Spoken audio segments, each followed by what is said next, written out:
TKR here at Madbotalo, my son, my whole family is here, and gosh, I'm having a good time. Nice. And what's your name? Amina. Amina. I'm having a wonderful time. That's my daughter, Emily. So hi, we're having a good time. And TKR is going to win tonight.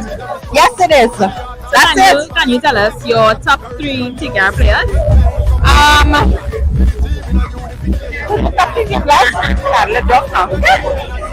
For top 2 players. I will drop her. I don't know nobody else. Okay, so far, how are you enjoying the game? I am having a blast of a time. I am having a wonderful time. And gosh, I'll be back here next year. Please, God, will do. Nice. I want to go to Guyana, though. So I will be there. Okay. Yes, you all have a good night. Bye.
Mixture and melting pot of.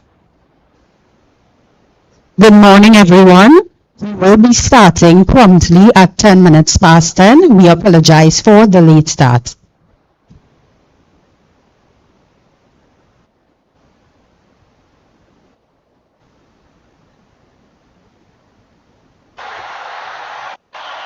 That was their opportunity to put Bolt under pressure. That was their opportunity to win the title for the first time since 2007. Bolt would have had an awful lot to do on that anchor leg, but in the end, they handed it to the Jamaicans on a plate with that disastrous changeover from 3 to 4. That's what it's about. That's what it's all about, isn't it? That's exactly right. It is. It's under pressure. You've got to perform. This man does exactly that. great performance from the Chinese team. Marvellous to see them come through for that bronze medal. They just can't believe it. Well, as I said, that last change-up, well, you've got to feel sorry for Mike Rogers. He just didn't handle the pressure well. Tyson Gay come into him, and it was all over the place, really. They lost, what, 5 or 6 metres, maybe, in that one mix-up. Gatlin ran really, really well on the back straight, and bearing in mind how dominant Asapa Powell was in the semi-final, that was a great leg from the American silver medalist in the 100 metres. The platform was there, Rogers froze and couldn't finish, and we should say a huge congratulations to the Chinese. Needed an Asian record to get into the final. These 4 guys will be the poster boys of China at the end of this championship. That was a magnificent performance from them, especially to deny such a talented quartet from Canada. Well, the crowd have had an absolute treat, haven't they? They're all singing, the flags are out, but the Jamaicans, they came and delivered. Some couldn't have scripted it better. A gold for the big man, a 3rd gold in this championships, and a 4x1 medal for China. Look at the atmosphere around and how much it means to those guys. They've done it again, but how much closer would it have been if Mike Rogers had got the baton, even on an average changeover? Bolt would have had a lot to do there, but as you say, Catherine, you've experienced sprint relays. The baton exchanging is a huge part of the story and a huge part of the journey, and they will know they've missed an opportunity tonight. It's not always the 4 fastest guys that win. I alluded back to the Athens 2004 Olympics when Great Britain and Northern Ireland pipped the Americans for 4x1 relay gold. Nowhere near as fast as them individually. But that's what happens. You'd have to talk to Mike Rogers about running against the big man. It must do things to you that you don't want to happen. And that relay changeover, oh gosh.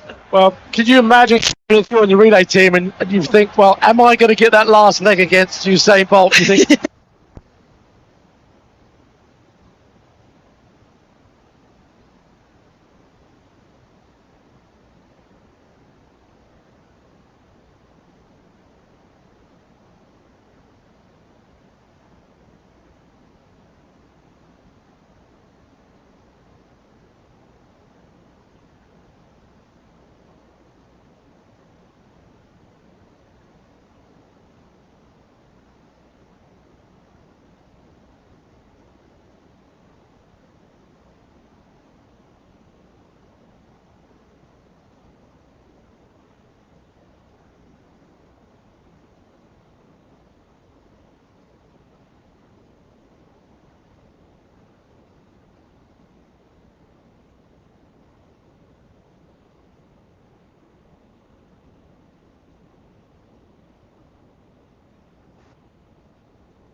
Good morning, everyone.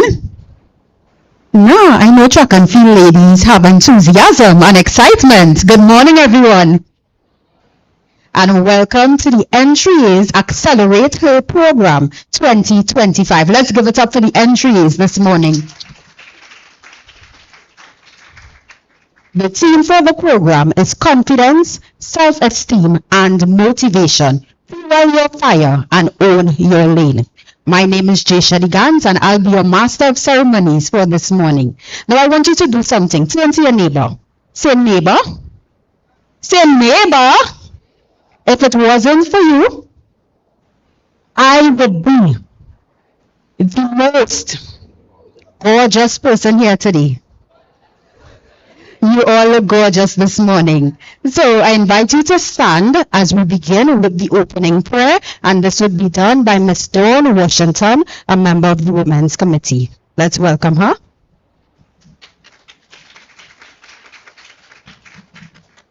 Morning, everyone. Please bow your head. Dear Heavenly Father, we thank you for the gift of life and for bringing us all together for this seminar.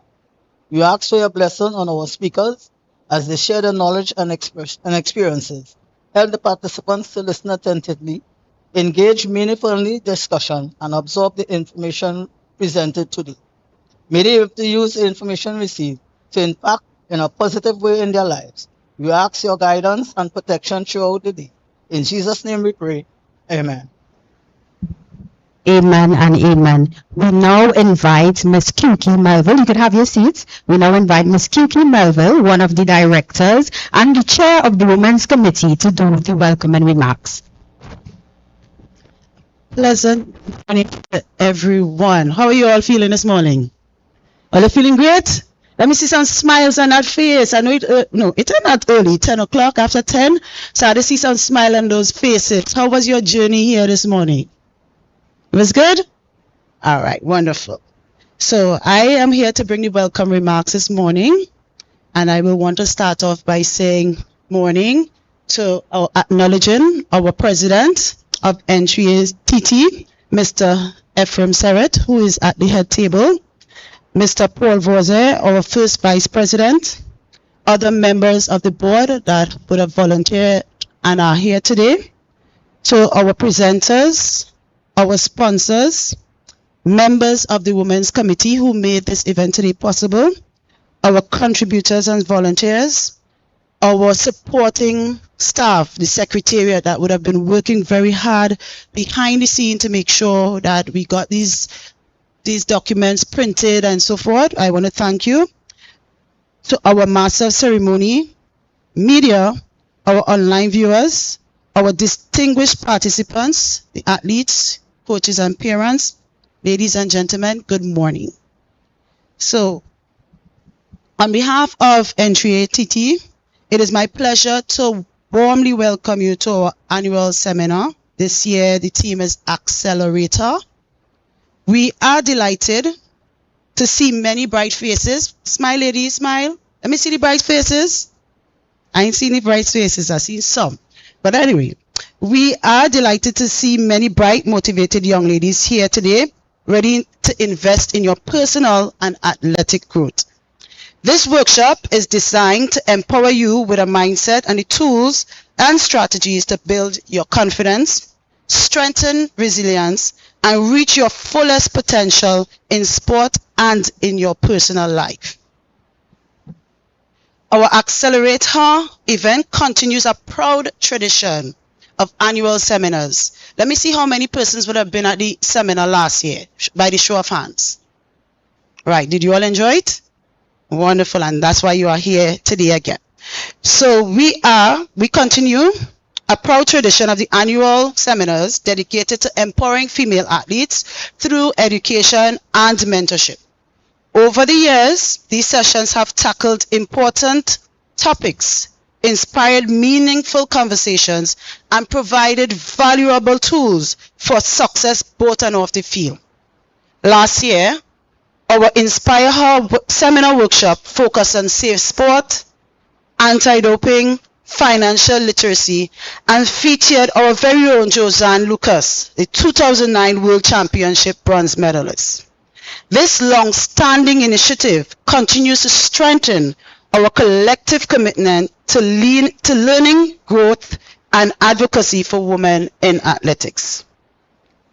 Earlier this year, we built on that momentum with 3 inspiring webinars held on March 6th, September 25th, and October 16th, featuring an outstanding lineup of current and former athletes. Tyra Gittins, 4-time national champion and Olympian. Shaniqua Bascom, the 2025 Pan American Games Under 23 champion. Akila Jones of Barbados, World Under 20 and NACAC Under 23 champion. Dr. Rhonda Watkins, our very own, 5-time Carifta Games champion and world junior champion.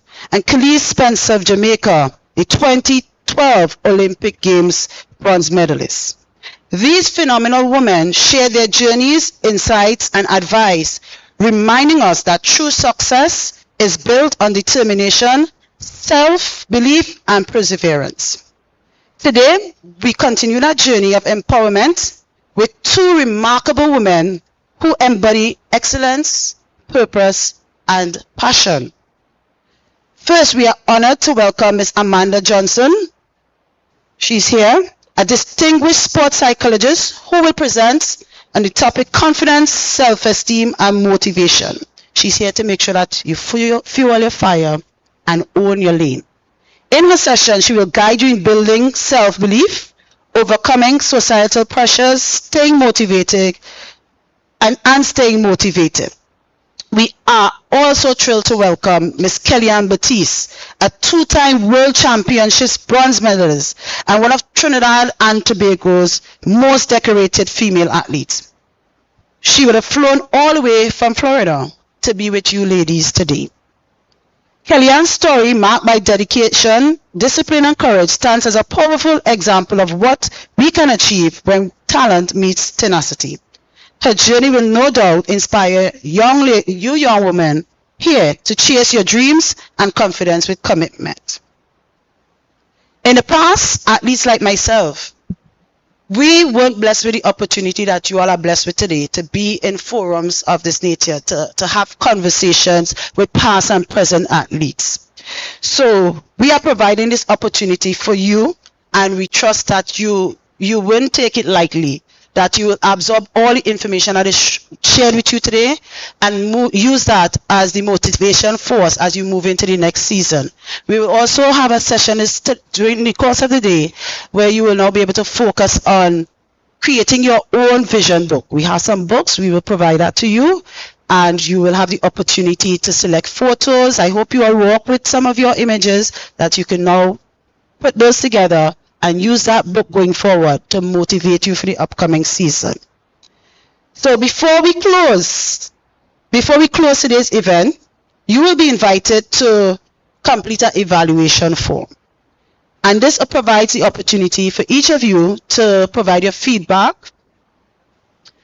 to give us ways that you think that we will be able to improve this session, and also for you to identify topics or areas that you think that we should focus on in the upcoming events. So as we begin today's session, I encourage you to be open and confident in your potential.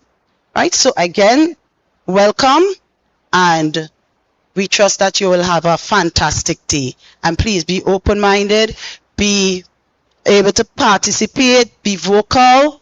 We do, at the end of the day, we generally have some nice tokens for persons. So we invite you to just participate. So thank you and welcome to our session for this year.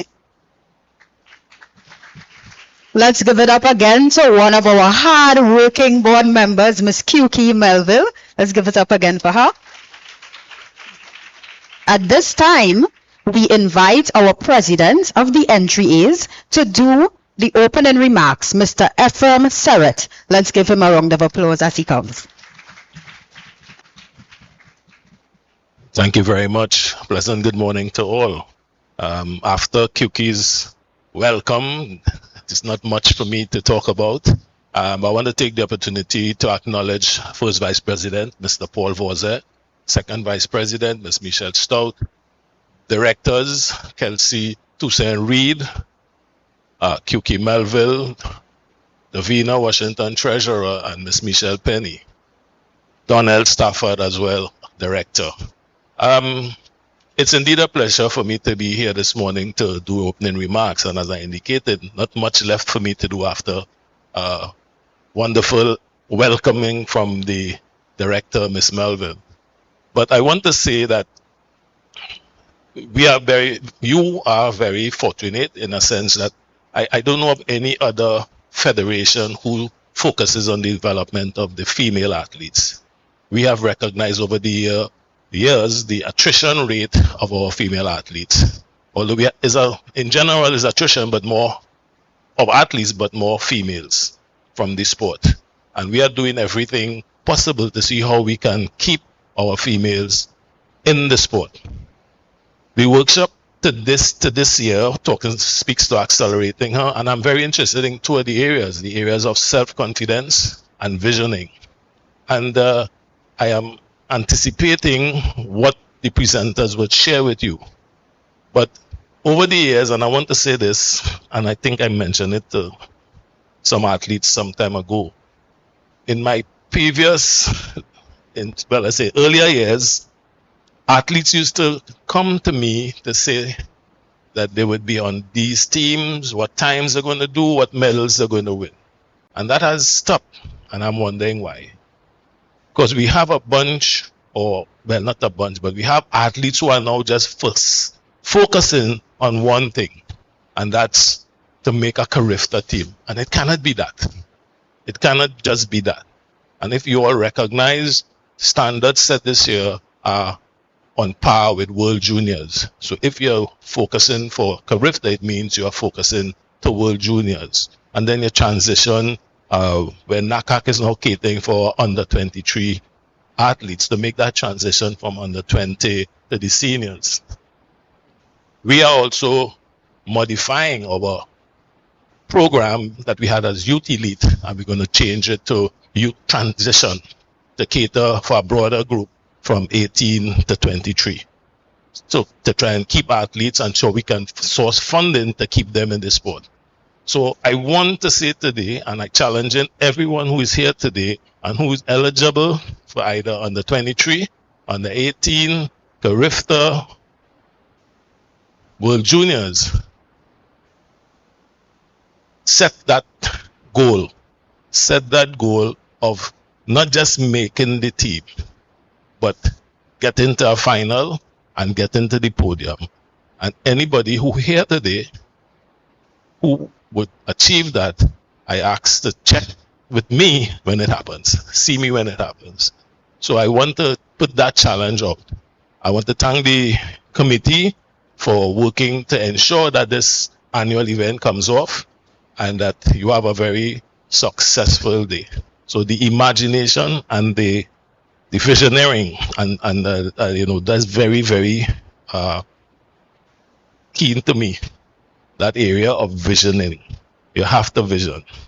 It's not just about getting away from home or chores at home or schoolwork, but to be focused and serious about this sport, which I always boast, we are not as popular as cricket or football, but the most successful sport in Trinidad and Tobago. Of the 19 Olympic medals, track and field is responsible for 17. We are the most successful sport in Trinidad. So I want to, the presenters, Ms. Johnson and Kellyanne, all the best for today, and I will be returned for the closing session later today. So all the best and have a great session. Thank you. Thank you, Mr. Ephraim Serrett. Indeed, he's a dedicated president, and I hope you all took his words to heart about being serious about your sport. So before we bring on our exciting presenter, I want us to do a bit of actions, because after we leave today, I don't want you to forget the words, right? So confidence. So show me muscles. When I say confidence, I want to see your muscles. Confidence. Oh Lord, I can't remember the next word. Self-esteem, smile, and motivation, a thumbs up. So confidence, self-esteem, motivation. Very good. All right, so I have the privilege of introducing the first facilitator today, Miss Amanda Johnson. And let me just tell you a bit about this qualified and dynamic woman.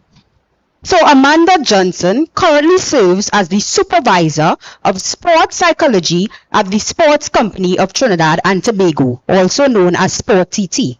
Alongside her impactful role at Sport TT, she is also a part-time lecturer at the University of the West Indies.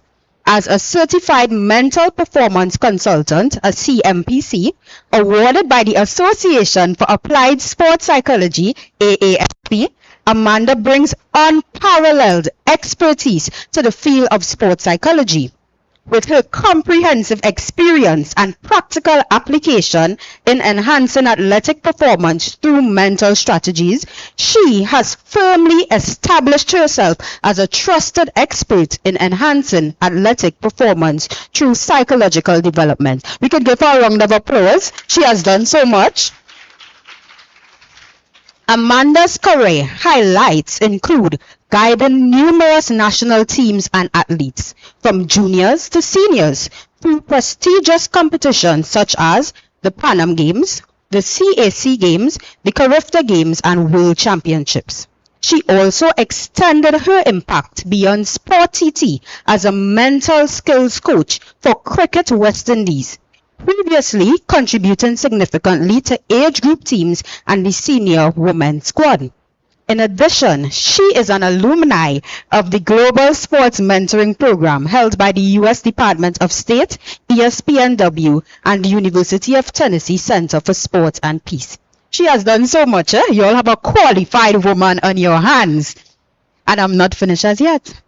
Beyond her professional achievements, Amanda's personal mission centers on fostering a supportive environment where athletes and non-athletes alike can cultivate excellence in sports and life through holistic psychological development. Her dedication, expertise, and a holistic approach to sports psychology enriches the lives and performances of athletes across Trinidad and Tobago and the Caribbean region. Ladies, let's give it up for Miss Amanda Johnson.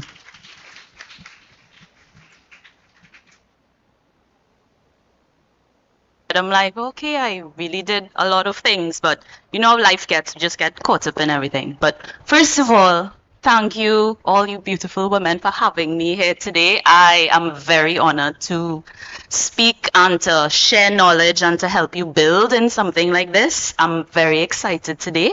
I wanted to start firstly just by giving some statistics, because women in sport has really taken front and it's been a huge thing that's been happening. And I want for you to just take a second to think about the benefits that you get from it. So there's this huge foundation called the Women's Sports Foundation. Anybody heard of it at all? No, not at all. But it's really big. And it centers all around women in sport, the research, how we drive it. Do any of y'all know the benefits of being a woman or a girl in sport right now? Do you know what benefit you can get from it? Other than maybe a medal, you know, making a team. What other benefits do you think you can get from it? Anybody? You're quiet. Okay, so I'll tell you that the first one is, let's get a big statistic here. 69% of women who played sports hold at least one formal leadership role outside of the family.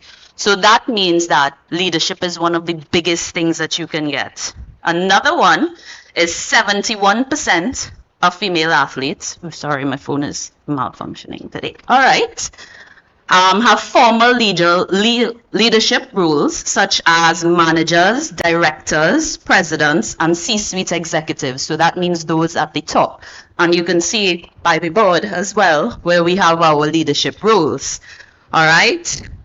Some of the skills that you learn: teamwork, learning from mistakes, handling pressure, pushing physical boundaries, and I can tell you all the list goes on. But a lot of the times we don't have the time to really think about what am I getting from sport.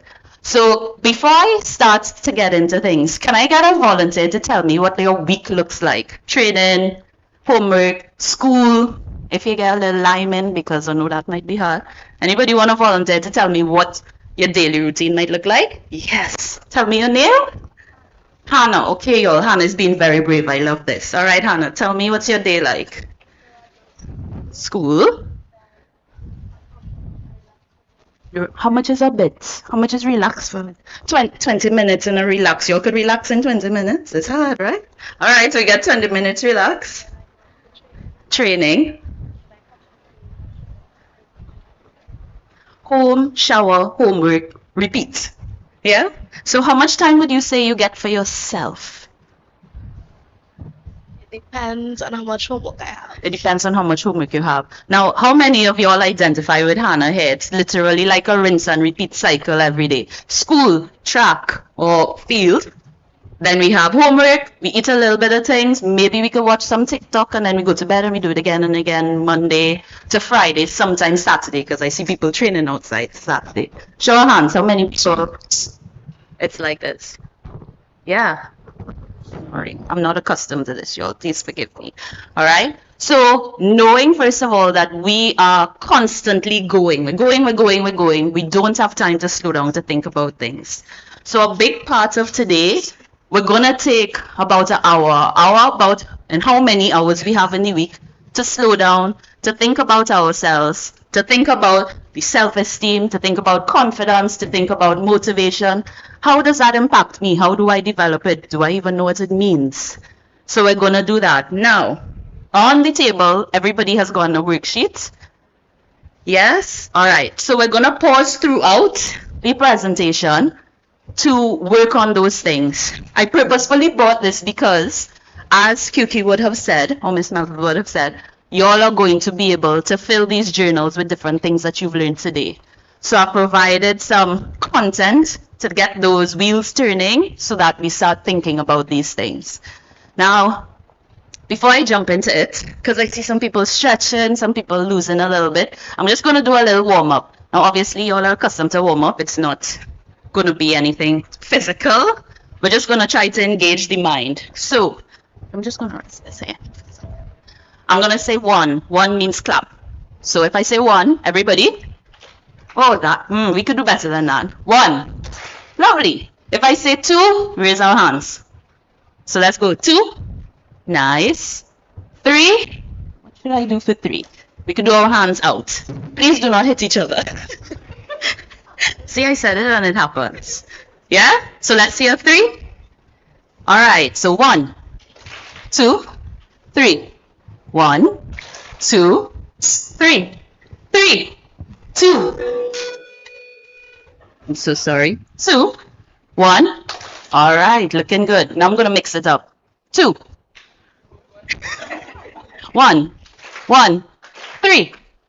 Ooh, looking good. 3, 2, 1, 1, 2, 1, 2, 1, 3. Ooh, okay, y'all did good. Y'all did very, very good. All right. So, thank you, ladies. We're going to jump right into it now that we have some blood running through our veins. And the first part is I'm going to read a little story to y'all. Let's see if we can learn a little bit from this story. All right. So, like the image, I'm going to read y'all a very short story on the cracked pot. So I want you all to take a minute to listen, not even a minute, maybe 30 seconds, to listen to this story and see what we could get out of it, okay? So, there was once an elderly Chinese woman who had 2 large pots, each hanging on the ends of a pole, just like the picture, that she carried across her neck.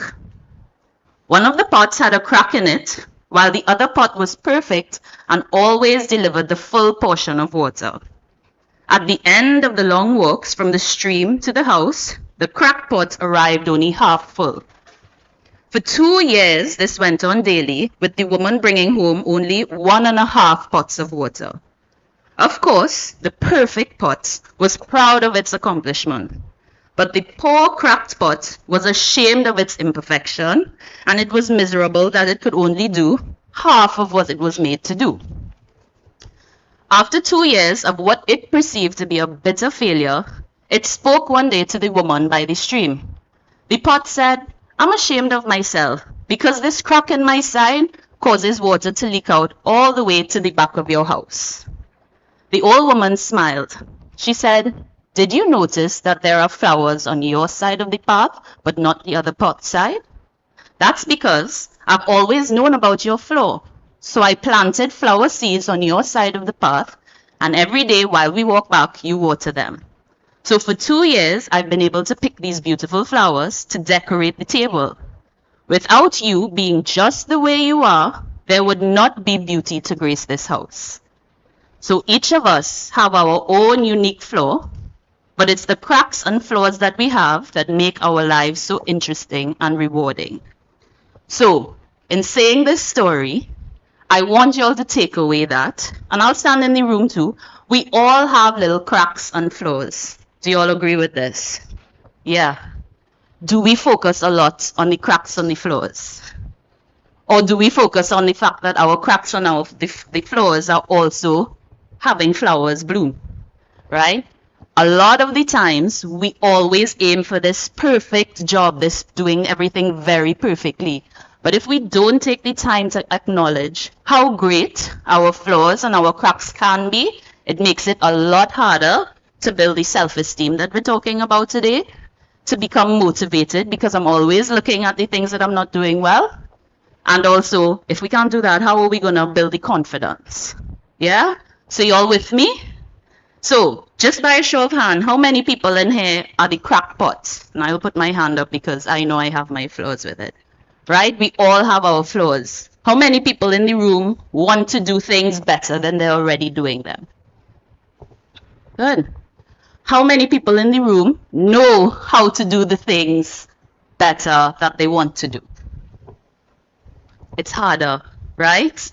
A lot of us were like, yes, we want to reach this point, but the plan in between is really difficult. So today, like what I said, we're taking the time to slow down a bit. We're taking the time to think about ourselves, think about what we want, think about how we think about how we perceive ourselves and how we're going to plan a way to grow into that. So you all on the same page as me? We doing okay so far? Yeah? All right, great. So the first thing I want to start with is self-awareness. And I know we said self-esteem, motivation, confidence, but nothing can happen without you being aware of yourself. So I borrowed this very nice graphic that I found, and it's called the Star of Self-Awareness. So 5 questions to make your uniqueness shine. The first one goes, what are my core values and beliefs? And I've worked with a lot of athletes, and this is my starting point all the time, because how you value something and what you believe impacts how you see everything else, right? So we want to understand, what are your core values and beliefs?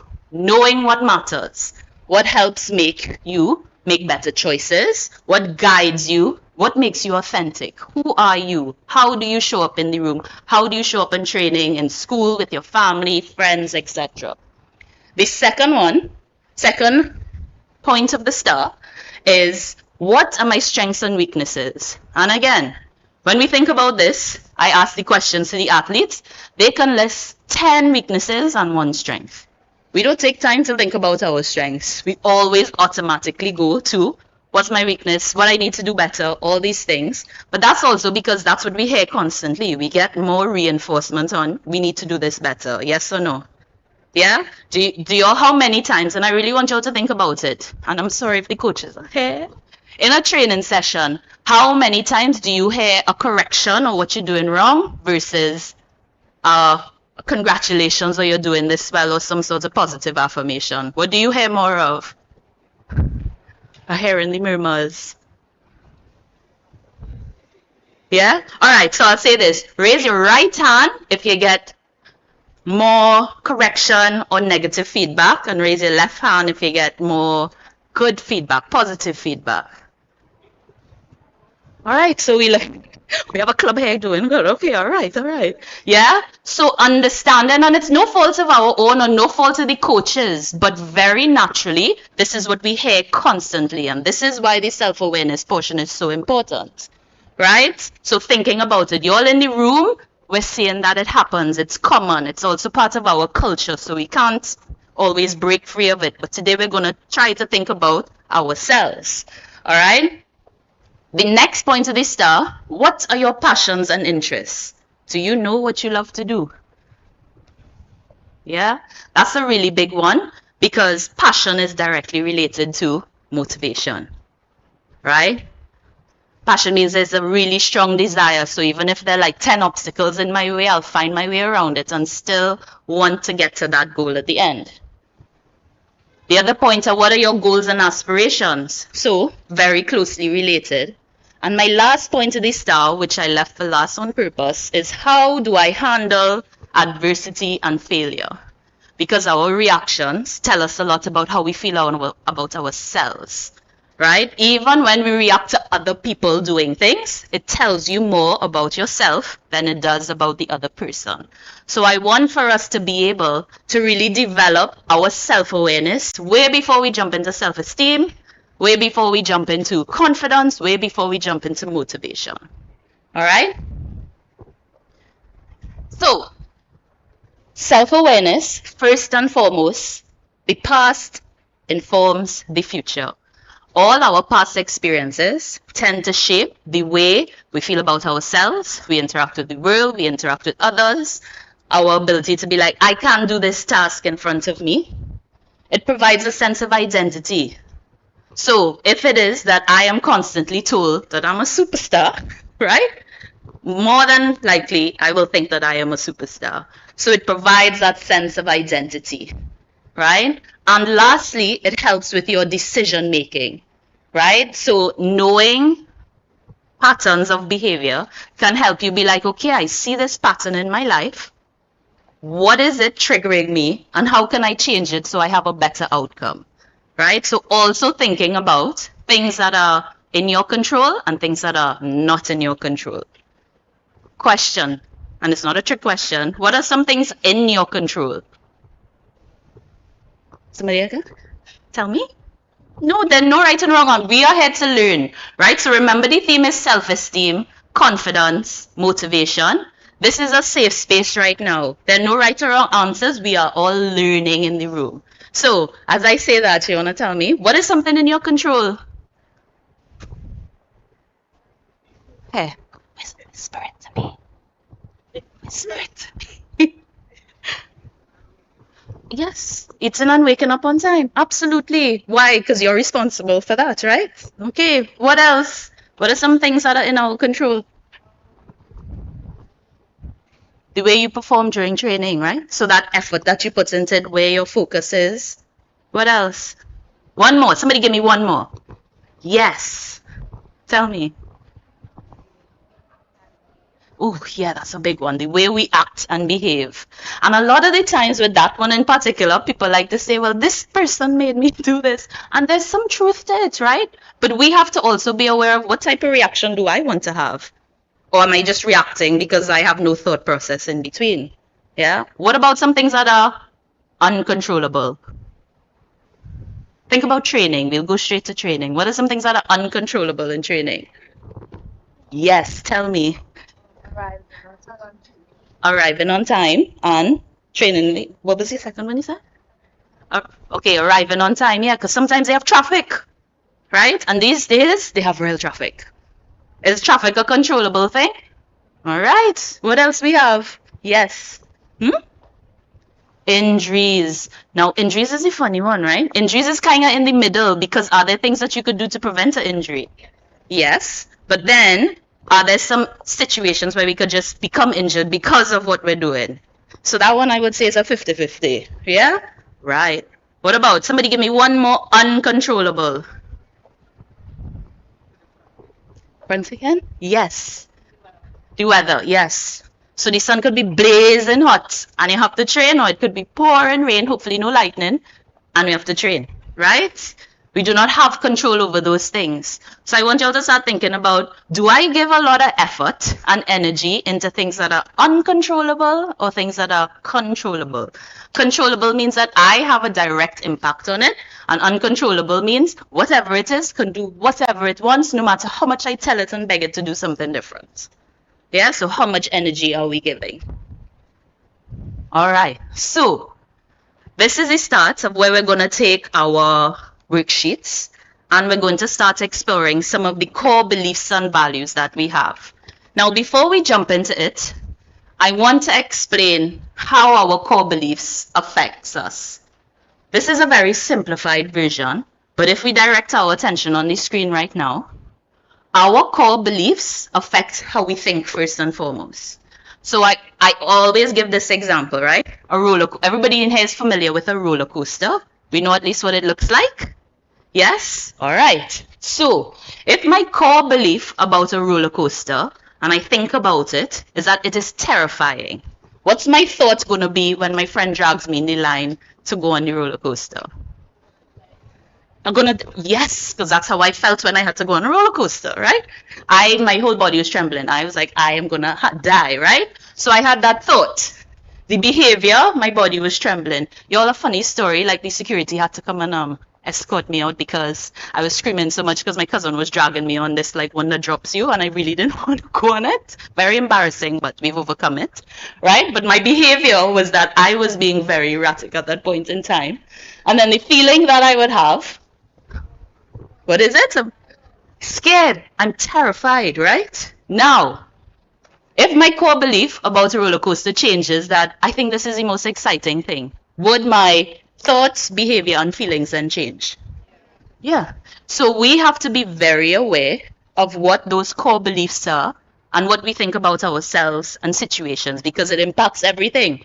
Has the structure of the roller coaster changed at all? No, it remains the same. But how I believe it to be and what I think about it changes everything else around it. And how do we use that as a powerful tool, right? So the first one I wanted to get to is looking at some of your values. Your values, so this little wheel that we have here with the me in the center. Your values are extremely important. That it founds your core beliefs. So within the circle, within the outer part of the circle, there are a lot of different words. Hard work, achievement, we have honesty, respect, hope, curiosity, etc. Right? What I want for you to think about right now is, out of all those words, if you have to add them to the me in the circle, what would be your top 5 words that you think, without anybody telling you, that you think describe who you are? Let's take some time to think about that. If you'll have questions, raise your hand. If you're not sure what something means, because I said we're always learning, raise your hand. I will come and explain it to you. Yeah? What are we doing in the back here? Yeah? So we're on the sheets. Yeah? So y'all could circle them. Y'all could add them to the me in the circle.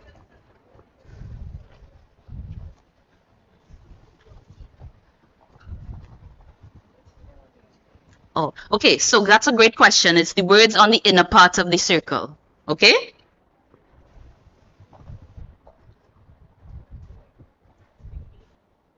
Okay, so I will give you all a choice. If the words, so those 5 words, I only want 5. If you want, you can circle the words within the outer part of the circle. If you want to add it into the me circle, we can also add it into the me circle. I'm giving you all freedom of creativity here. Yeah, so you could either circle it, underline it, or you could just write it inside the circle. I don't want to restrict anybody's creativity.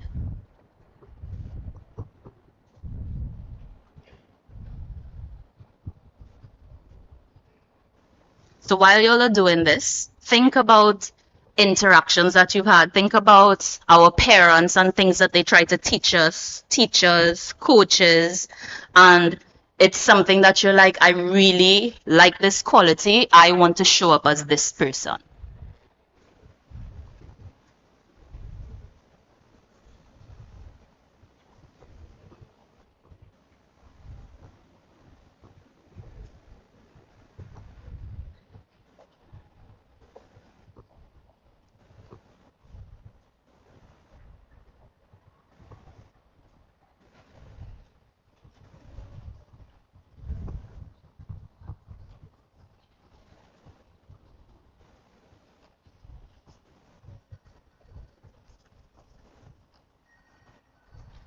Is it hard to pick just 5? You'll want to circle all of them, right? All right. I know most people would want to circle all of them. They're great ones. Sometimes some of the words relate to another word, so it can like kind of encompass it. So thinking about that.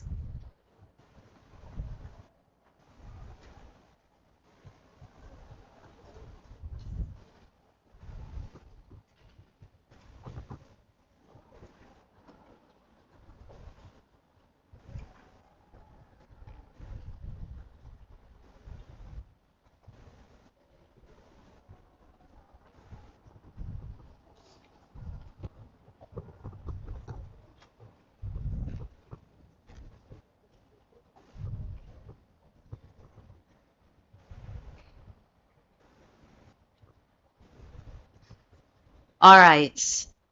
So as we're trying to figure them out, I want you all to think about again that circle that we had up. If, for example, anybody want to give me an example of one value that they picked? Let's break that down to see how it impacts things. Yes. Kindness. Ooh, that's one of mine too. Kindness is a really big one, right? So I'm going to put you on the spot. That's okay. I'm sure I know you can do this, right? So if we, and you're all in the room, we're going to help. Tell me your name. Kayla. We're going to help Kayla out because kindness is something that's needed in this world desperately right now. Let's say that first, right? So if kindness is one of my core values, right? If, let's go back to me screaming on the roller coaster, right? On the line to go on the roller coaster, and you were behind me in that line, how would your kindness show up to help me being like, I don't want to go. I don't want to go. I was really behaving like that. Yeah? How would your kindness show up? Or what would you think, first of all, if you saw me like that and kindness is like the core of you?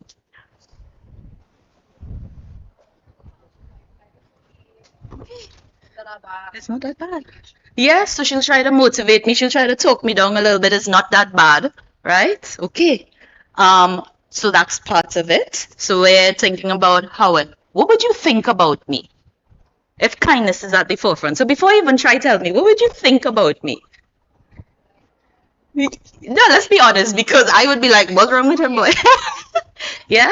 So the thing is that what we have are these automatic thoughts that pop into our heads. So you see a crazy Amanda screaming like, she don't want to go on this roller coaster. Yeah? I'll take it, right? And the first thought that pops in is, she all right? She go wrong with her. And that's okay. We cannot help those thoughts that pop into our head at first. If kindness is guiding us, the next step would be like, you okay? Right? You okay? It's okay. It's not that scary. And they'll try to talk it down. So I want you all to understand that sometimes the first thought that's generated is not always the best thought that happens. But if we have our core values and our core beliefs guiding us, it then changes our approach to things, right? So it's okay if your thoughts are a little crazy, but the approach would be, I want to be able to help her calm down a little bit, right? Do y'all want to do another one? What's another value that y'all put down? Anybody want to share? Be brave enough to share? Yes. Tell me your name. Open-minded. Ooh, I like that one. All right. So, should we use the roller coaster example again? Y'all like laughing at me for that one? We'll go with that one. If you're open-minded, right? And that's like at the core of you.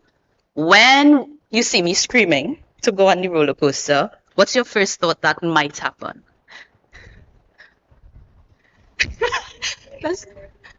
Yeah.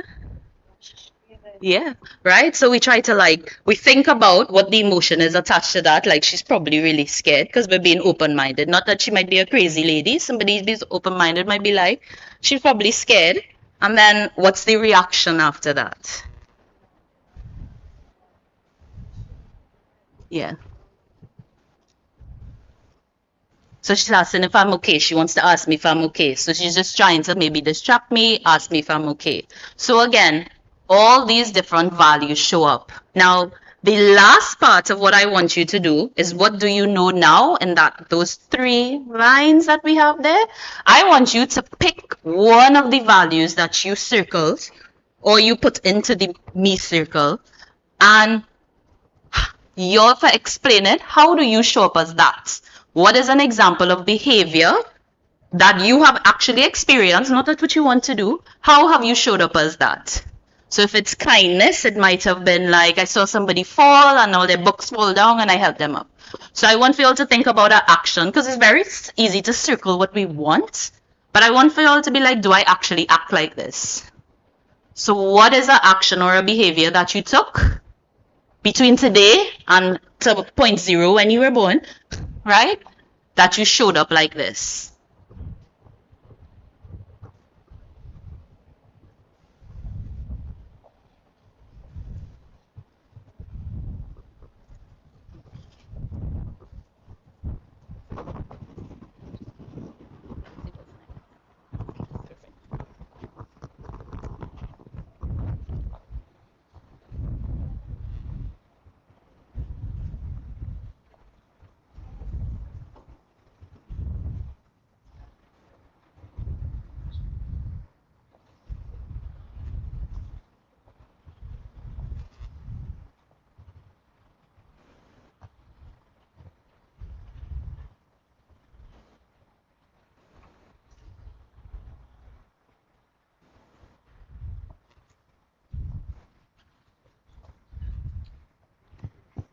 Are you all finding an example of behaviors that you would have done? See everybody writing, so that looks like a yes.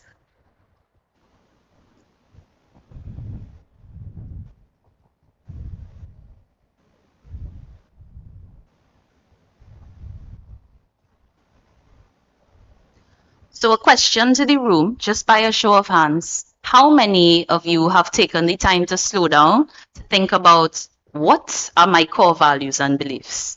Have you ever taken the time to sit and think about that?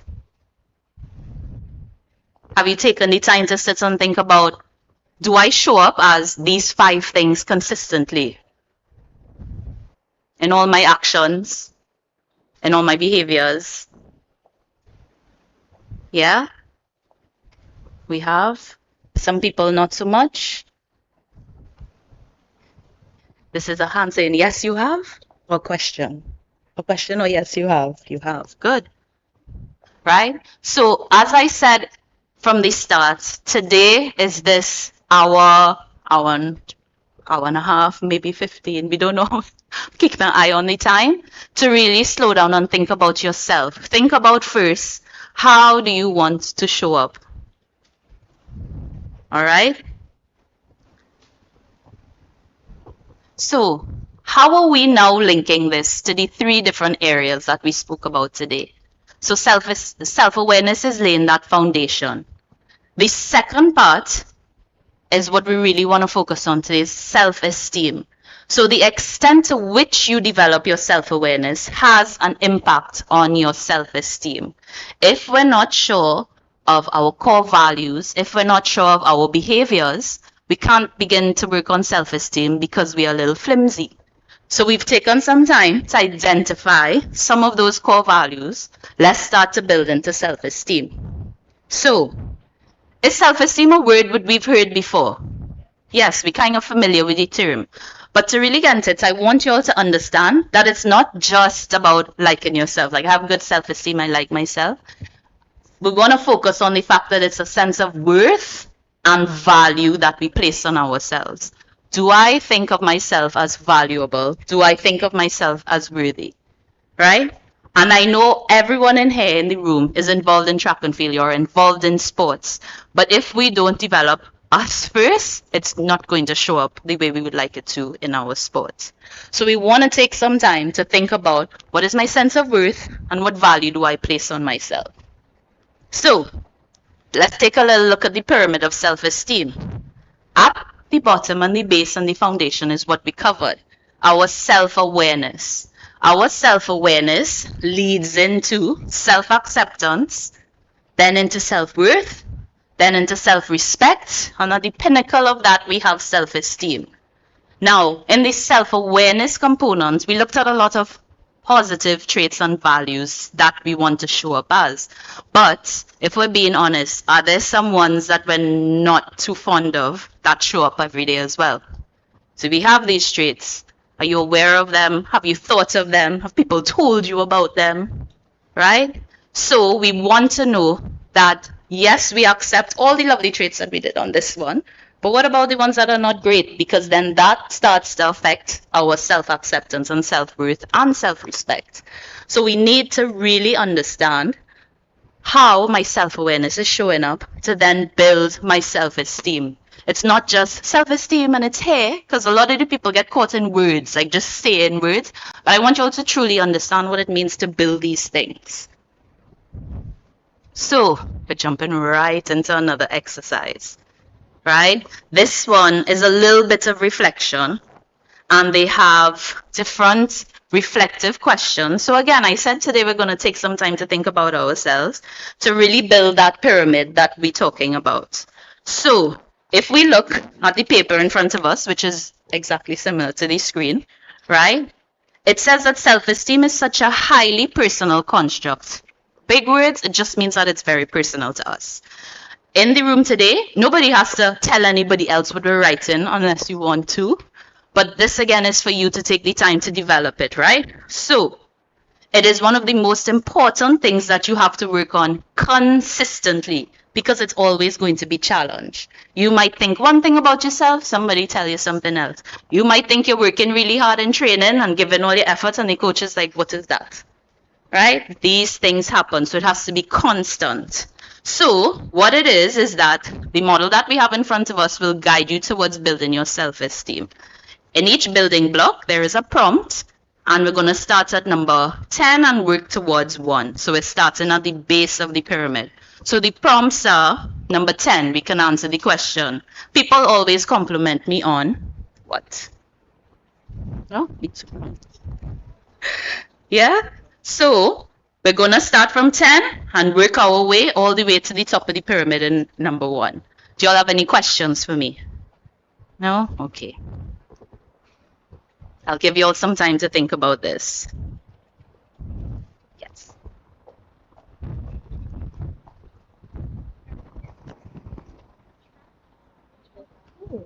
Okay, so we got a great question. What's your name? Felicia asked if it's based on track or in general. And because this is for you and for your development, I again will give you all the freedom of choice to think about, I want to think about it in a track sense, or do I want to think about it in a general sense? So you all have some freedom and creativity for that.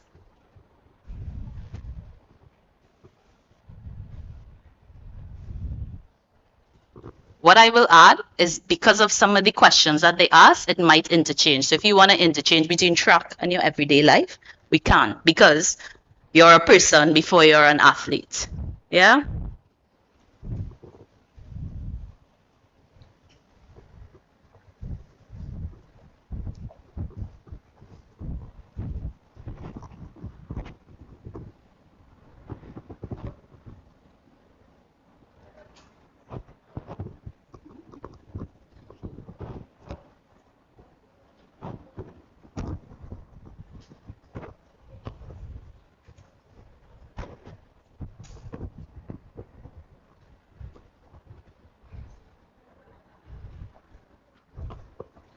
Just pretend I'm listening.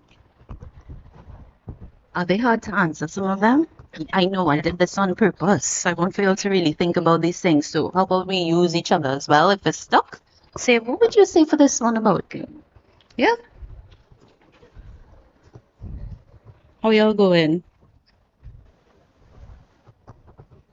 Okay. We are at, most people are number 10. I was struggling to find number 9, one positive characteristic we have. What's one thing positive about you? So if you're not sure, we could go back to this. These are things that we circle that are positive about us. Some people put kindness. Yeah? How we going? Yeah?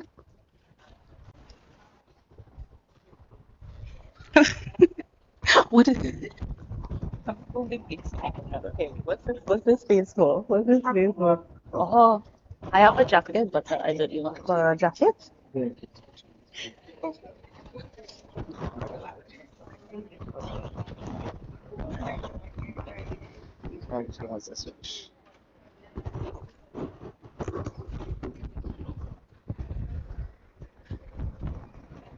Hello?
Okay, ladies, I'm giving you all about 1 minute to finish up.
All right, ladies.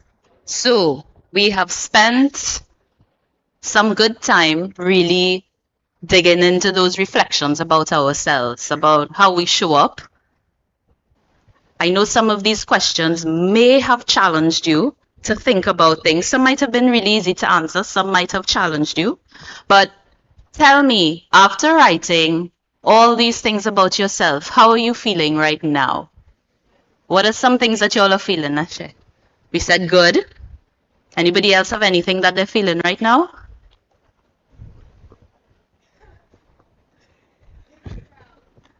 Proud, okay. Inspired. Does anybody have a feeling that's not that great along with it? Like we're feeling unsure. We're feeling like, I don't know. Why can't I answer some of these questions? Did we have some of those moments? Yeah? And again, yes, tell me. You had some when it's hard to answer some of the questions. And again, the purpose that I put these exercises here today is for us to slow down and really think about it.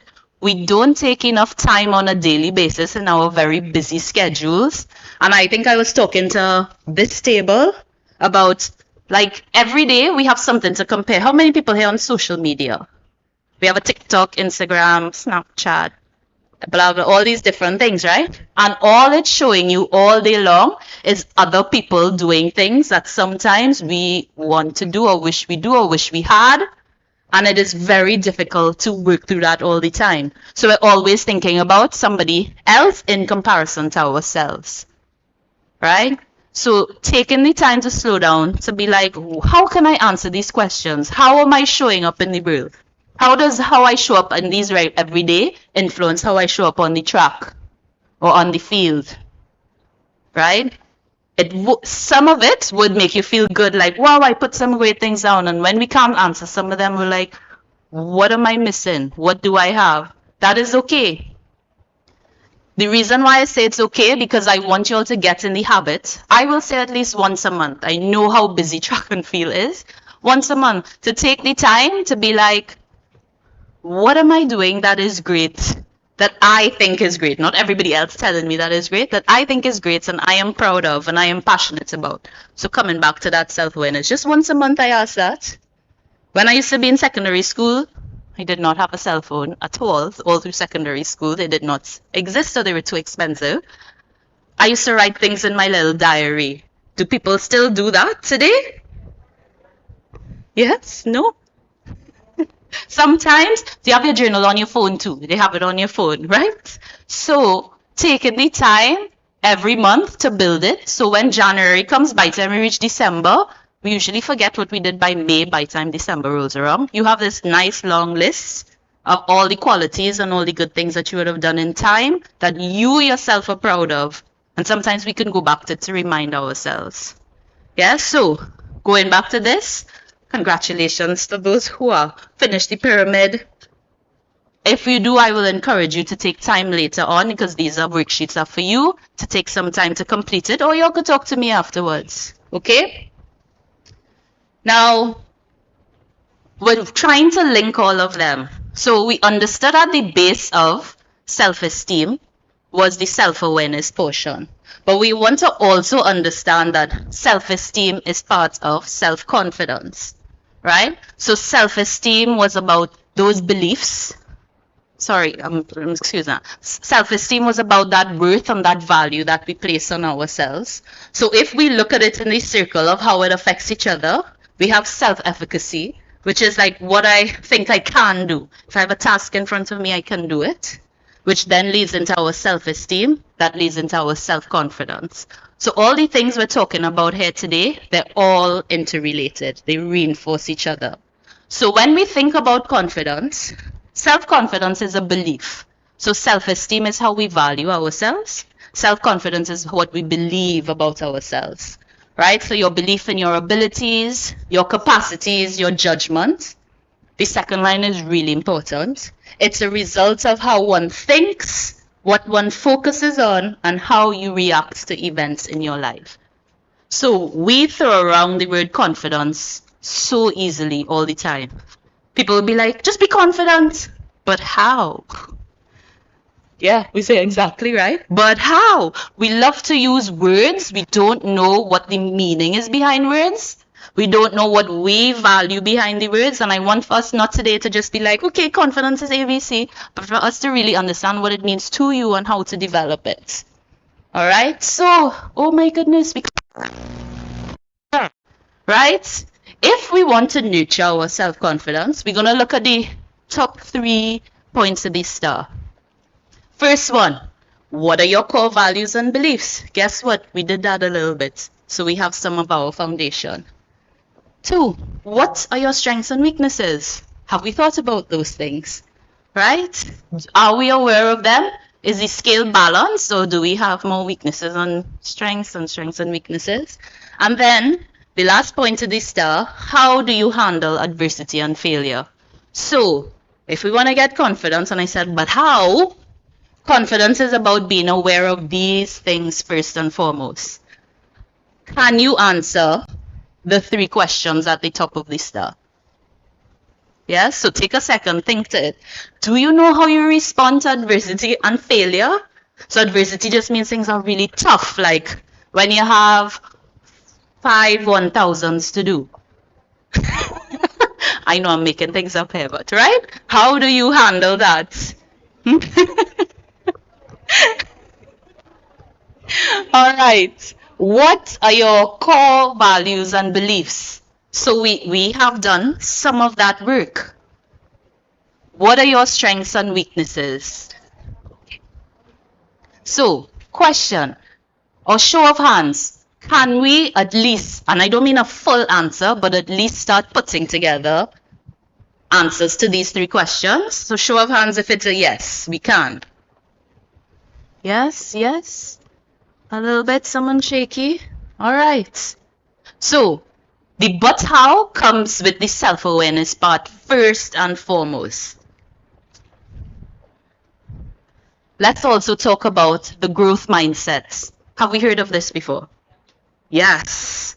Some of us may not, some of us have, but this is something that always comes up every single time. So we want to think about what is a growth mindset, not just the words, but the actions that we need. Thinking about, let's use the second one, use the word yet. So at the end of a sentence, we're adding yet. I can't do this yet. So what's the difference between saying I can't do this and I can't do this yet? A hair and plenty. Who's hair and plenty? I'm going because I saw some hands here. Yeah.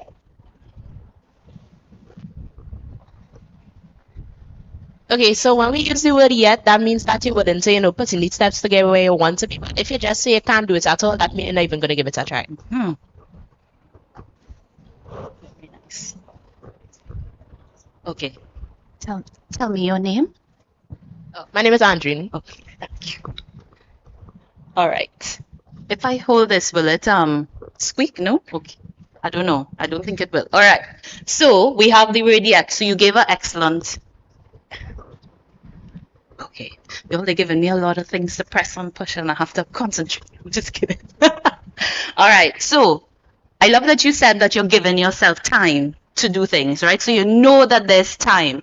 In between the yets, do you all usually have a plan?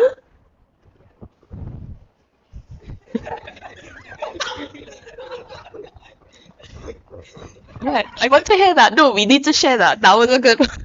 Tell me. Yes. Tell me your name, man. Sanaya. Sanaya says. Yes, but it does not fall through. Like it don't go through. It don't go through. So we have a plan, but it doesn't go through. Right? Does that happen? Yeah. Yes. Right? Honestly, I would love if the world was like, I have a plan, an A and B, and it's going to happen. Yesterday, to be honest, I had a terrible day. I planned my day. I was on time by like half an hour early, and everything still went wrong. Right? But I still have to show up.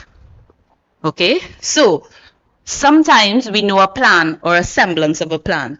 But most of the time, what I realize with athletes when it comes to confidence is that we have to have different pockets that we tap into because the situation is not always going to show up the way we want it to. And that word yet is very important. It's a word and it gives us like a little buffer room to be able to handle some things. But in the yet, we have to have a plan. The plan can change. The plan can like fall through and then come back, but we have to have a plan. let's think about that flowing into setting goals, right? Your learning goals. Most of the times, athlete will come sit in a room with me and they'll be like, yeah, I want to do X, Y, and Z. And I'll be like, how? And they're like, train hard. And I'm like, what is that? Right? We love to say words that sound good, but like, how? What are the goals? So we have like the big outcome goal, but the process goal. It might be, I want to have a great race. How do you have a great race? I need not to be nervous before the race. How do you not be nervous? So we keep going back into all these things. So asking yourself questions, which will come with curiosity, right? We want to be able to celebrate effort. That is a really big one. Do we celebrate our efforts? Even I am at fault here because sometimes, like when they were reading my bio, I was like, oh, I did all that, okay, great. But do I celebrate it enough? Maybe not, right? We want to be able to speak to ourselves in a positive. And I know this one has positive, but I always change the word positive to helpful, right? Because sometimes positive can be a little fake and we're tricking ourselves, but I want it to be like, what can I tell myself that's helpful in this moment? We're doing a lot of reflections right now. We want to reflect. So when we think about the growth mindset, we know it's about being open. We know it's about taking up challenges.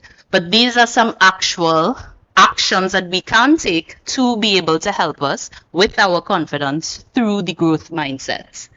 Yeah, do you all have any questions for me on the growth mindset? I know I didn't go through all of them, but they're pretty self-explanatory right now. So you could take little notes of them if you need to. Do any of them resonate with you? Yeah, which ones? Embrace failure. Ooh, purposefully didn't touch that one. Yeah? Why do you embrace, come back, tell me your name again, and why do you embrace failure? Why is that important? My name is Janine, and I think that's important for your growth and your mental health. Yeah, agreed. Do you know one of my favorite things about failures is it tells you what not to do? Right? But a lot of the times the emotion takes over and we might feel embarrassed or we might feel angry that we didn't do something and we failed at it, that we don't take the time to think about what to do next. This is what I did wrong and it didn't work out. What's the next step? So it actually gives us areas to be able to say, oh, I can plan this way differently. Yeah? Anybody has anything else that stands out to them in these or things that they may use? Tell me your name. Self-talk. Yeah. Tell me your name. LaQueen. LaQueen. What's something positive you say about yourself? A scripture verse. Like, I can do all things through Christ. Those who strengthen me. That's a big one with a lot of the athletes that I work with. Yeah? And you have things to help you. It guides you. Do you? Thank you. Do you know what that verse means? Like it has meaning to you? Yes. Yeah. All right. You want to share? I want to hear. Yeah, let's say that. Making it formal. That scripture verse reminds me that no matter what happens, God is on my side and that I have the ability, even if I feel like I don't have it, that I have the ability and I have God to help me to do what I need to do. Yeah. Right? So it's not just something that we're saying to ourselves. There is meaning and powerful meaning behind it. So that self-talk one, we want to think about that's helpful to her. Yes, it is positive, but it's also helpful because there's a deep meaning behind it. Anybody have any others that they might want to share that they practice on this growth mindset?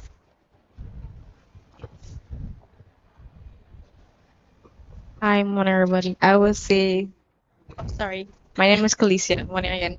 I was just seeking challenges because sometimes the athlete, we may try to take the easy route, but by taking the challenge, you're able to see more growth in yourself as an athlete and as a person in general. Absolutely. Thank you for sharing that one. Yeah.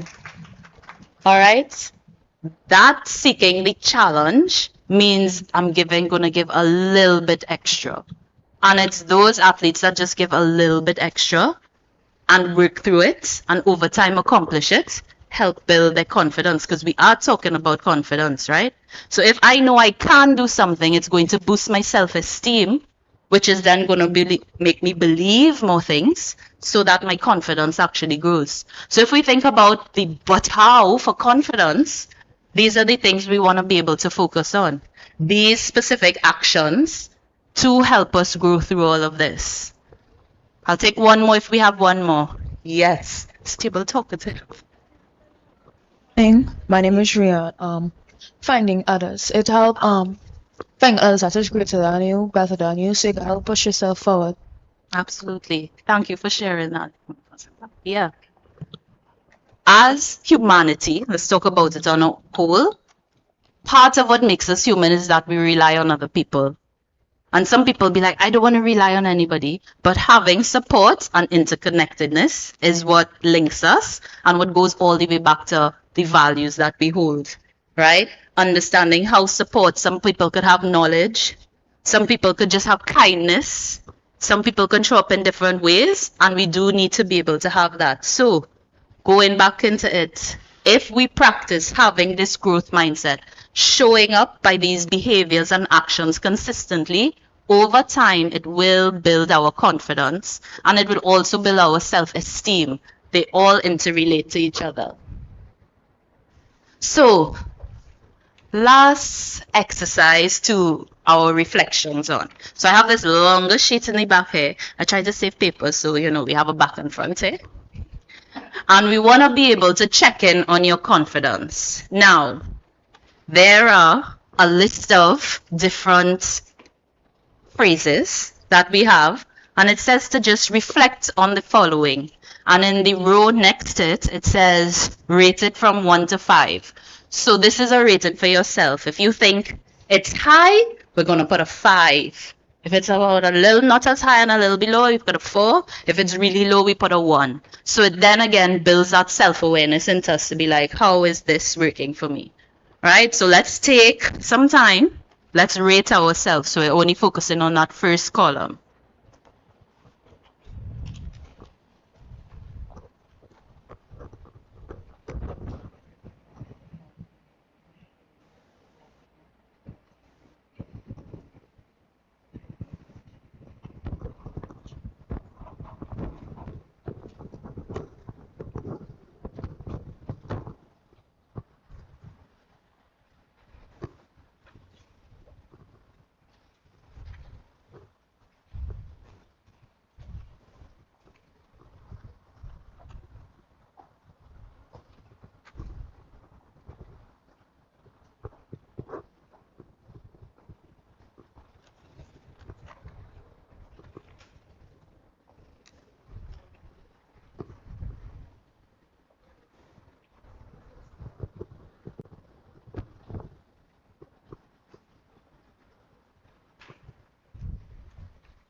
Go ahead.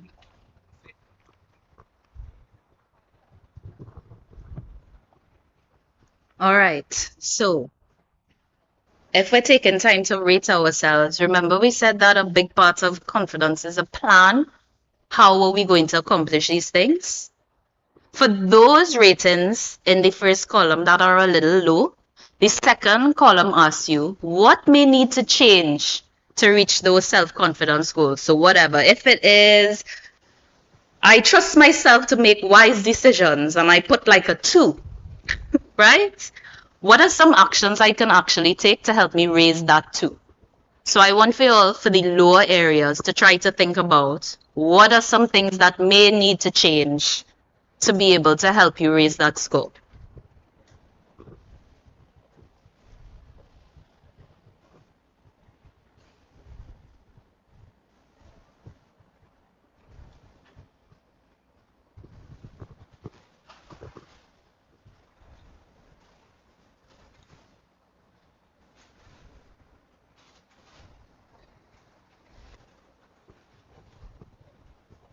And I'll remind you all, these worksheets are for you to hold on to, for you to understand yourself a little better, to know how you think about yourself.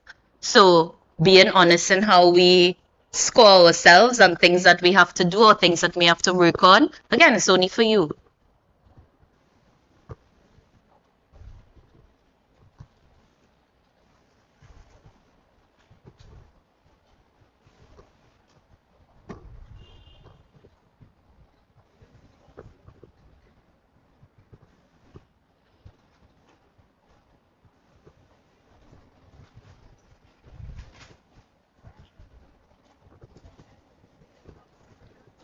Oh, sorry, Cutie. I mean, no, but yes, if you want.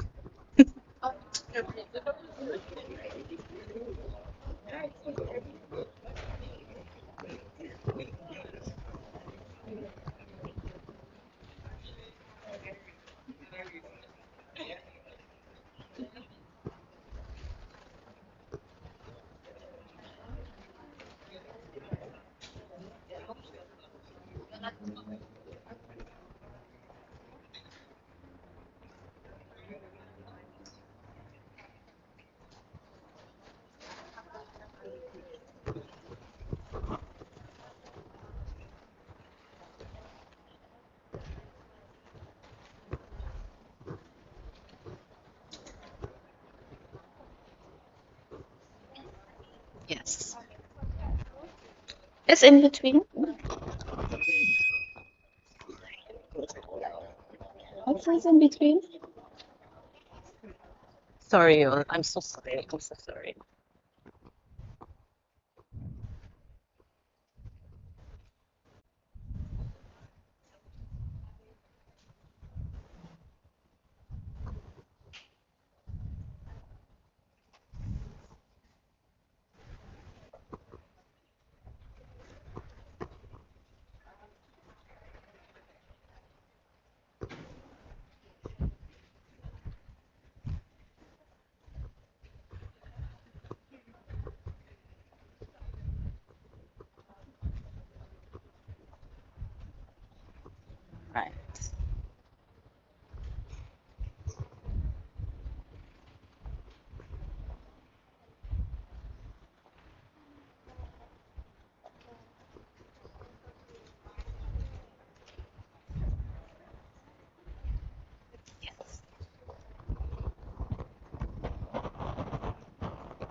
Okay, ladies, how are we doing with this one?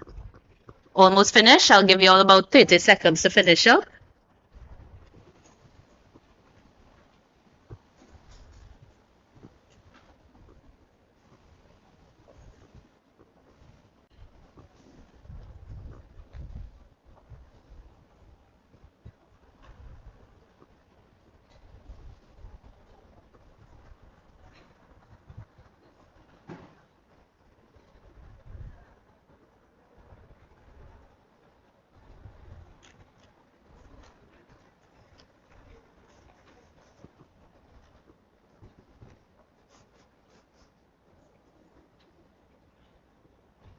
All right, so I put back up the growth mindset again to reinforce the fact that confidence is a belief.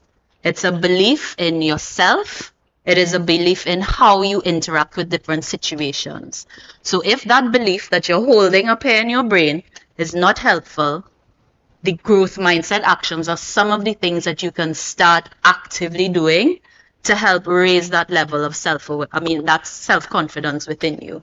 Right? But again, we need to first be aware, if we think back on the star, of all those different facets of us to be able to get to the confidence part first. Yeah? Everybody with me? How was filling out the self-confidence inventory? Yeah, it was great. I like that one. Again, for some people it might have been great, for others it might have been challenging. So again, these different reactions that we have to it help you right now today in the room learn about yourself a little bit more in areas that you may need to develop. So it's not here to be like, okay, yes, I feel great. I would love everyone in the room to take away that feeling, but also knowing that we do, as humans, always have some work to do. And if we don't feel great about something that we've written today, it's telling us that I need to start developing this area. And this is one of the starts that we can take.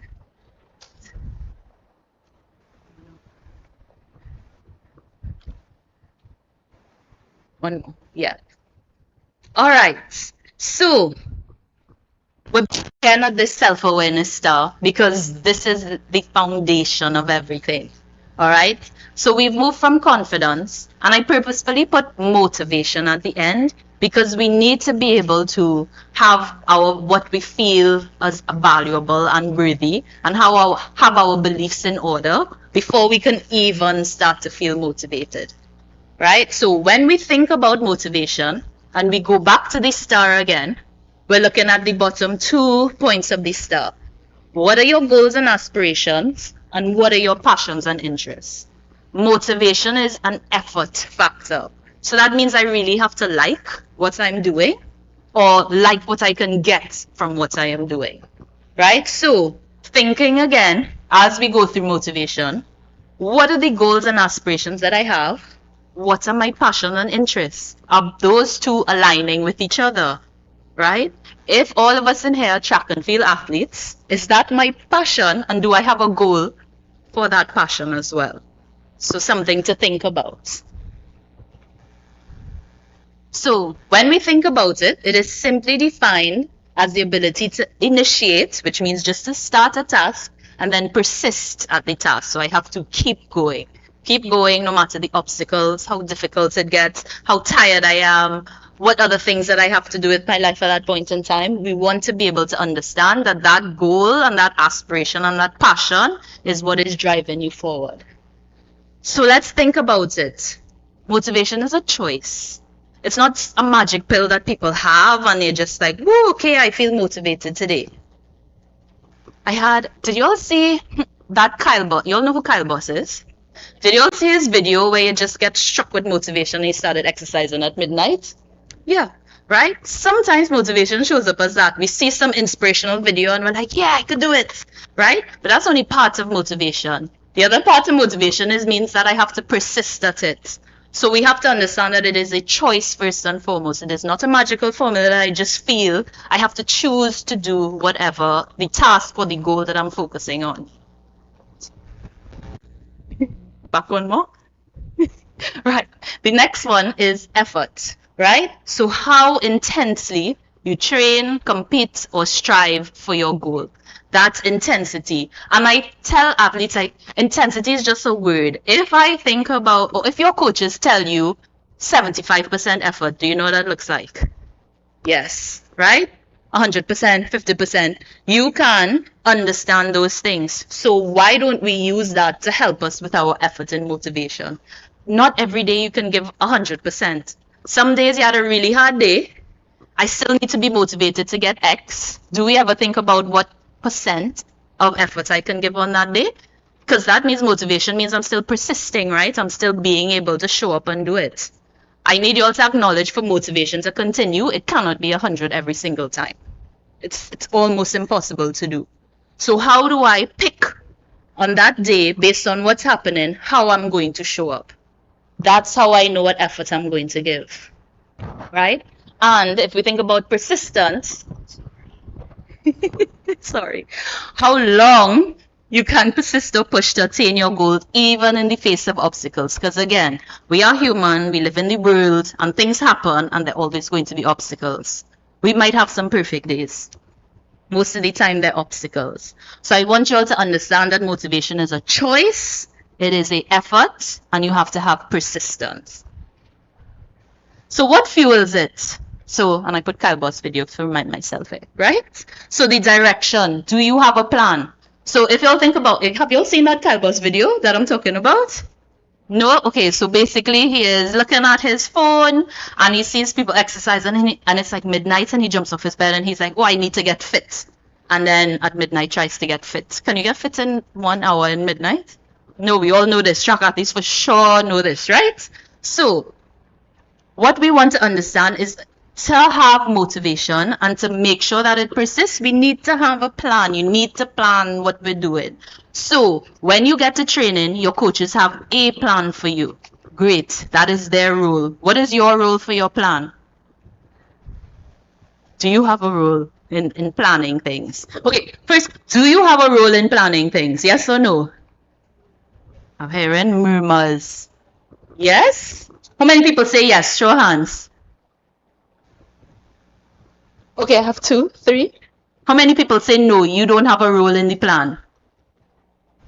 We have some hands. So for this one, I will say you do have a role. You have a role in how you show up. So your attitude.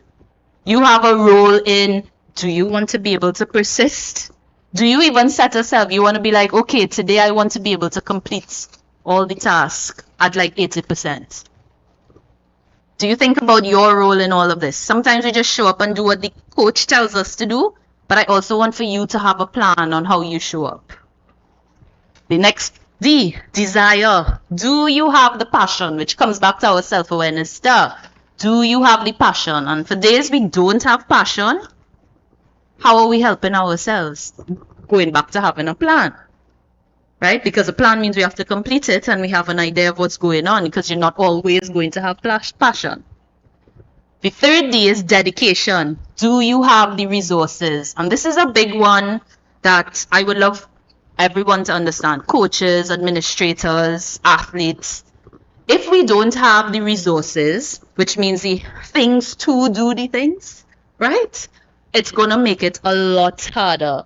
So thinking about, as a track and field athlete, do I have the resources? Do I have the equipment that I need? Do I have the apparel that I need? Have I fueled myself? Did I sleep well? Right? All these different things have to come into the resources part of it. If we don't have that, it makes motivation a lot harder. So for you thinking about, do I have the resources? And if the answer to that is no right now, do I have a way to have the resources, or do I have somebody to talk to help me with the resources? Right? We need to be able to have resources to perform well. If I have not eaten for the entire day and I go to training, what's going to happen? I drop down, right? Some people might not drop down. Some people have storage tanks, I don't know where. But what is your performance going to look like? Poor, right? And let's just say your performance still goes okay. What you're going to feel like after training? We get cramps. Remember in the beginning we said something about injuries that are controllable and not controllable. This is where the injuries come in that are controllable, right? So I want you to understand as well that if you don't have the resources, use your support, which is in that growth mindset again, to be like, coach, auntie, whoever, I don't have X, Y, and Z. Can I have support today for that? Right? So understanding we have that. And the last one for discipline, the last D, do you have accountability? Who are you accountable to? Most of the time yourself, we would hope. But sometimes we do things externally motivated, right? So I want to be able to make a team. Mrs. Surratt said earlier, not just the Crifter team, we want you all to go beyond, right? So what is the goals and aspirations beyond that? And how does it feed into the accountability part? Who are you accountable to? All right? Okay, so I want to, looking at the time, close off by talking about a couple of things. The first one is success. Now, I know everyone in the room here, in one form or the other, wants for success to happen. Yes or no? I don't know if I believe you all. Yes or no? All right. Most of the time, we think about success as this like nice, easy path. But what it really looks like is the scribbles on the arrow for the second one. If we understand that success comes with a lot of trials, a lot of obstacles, a lot of challenges, it helps our mindset. So going back into the growth mindset, right? We have to understand that self-awareness fuels all of the different aspects we spoke about today. It fuels your self-esteem, it fuels your confidence, it fuels your motivation. So understanding that at the core of it, self-awareness is most important. So I am encouraging everybody, when things happen, take the time to be like, why did I react like this? What can I do better? Why and what? Very simple. Yeah.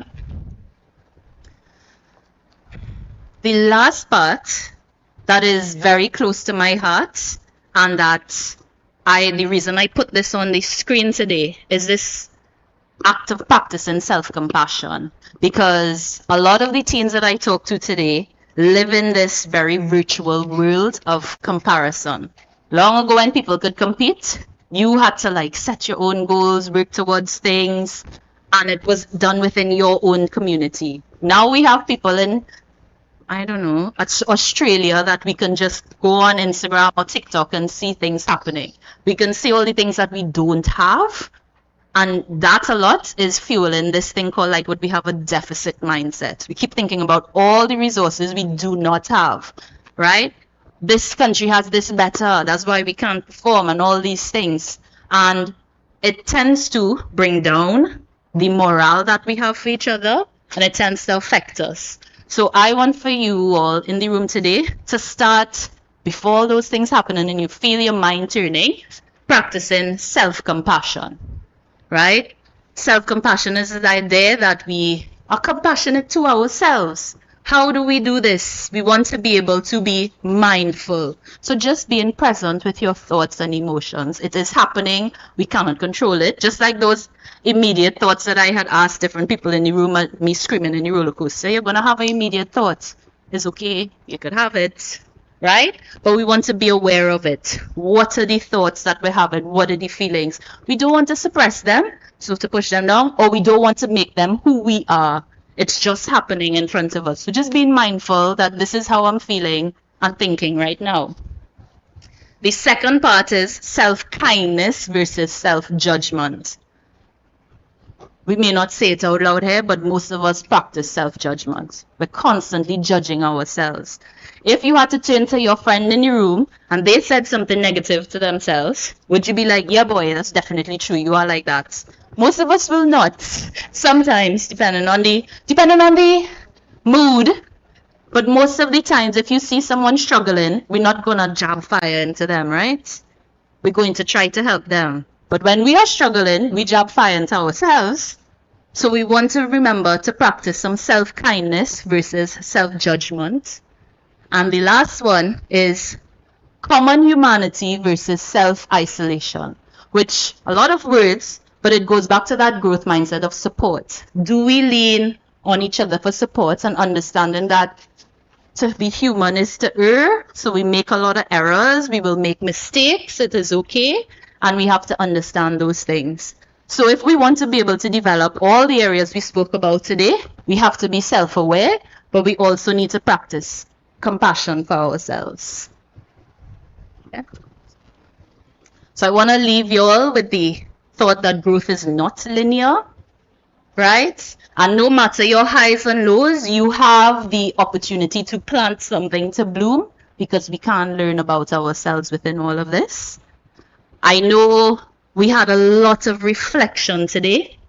I made you all think about your values. I made you think about different parts of your self-esteem.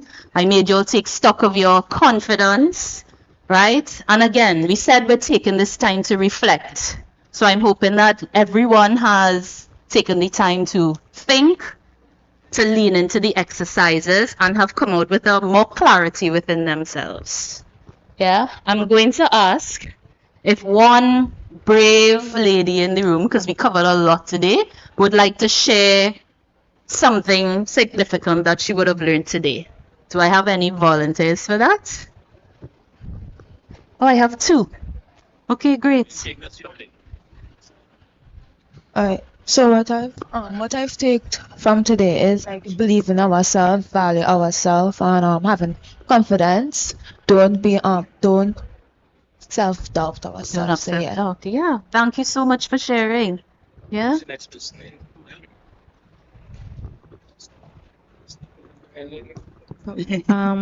I would say to not judge yourself and to love yourself no matter with the flaws you have, and to always be an encouragement to yourself and to others, and to always push forward, because as you said that having a goal is not an easy road, to have zigzags. So just keep positive and trust in God that you will make it through. Absolutely. Very good. We have one more in the back. Raise your hand. Do we have one more person who wanted to share what they might have learned? No? Oh, look, we have one in the front. And I will say thank you for sharing that, because that brings us right back to our story in the beginning of the broken teapot, right? That teapot, not the teapot, the water barrel, that leak water, we are able to bloom no matter what. What stood out to me was that like self-esteem and self-confidence is like connected, and there are some crucial steps that you need to take towards growth, and it's not going to be easy. Yeah, very true. Thank you so much for sharing. We have another. What stood out to me is that yes, having a great support system is very important, but not only a support system, a positive support system, because not all support systems are good. Surround yourself with positive individuals and people that will cherish and encourage you to do good things. Facts. Very good. Very true. And we have one more.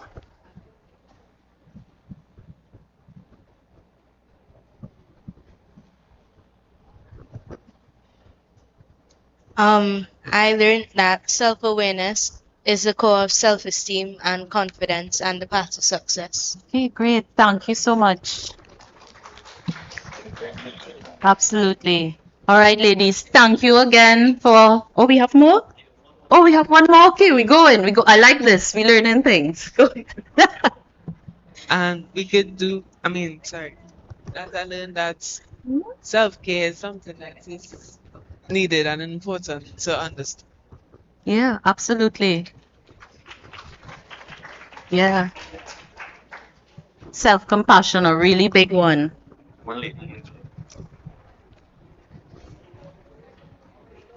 All right, ladies. Okay, so one main point that I really took away from today is that the same way growth isn't linear, success isn't linear. So along our journey, we'll face many challenges, and not just in track, but in life on the whole. And it's about accepting it and just finding ways to move forward no matter what. Absolutely.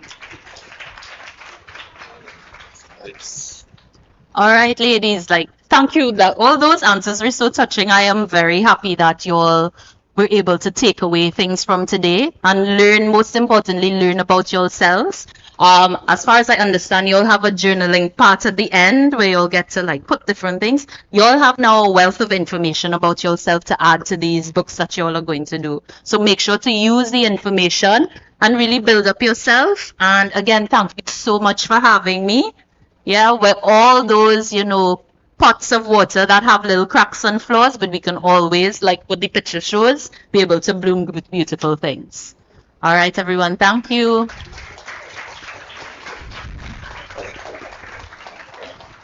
I think we could do better than that, ladies. Let's give it up for Miss Amanda Johnson. And before Miss Amanda Johnson takes her seat, we would like to invite the first Vice President of NTRAs, Mr. Paul Voisin, to present a token of appreciation to Miss Amanda Johnson.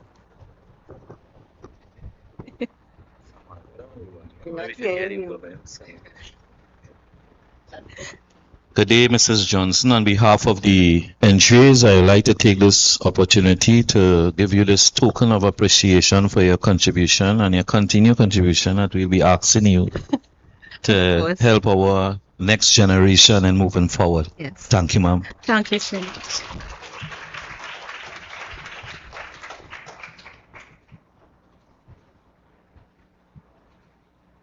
Thank you so much. Thank you. Oh, we have another one. Oh, thank you. Thank you again. Thank you so much. Most appreciate.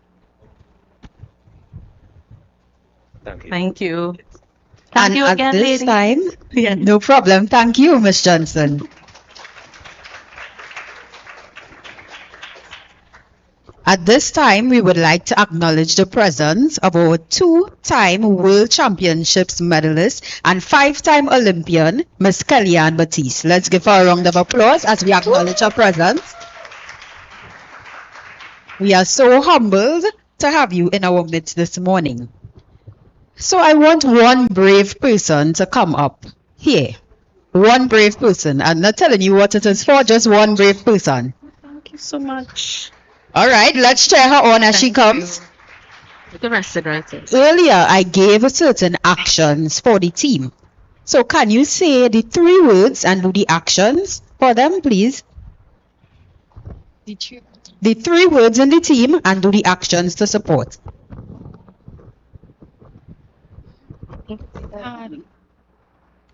The 3 words in the team that our featured speaker, well, one of our speakers spoke about consistently today.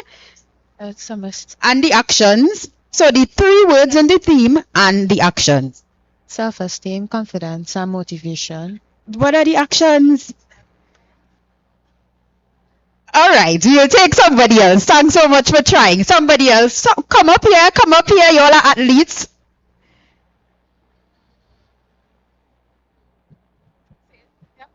Confidence, self-esteem, and motivation.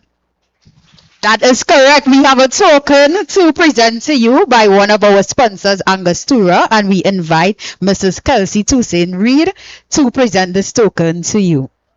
So let's cheer her on.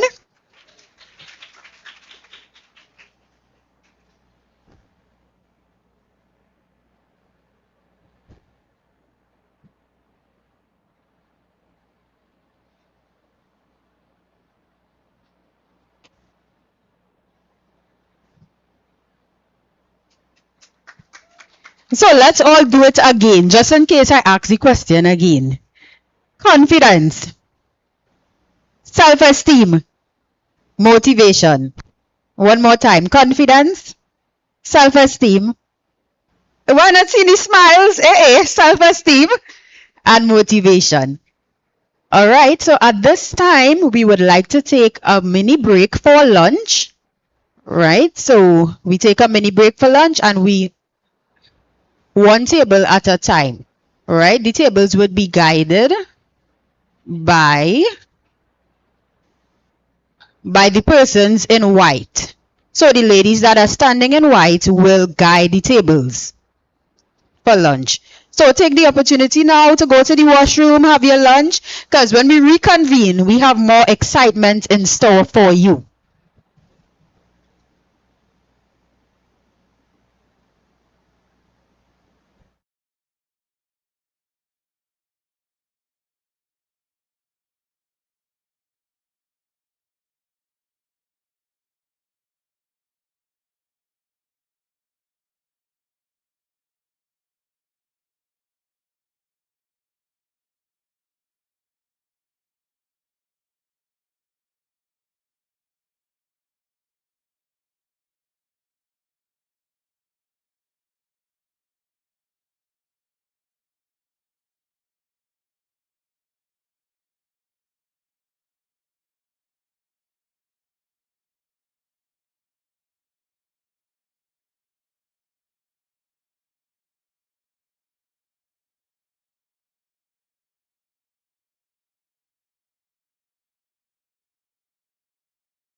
4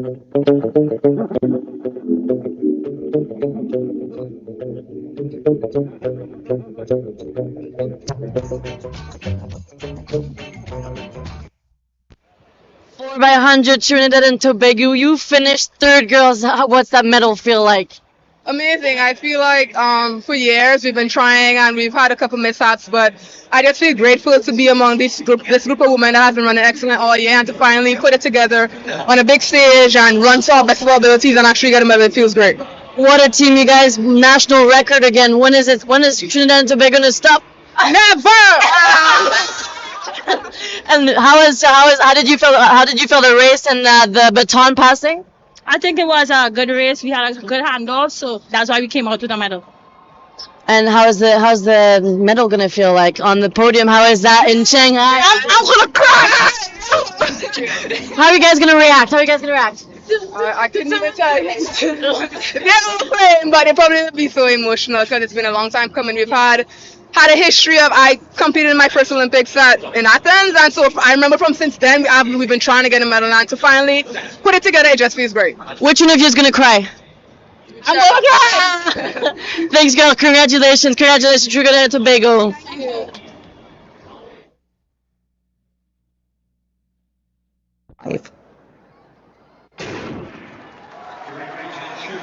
A pretty even start. Richards has got out nicely. The action at the moment in the outer lane. Richards moving nicely though. Hazel going well in lane number 4, as is Matt Sendra in lane number 3. Oh, look at Jareen Richards though. Good over 200, good over 400, and 20.68 seconds. Another following wind, it doesn't matter. Well, that was very, very impressive by an athlete who has wonderful speed and super speed endurance and confirmed at 20.68 seconds. I really like watching Richards. I think he's a brilliant 400 metre runner as well, which is why he won the world indoor title earlier this year. Matsunjawa came through for second. Camera's just focusing in there on Warren Hazel in a non-automatic spot at the moment with 21.17, but remember we still have 4 full heats to go. Bankura had run well round the bend, he's Sierra Leone athlete, but Jareen Richards has got such strength down the final 50 because of his 400 metre prowess, and he was jogging at this stage. Matsunjawa was working quite hard, the athlete Meswatini, but a great second place qualification for him. Richards is the real deal. I think he could be in the shake-up for the medals come the final. Well, he's looking to defend his title here because he picked up the big G back in 2018. He just missed a medal with his 4.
Testing. Good afternoon, everyone. Did we enjoy lunch?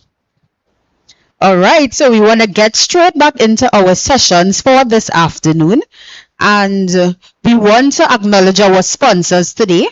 We want to acknowledge Subway, Orion Travel Journey Smart, Kenny's Sports Center, Wave, Angostura, and JP Promotions. Can we give a round of applause to our sponsors, please?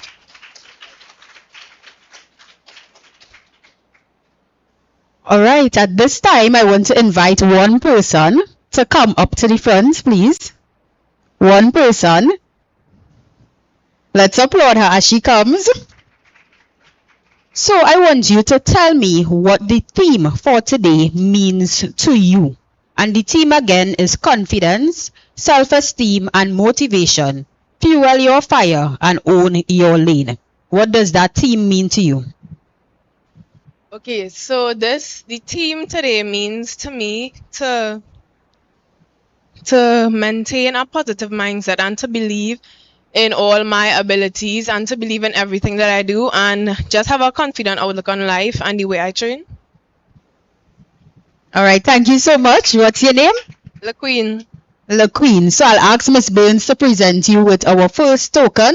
Let's cheer her on as she receives her token.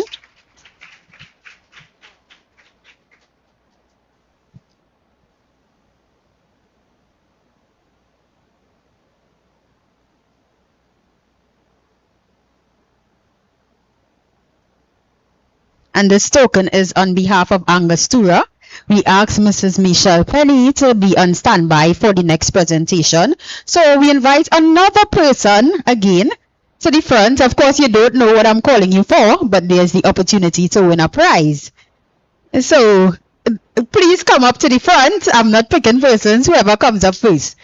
All right. Can you list 2 of our sponsors? Angostura and Subway. Excellent. So, Miss Michelle Penny, can you come to do this presentation, please?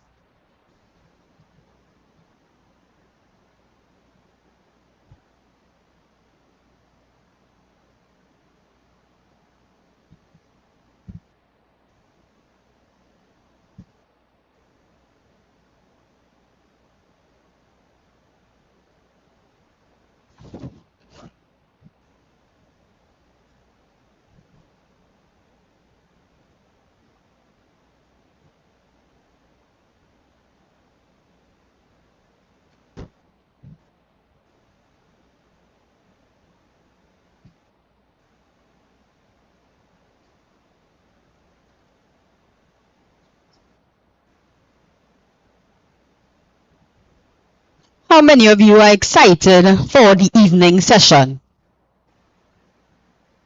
All right. And how many of you are excited to win more prizes? I seen a table in the back and I've seen excited hands. Come on. That's table 4 on this side. Let me ask again. How many of you are excited for this evening's session? How many of you are excited to win prizes? All right. Well, I hope that you maintain the excitement throughout the entire program. And at this time, we invite our president of the entries, Mr. Ephraim Serrett, as he has a special announcement to make and special words to say to Miss Kellyanne Batiste as we wait on her. Thank you very much. Good afternoon, everyone.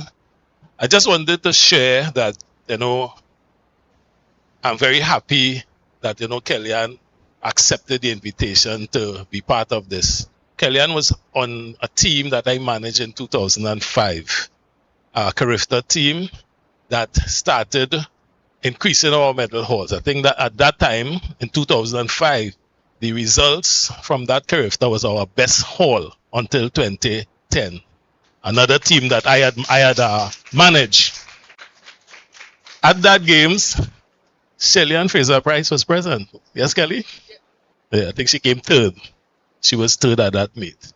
So Kelly would have won that event. It was held in Tobago. Usain Bolt was also present on that Carifta team. So I just wanted to share that, her achievements, where she would have started, and even before that in World Juniors and World Youths. And I want you all to continue to aim high. Aim high. The sky's the limit. As Miss LaQueen said, just not believe in yourself. And, once you do that, I think it would all go well for you. In this sport, the best sport or the most successful sport in Trinidad and Tobago. Thank you.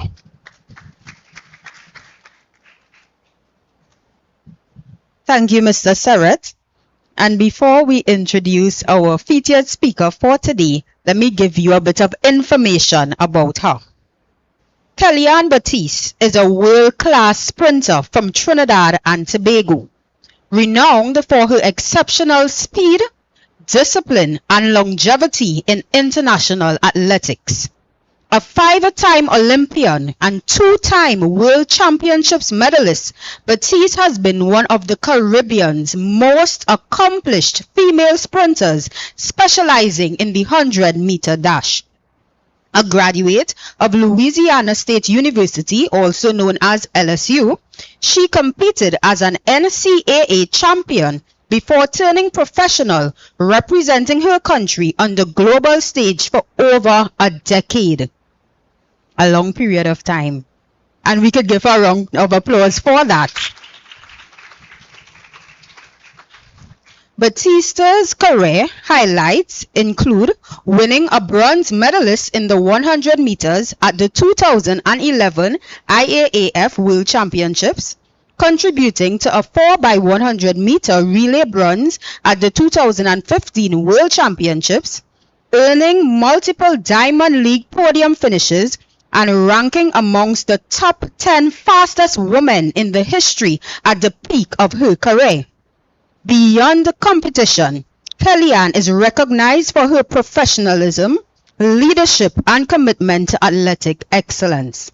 She continues to serve as a role model for aspiring athletes across the Caribbean and beyond, promoting the values of perseverance, focus, and integrity in sports and life.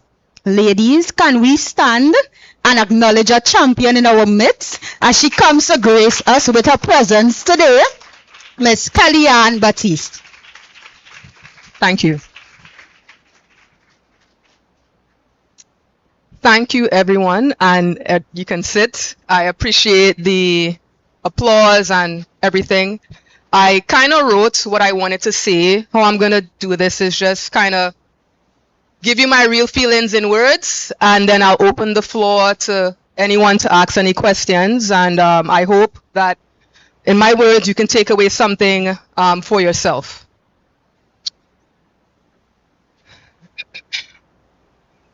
I am from the small island of Tobago. Trinidad and Tobago is my country, yes, but I think it's important to talk about growing up in Tobago because it's, you know, it's a small dot somewhere down here, right? I grew up like many of you, a regular schoolgirl here in a bun, walking around on a grass track in Trinidad. Actually, Tobago never had a Mondo track until I think 2005. So for my entire career, I trained on a grass track, and I would travel to Trinidad for competitions, and that would be the only time I would compete on Mondo. Today, I want to talk to you to talk to you about confidence and self-esteem. Those words, they sound big, like something you should have already figured out, but honestly, confidence for a lot of people, especially females, are not something that you're necessarily born with. It's something that you develop and build. When I was your age, I didn't feel confident. I was actually telling my mom earlier this morning that I found it very difficult to look people in their eyes. You know, I was a very shy girl, and the only way I found I could express myself truthfully and honestly was through my running. I saw girls who ran faster than me. I saw girls who looked prettier than me. I saw girls who seemed to have everything figured out, and I used to ask myself, where do I fit in? Am I enough? And I want to tell you something very clearly, that you are already enough exactly as you are. It took me the bulk of my career, it wasn't really about the physical aspect. It was a journey of getting to the point where I believed that I belonged on the world stage. Confidence is not about being the loudest person in the room. Confidence is not about pretending like nothing bothers you. Confidence is simply deciding that you are worthy, that you are capable, and whatever room that you walk into, that you belong there. When I first competed at Carifta Games, I remember feeling nervous. This was, I think, in Barbados or the Bahamas. I got 6th in the 100-meter final and 5th. I was wondering if I belonged among some of the greatest athletes ever to come through the Crifter Games. But there's a moment I realized something. Those girls didn't have more heart than me. They didn't want it more than I did. And from there to, I would say, my first medal at Daegu in South Korea, I got third in the 100. My confidence grew to the point that I believe that I can do it. Confidence grows with effort. It grows with showing up. It grows from trying again, even when you're scared and even when you doubt yourself. So I want to give you 3 things that I felt like I've learned throughout my journey. They are to speak with yourself with respect. The world is loud, and it will try to tell you who you are. But your voice, the one inside, that has to be louder. Give yourself permission to grow. You do not have to be perfect. You don't have to always have it figured out right now. Being great and being excellent is not something that happens overnight. You just have to take the first step. Do not compare your journey to anyone else. You may see someone else's struggles, but everyone has them, and your story is yours. I want each of you to understand this. There is nothing small about you. Not your dreams, not your voice, not your purpose. You've come from families that have survived, communities that have created beauty from nothing. You belong to a lineage of strong women who push through, women who lift others, and women who have risen.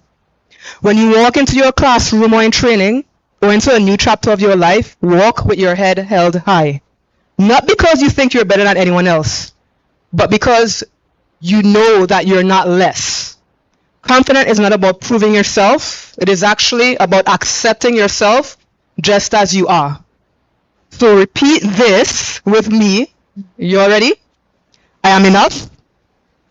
I am worthy. I am allowed to take up space. My voice matters. My dreams matters.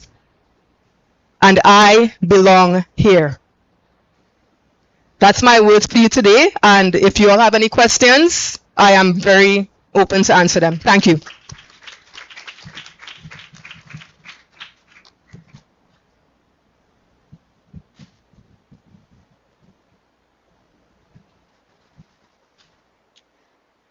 So when you were younger, what was your plan to reach where you are right now?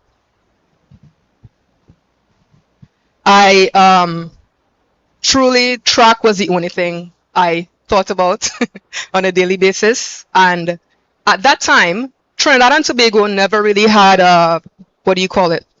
any female athlete that had been on the world stage, whether it was Olympics, World Championships, that had won a medal. And I don't know if you guys know Veronica Campbell-Brown. She was the prime athlete in Jamaica before Shelly-Ann Fraser-Price. And she was a multiple Olympic medalist, and that's what I wanted. I wanted to be the best in the world, and that was my plan.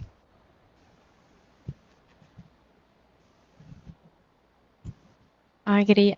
So you said you lack confidence when you was a teenager. So how did the lack of confidence, affect your training or your days that you had events? How did your lack of confidence, affect your training or your days when you had events?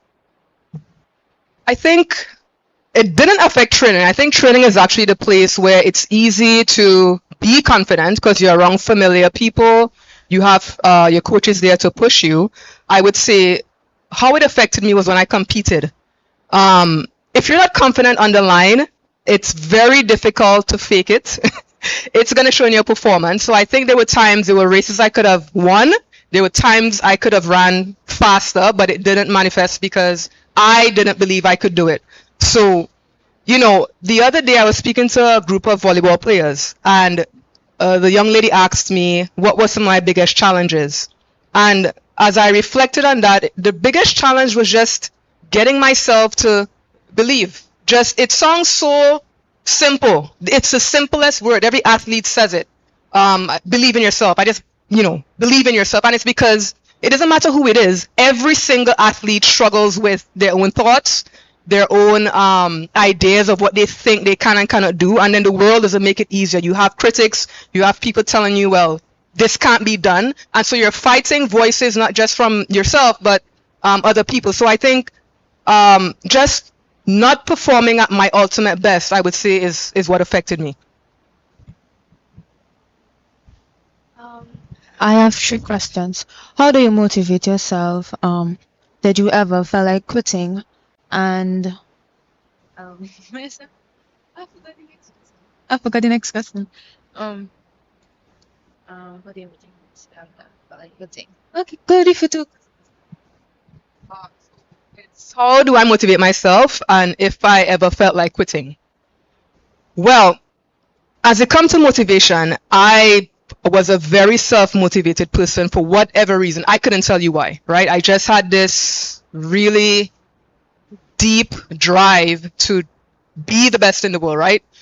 But I would say that if you look up the word motivation, it means to give a direction, right? And so I take it as like having a vision of what I wanted. So that thing, that vision that I had, I wanted to be an Olympic gold medalist. Mind you, that it didn't happen, right? That's irrelevant.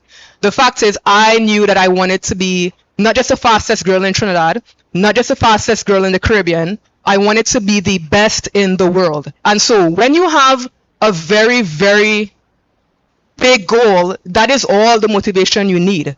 It's there staring you right back at you. You can, you should know it's hard to write big and crazy goals because it's like, who you think you are? But that goal, having that really big goal is the thing that pushed me. So I would say, put a goal down that you think that you even can't achieve, because the truth is that you can. And that is the thing that's going to push you to wake up every day and go after it. And you asked me what else? Oh, I didn't feel like quitting at any point because for whatever reason, like I said, I think the key is having that goal. And the more you go after it, I think the reason why I never felt like quitting is because I always saw myself going closer towards it. So it's kind of like the destination that you have, it pulls you. So like whether I had setbacks, I mean, I was frustrated, if maybe that would help. I was frustrated, maybe not getting there as quickly as I wanted to, but because I had that goal, like I never felt like quitting. It's like something, it's kind of like being obsessed in a way with something. You have to be obsessed in a way, and that obsession is a thing that never made me feel like quitting. When you remember the next, you remember? Who introduced you to track and field? I like that question because I always repeat the same thing. You guys do not know this person. Her name is Crystal Skeet. She's from Tobago. She's actually a doctor now. I wasn't that good. And I remember I was at inter-school sports in Tobago, and I think I ran the 100, and I placed 8th last. And she won, and she was like, why don't you come join my club? I don't think that's at that time I was training. And I joined, and this girl was the most dedicated person I had ever met in my entire life. She would show up to training early. She would sit and do her schoolwork before training start. She would log everything in training, so she write down all her training efforts, times, whatever, how many abs she did, and she would be the last person to leave the track, staying back after training to do her ab work and her gym work. And I always credit her because she, from a very young age, showed me what being excellent was. That if you really dedicate yourself to something, that you can achieve it. So, yeah. Who did you look up to like get where you are today? It was Veronica Campbell Brown. She came into the sport at a young age, and there was just something about her seriousness and her drive, and she always spoke about wanting to fulfill her potential. And I didn't really understand what that meant at the time, But over the years, I think I kind of got a grasp of what she meant. It's just knowing that you are all human beings. We are not the same, in terms of looks and things like that, but we all have something inside us that we can develop. And I was just fascinated with the idea of developing that. So Veronica Campbell-Brown, I always give her credit. I remember actually speaking to Kwame Lawrence. He's a reporter for The Express. And I think this was in 2004, perhaps. He was asking me about going to the Olympics, and I said my dream would be to line up against Veronica Campbell-Brown and compete against her, and I did that many times after that fact. So, you're welcome. Yeah? No?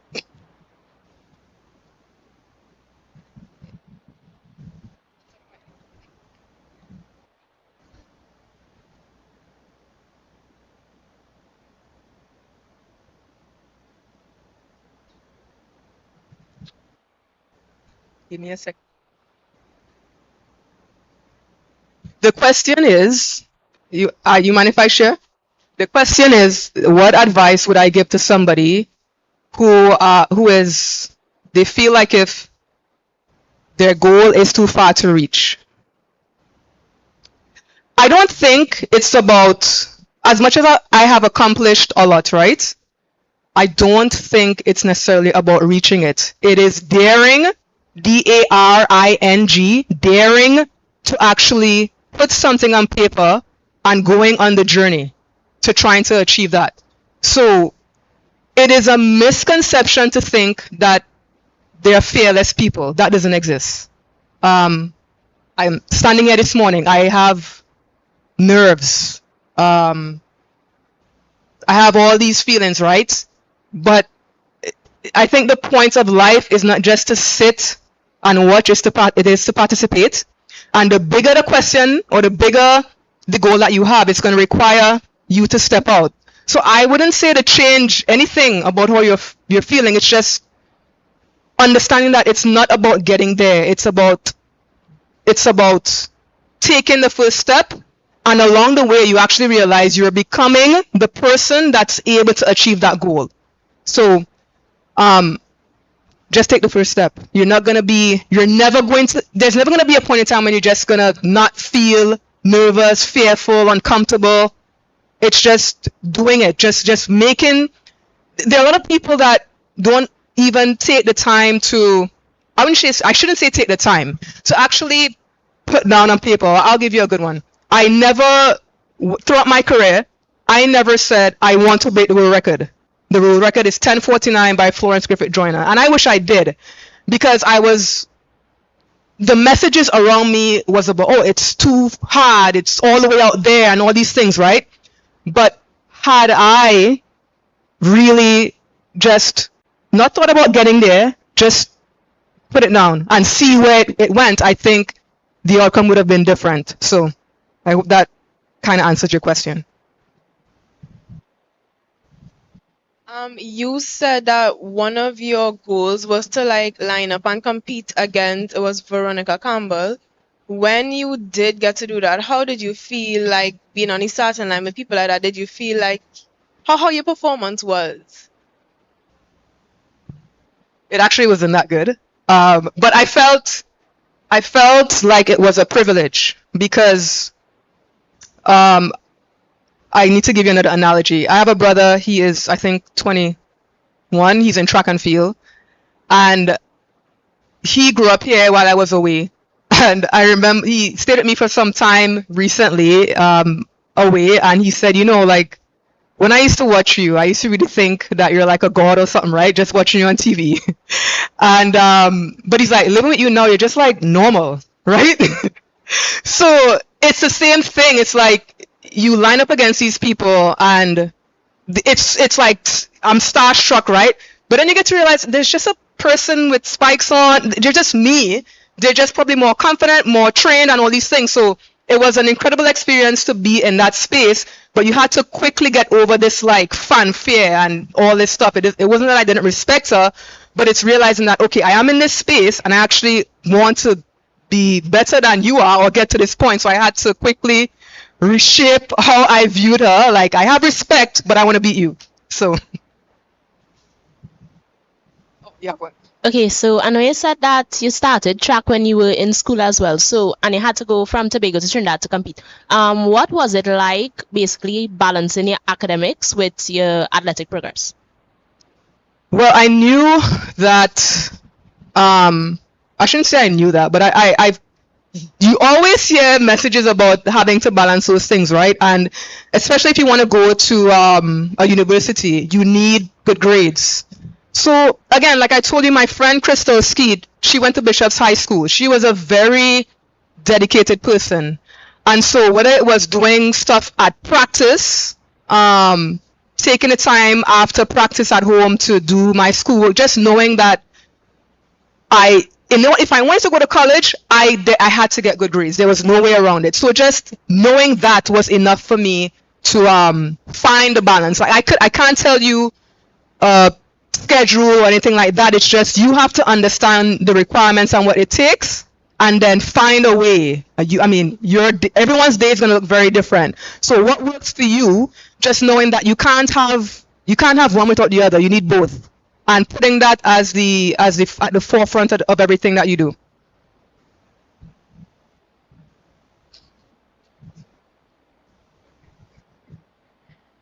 So how do you feel to have, young girls such as myself look up to you and, have all these questions for you and, like, how does it feel at the moment to see that, all of us here, like, striving to be like you or better than you? How does it feel?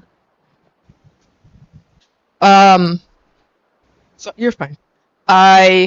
It feels very good because if I look at myself like in the third person in a way, and I go back and I read things that I've said before, I had to look up to like a Jamaican athlete, and I always wanted to be an example for people here. No, I'm not saying that you guys have to look up to me, because different things inspire different people, but at least I am an option, so that feels great. But I also don't want anyone here, like my brother said, to look at me as a god or like, some impossibility. Because the thing is that the thing that I place higher than me is just human nature and what you have inside. And that potential is limitless. And that may not become a realization for you until you're older, but you all have something inside. And bringing that out in your own way, not in Kellyanne's way, not in Michelle Liai's way, not even in Usain Bolt's way, not even in Julian Alfred's way or Shelley-Ann Fraser-Price. It's your way. And I think that is more important, is superseding me, but not even trying to be me. Like you're immensely talented, and just tapping into that, I think, and seeing athletes do that. And if I am the source and the inspiration for you to do that, that makes me very happy.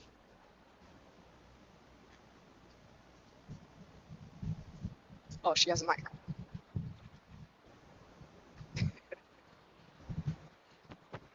So my question is, how did you stay focused or motivated when things got tough, like injuries and setbacks? I think for whatever reason, my upbringing just made me a very tough person. It was tough, but I think my faith, that played a big part in it. My coaches, my family. And I never really looked at setbacks as, I've had many setbacks, but something about wanting to prove yourself, something about knowing that there is something inside that always wanted to come out, and just knowing how much I wanted to do that. I don't know, for whatever reason, I'll give you an example. I remember when I was young and I was still living on the island, and there would be carnival time, right? Everybody's Juve and all these things, right? I would be walking to the bus stop to get on a bus to go to Shaw Park to train. That was just who I am. And so the focus again comes from just having an impossible goal. Like nobody around you is wanting to be no Olympic champion, so you have to set something for yourself, even something that you think you can't even achieve. Because whoever created you, God, right? That is bigger than your little, oh, I can't do it, right? So set something that is going to require a lot from you. It's easy to make a little goal. Anybody can do that. But you don't have to share it with anybody. I never shared many things with a lot of people because maybe in some ways I knew what people would say. Create for yourself a goal that even you think it's like out of your wildest dreams, and just see where it takes you. And that is going to create the focus.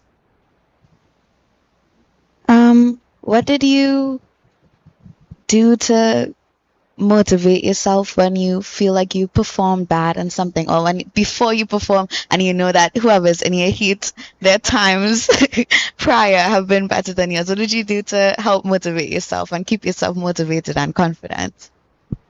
Well, I always looked at it as that was yesterday's race, today is today. So I always had this attitude of, okay, you did that last week, but I wasn't in the race or whatever. So actually, any race really, like especially in 100 meters, it looks like if people are competing against each other, but they're really not. It's just you and a lane, and you really have to stay within yourself. And so I always kind of did that, just understanding that the race has nothing to do with someone else, like you're in your own lane.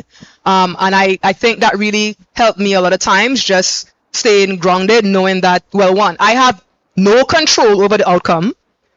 This person is good, that's fine, but I'm not competing really against them. I am competing, or I'm running to see what I can do. And so you always have to go back to your potential. Like, I just want to see how well I can do. It doesn't matter if you've broken a world record or anything like that. I want to see what my potential is. And if it's less than hers at this moment, that's fine. But every time I go out there, I'm trying to be better than my previous performance. Yeah. I want to know, who are you without doing track? Like, I am a lot of things. But for a very long time, that was just me. There's nothing else I wanted to do. But I like interior design. I like photography. And I paint. So there are a lot of things that I do. And I like that you asked that, because sometimes as an athlete, you get trapped into, this one mindset thing. But I think it's actually very healthy to explore different things, because a human being is not just, you can be anything you want to be. I know, again, that's like a trite statement, but it is true. And sometimes when you have another art that you're interested in, it's good to have that on the side. Sometimes that takes your mind off of training and things like that. So yeah. You said you like design? Nice. Where? Oh. What was your I made it moment?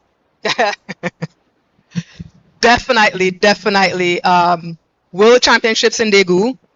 I got third in 100. Carmelita Jetta, she won. Veronica Campbell, my idol, got second, and I got third. And it was then that it was I made it, because before then, we never ever in the history of the sport or in the country had a medal in any world event. And so to do that, for me, was that moment. How do you handle the anxieties before races? Well, I think if I look back during the time I was competing, I'm a strong believer of whatever you become your environment, basically. And your environment is not just outside, it's people, and it's the things that you put into your mind.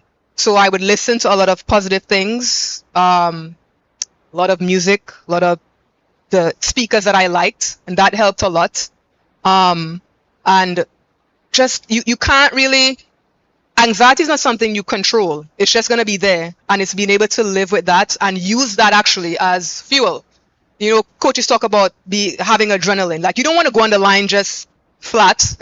There needs to be something there. And so using it as a source of power and strength, just knowing that, first of all, everyone else is feeling the same thing. They played off well, you know. So I would say filling your environment, especially your mind, with very positive, affirmative thoughts is a very good way to overcome your previous anxieties. Did you ever, okay. Did you ever experience mean comments just like before a race, and how do you deal with mean comments in general?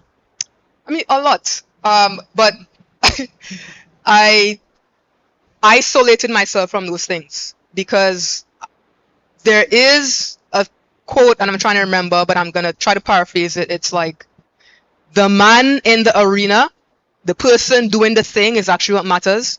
The people who are outside on the sidelines talking, it's easy to do that. But it's the hardest thing to line up and fail, right? You are national TV and you have a bad race or whatever.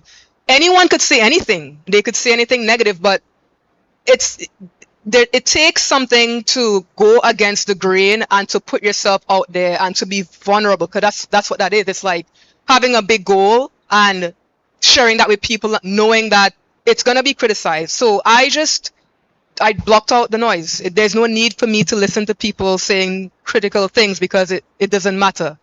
So, yeah. Hi.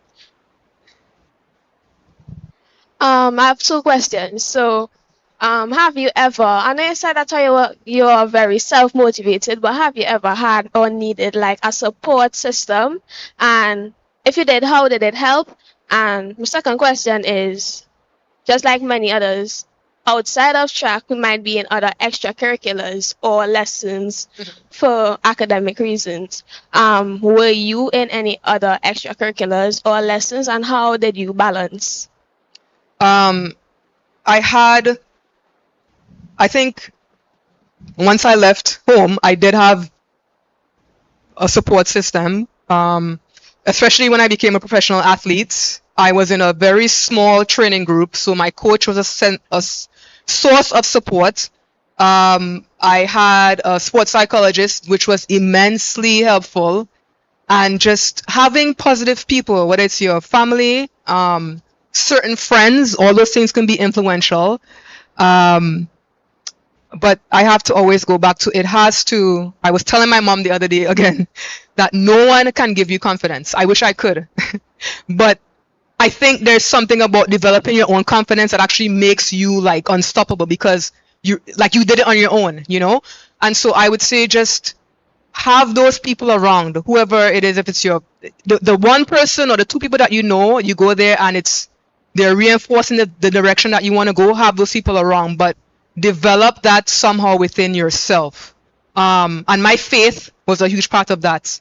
And in terms of having any other extracurricular activities, I mean, I like taking photos, but I really didn't do anything else but track. It was my passion, it was my obsession.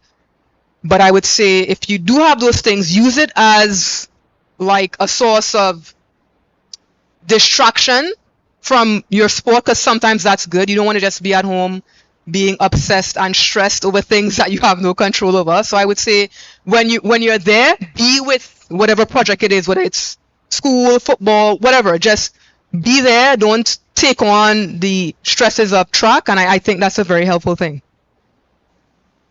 I have 3 questions again. How did you manage with your injuries? How you felt when you make your first Olympic team, and also You keep forgetting the third question. okay. Did you ever have a schedule with school and track? Yeah, I think I'm going to answer your questions backward. So I did have a schedule with school and track, especially when I went to college. I went to Louisiana State University. And when you're in college in the United States, if you do not have a certain grade, you get kicked off the team. So we traveled a lot to track meets. I would study on the bus. I would study on the plane. But there are also resources like an academic help center where you can go and you have tutors and things like that. So I made use of the resources that they had. So I would say if you have resources to do that here, or if you need someone to help you create a schedule and a routine, that is very helpful, because if you decide to go to college, or if you decide to pursue, or if you are pursuing, like you're pursuing something academically now, you have to be, and it's tough, right? So if you need help in scheduling and things like that, I would say ask for help, because no one knows unless you ask. No one can read minds. You know, like we all wish people could do that. And what was the other question you asked me? I made my first Olympic team at 17 years old, and that was awesome. We went to Athens, Greece, and it was great because the people that I made a team with, it was Fana Ashby. She was actually one of the elite sprinters before myself. She went to college, and she had the national records before I did, and she was an amazing support. It was good to just see what I was working towards, and being there made me even want to achieve that more. I remember sitting in the stands, and I saw Veronica Campbell win the 200 at that meet, and saw her getting her medal, and it was a very, very cool experience. First question. Oh, injuries. Injuries, I would say it's the same thing as with asking for help, right? I always had a support system where I can go to someone who was more knowledgeable than I was. And like anyone else, you're frustrated. You're like, oh, I can never run again, or like, I'm going to be slower, or whatever, right? You have all these thoughts. But I had people around me, qualified people. I don't know if you guys know Dr. Gopi Singh. He is very good at what he does. And just having people who know the body, who can tell you like, hey, like, get out of your head. You'll be fine. Having those things helped me overcome my injuries. Just being around people who are knowledgeable, or more knowledgeable than I am in that field, and using those resources. She asked me for something. What was your favorite hobby outside of track? She asked me, what was my favorite hobby outside of track? I didn't have any. I'm sorry. Well, to be honest, I was a music junkie. Before you all had streaming and iPads, whatever, I had a Walkman and I had a Discman.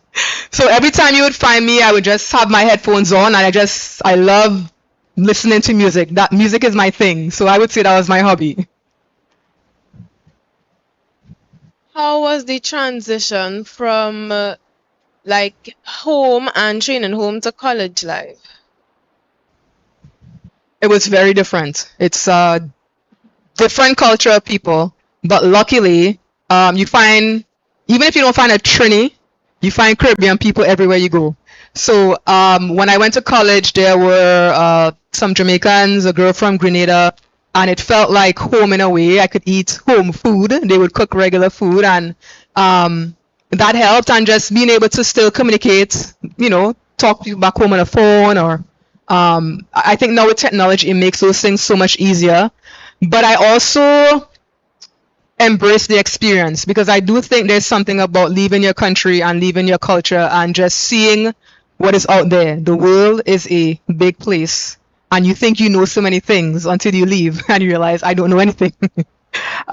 So it was difficult, but I had people there to kind of help along the way and to make the transition not too difficult, and just embracing a different culture. I kind of opened myself to that.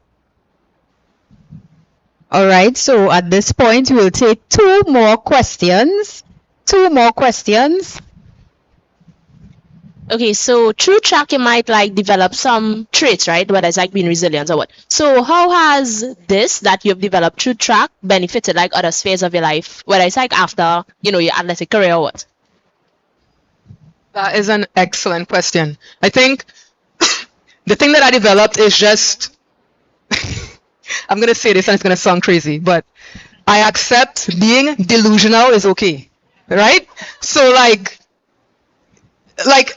because I went through growing up here and having a ridiculous dream and doing it, now I don't think there are limitations, right? So like now I am developing a business, and there's so many ways you can say, oh, it's gonna bust or it's not gonna work out, but I have those experiences to show me that like things things just take time sometimes, and I just believe in the most ridiculous things that I could do it. So I would say that helped.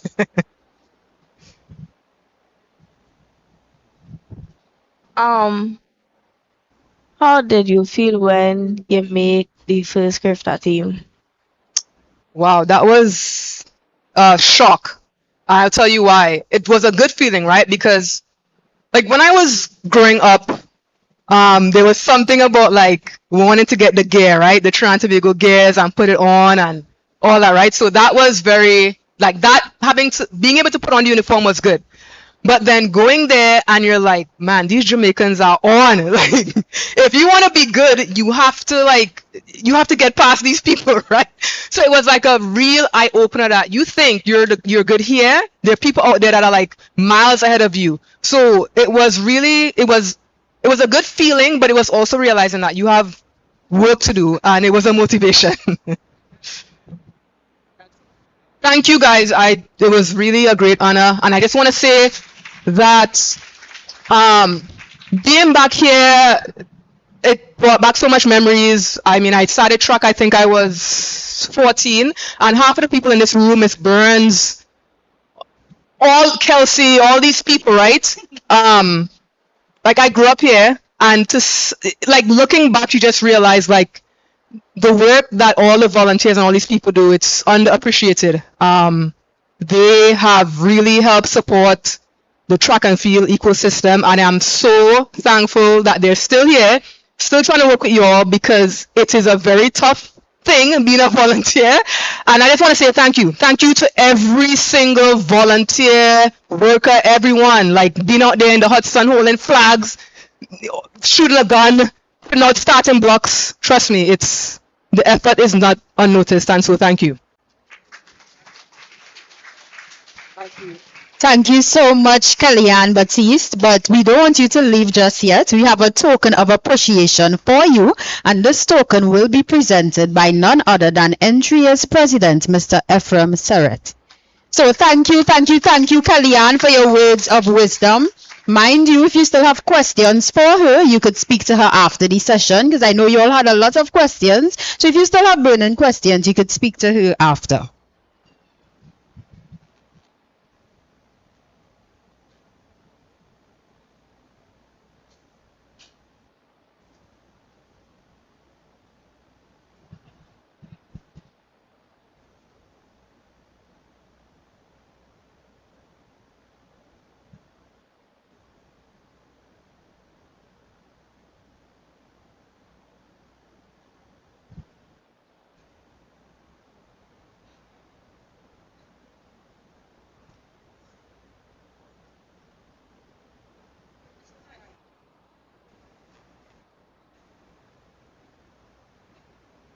And the token that was presented to Miss Kellyanne Baptiste is courtesy decorative glass.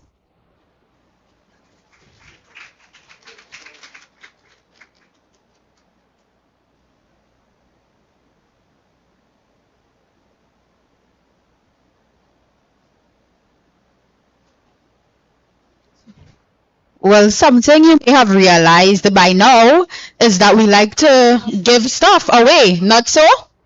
Haven't you all picked up on that by now? So, again, I like one person, the first person to meet me at the front, All right, what is your name? Anora. So tell me one key takeaway from Kellyanne Baptiste's presentation today. Anora shy? Anora? You're shy? Well, you have to speak in the mic, you know, otherwise somebody else will get the opportunity. So you ready? Are you ready?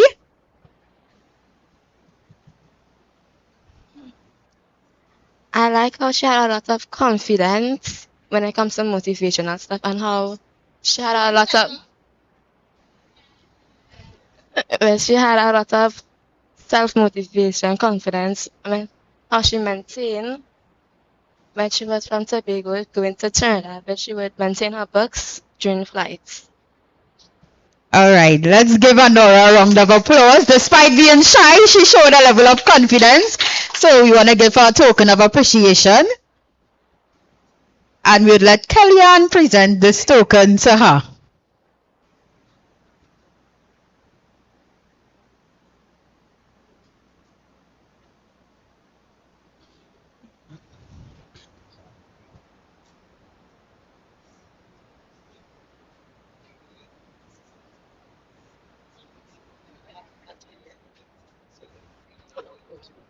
All right, so we get ready for our next interactive session, and we would have asked persons to work with scissors and stationary items. So if you have such items on your possession, please take them out now as we prepare for the next session.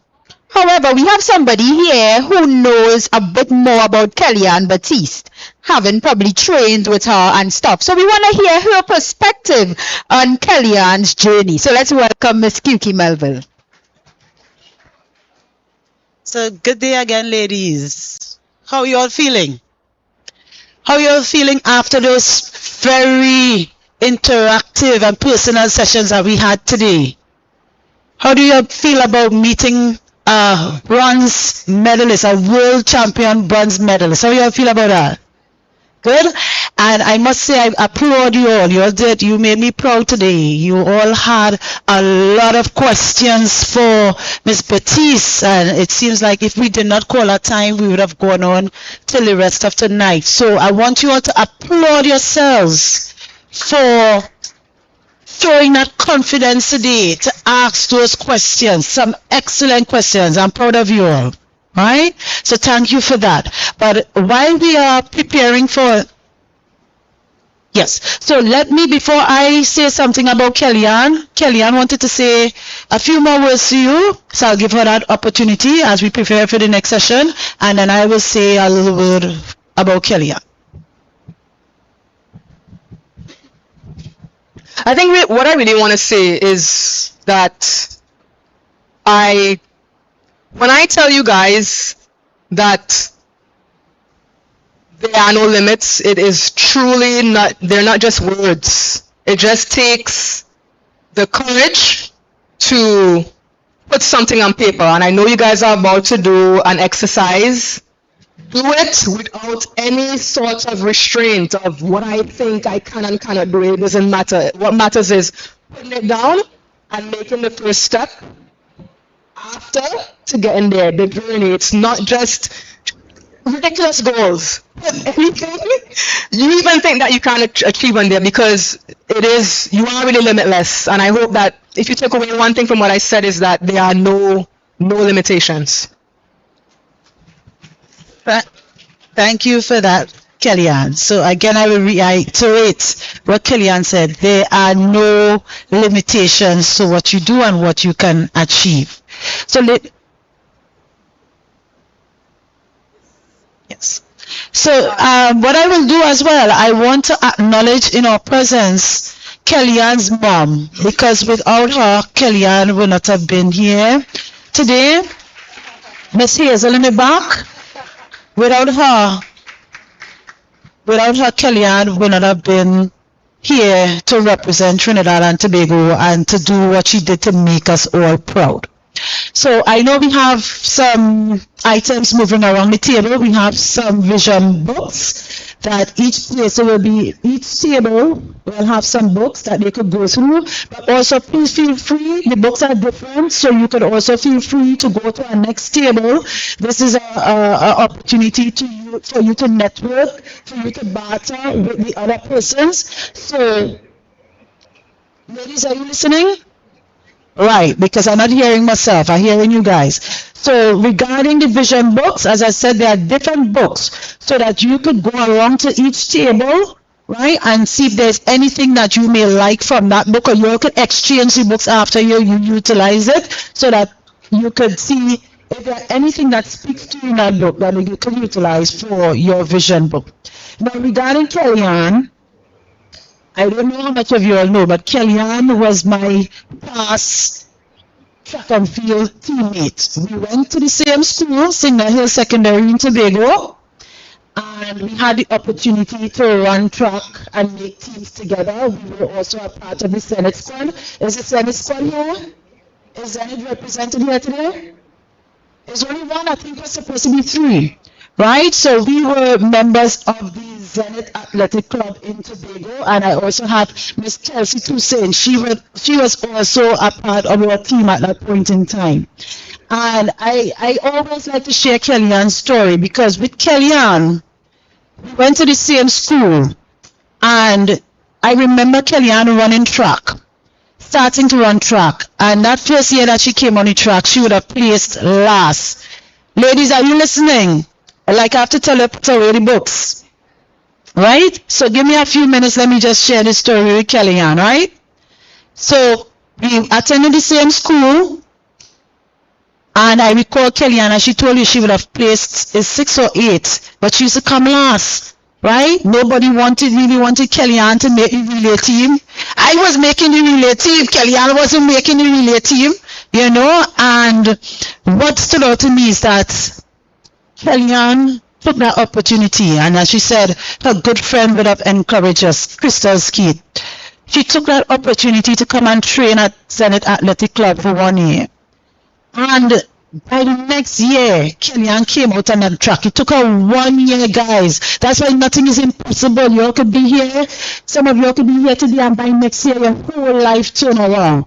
Kellyanne took that 1 season to train seriously and came out on that track and did exceptionally well. There was a person called Wanda Hudson. She was the person that everybody was eyeing at that point in time from Memphis. Everybody looking at Wanda Hudson. Everybody is Wanda Hudson. And I hear Tobago come down. Yes, I'm a proud Tobagonian. The Tobago team come down, man, and Kellyanne line up on that track. Nobody ever about Kellyanne, eh? Nobody ever about Kellyanne. Kellyanne line up on that track. And when the race was off, after that, then Wanda Hudson again, everything is Kellyanne. 1 year. So ladies, I'm saying that to you to say, today could be here next year, your whole life could change if you take it seriously. And what stood out to me with Kellyanne is that when we went to Kellyanne wasn't training with girls again, no. Kellyanne was training with the boys and giving the boys competition. She took her training sessions seriously. She had a mission, she had a vision, and she went after everything. She went after all her goals. And this is what we want to instill in your ladies, that if you believe in yourself, if you see yourself doing great things, you will be able to achieve that. And that is what Kellyanne saw. She believed in herself. She kept repeating to you guys that, hey, you know, it's not the places around you make you confident, it's you. It's in with you.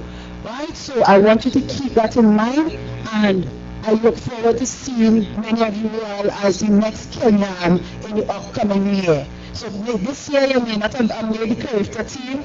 This year you may not have made any team. You may have been coming 6, you may have been coming 8.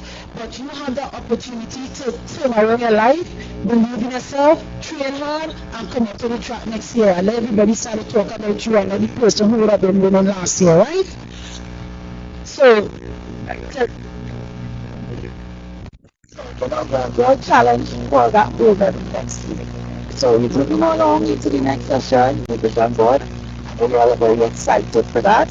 So I'm happy to have good news that you have to work hard. I hope you have enough work to do photos of this plan. As I said, the book have things in there and be able to cut out and utilize for this session.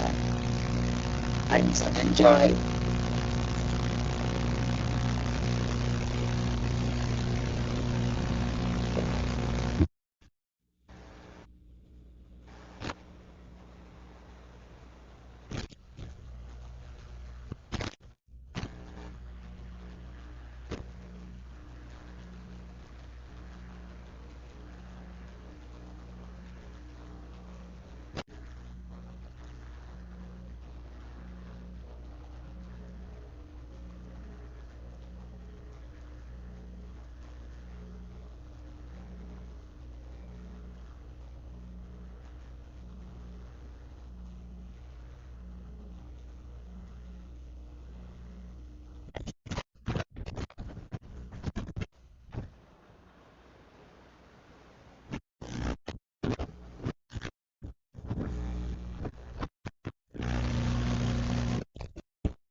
Here's the full line.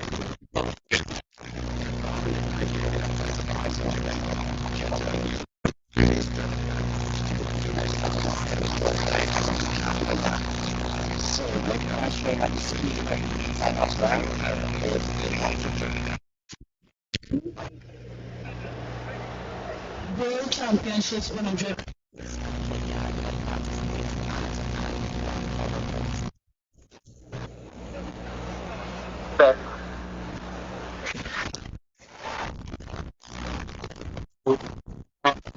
The Fraser Price.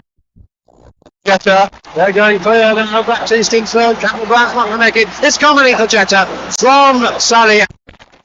Pretty close for that third place, maybe Baptiste, but Carmelita Jetta is the world champion after 2 bronze medals. She can almost scarce believe it, almost tears.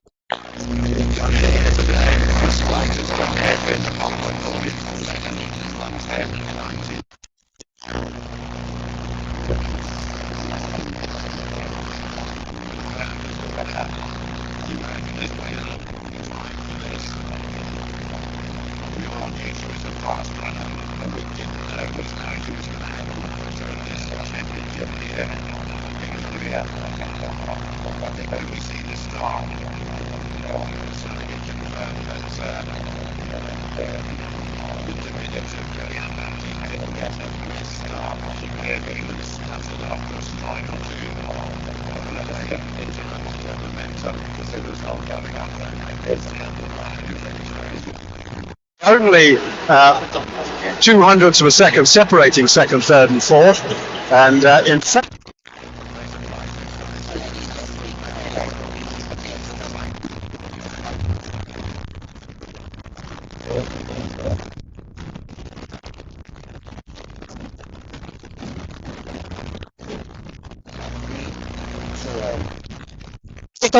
Marianne Baptiste got a block.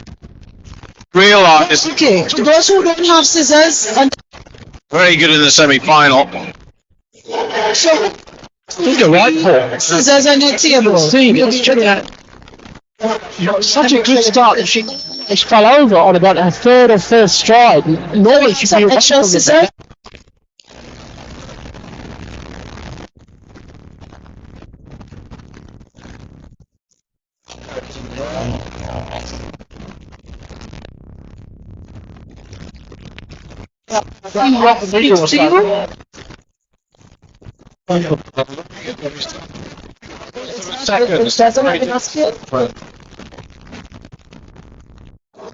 Yeah.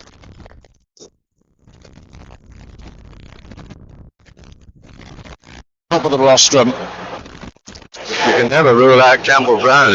Wow, she's like a train.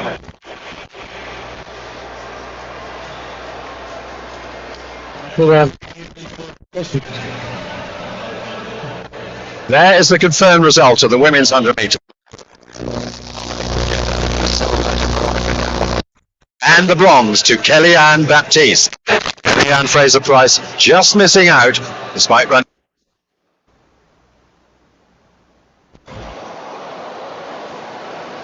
Lauren Williams from the United States.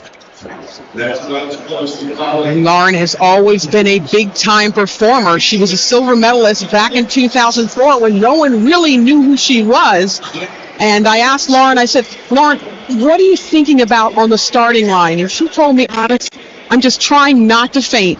I'm almost sick to my stomach, but she said she knows when she's nervous, she's ready, because every time she's entered a competition and she did not have those butterflies in her stomach, never run well. She knows what she needs to do here today, get out of those blocks. And her mom, Donna, watching. There's some tension right now, but it is amazing how Lauren seems to always rise to the occasion.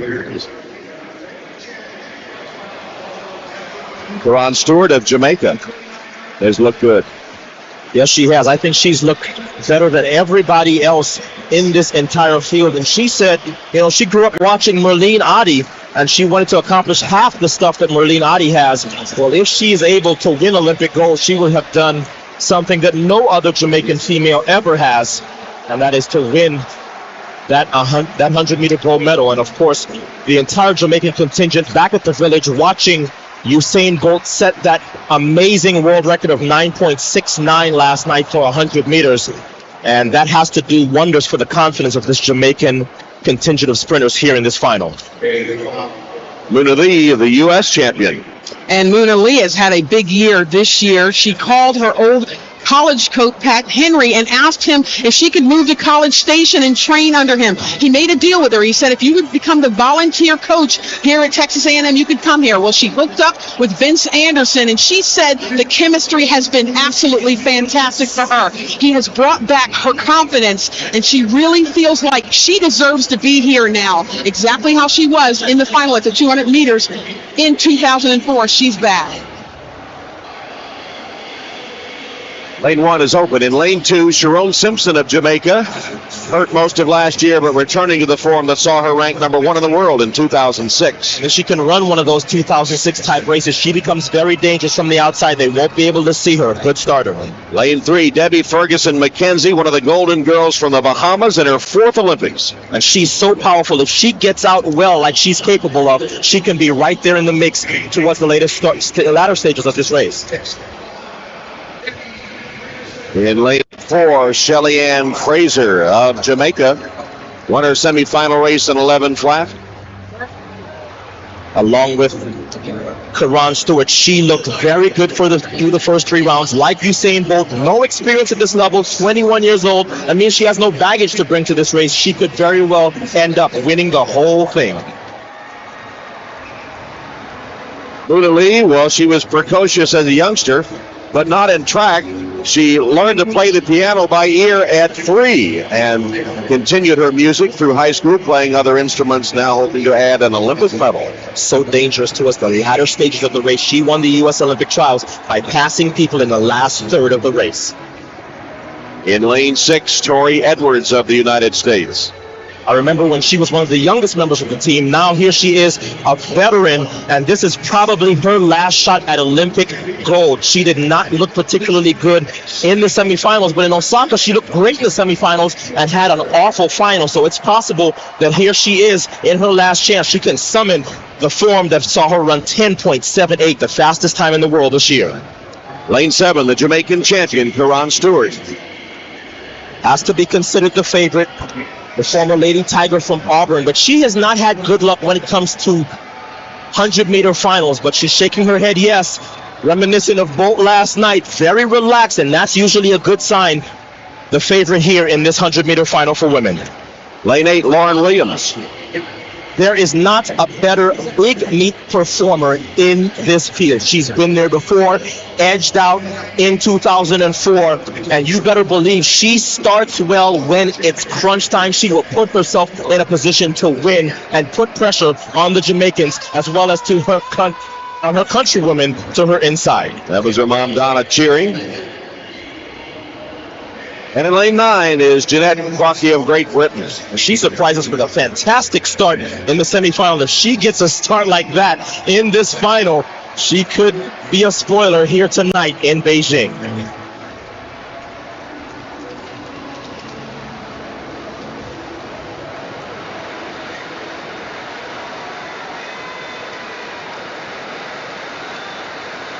Williams knows all she has to do is start well, and she gives herself a very good chance.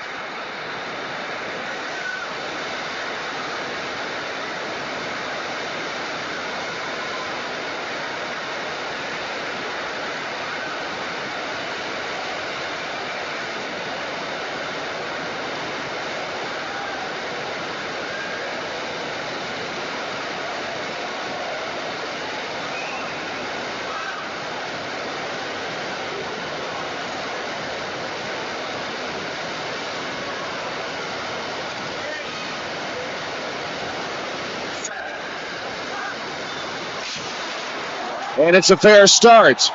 Simpson down on the inside, Lauren Williams, and here comes Fraser. And Fraser of Jamaica running away from the field to win it in 10-7-8.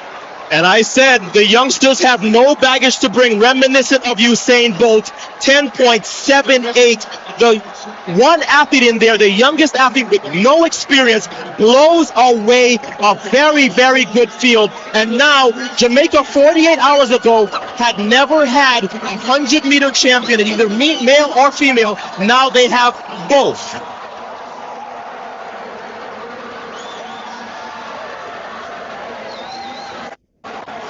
21-year-old Shelly Ann Fraser of Jamaica.